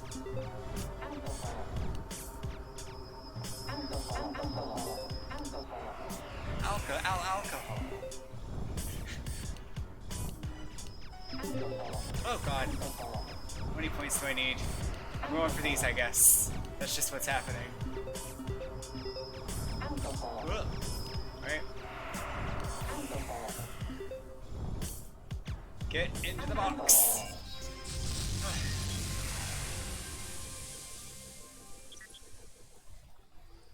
Jesus.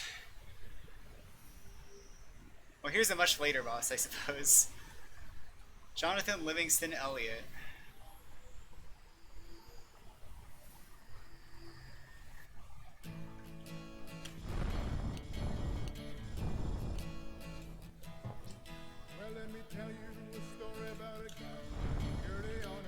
Okay, I have not heard this song.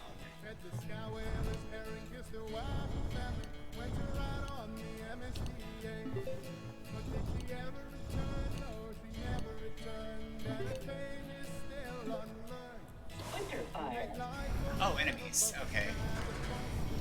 I gotta shoot some enemies first.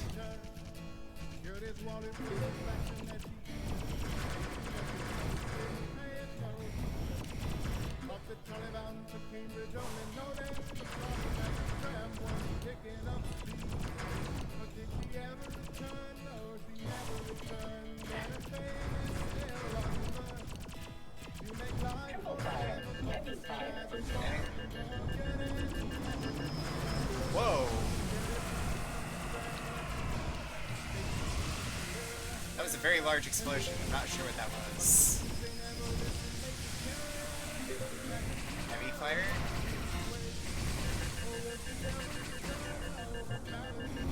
And there's the boss. How much more ammo do I have?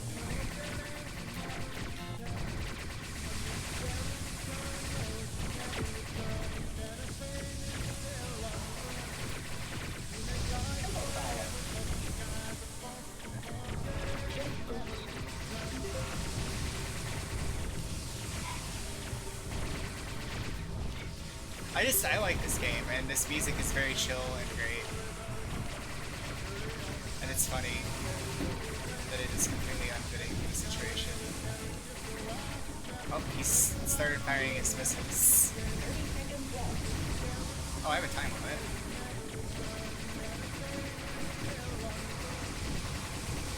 There we go.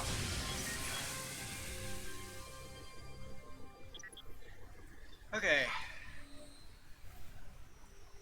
I hope you like explosions, because if you play this game, you will be made privy to many explosions.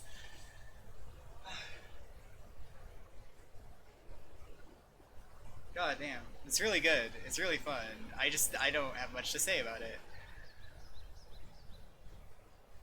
I guess now I can officially play further in the game now that I decided, fuck it. Why don't I just go ahead and do the stupid booze levels? So I can fight the bosses for real.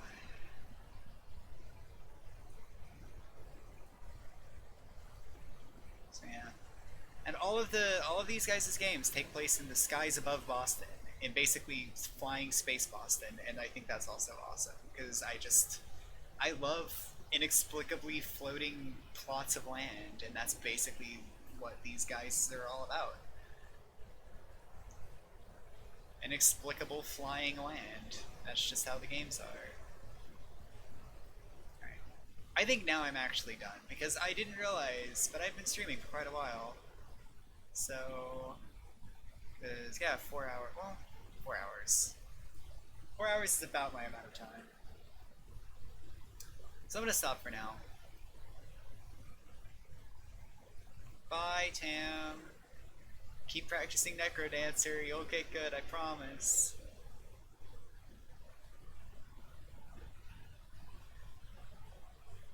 Bye. Thanks for showing up.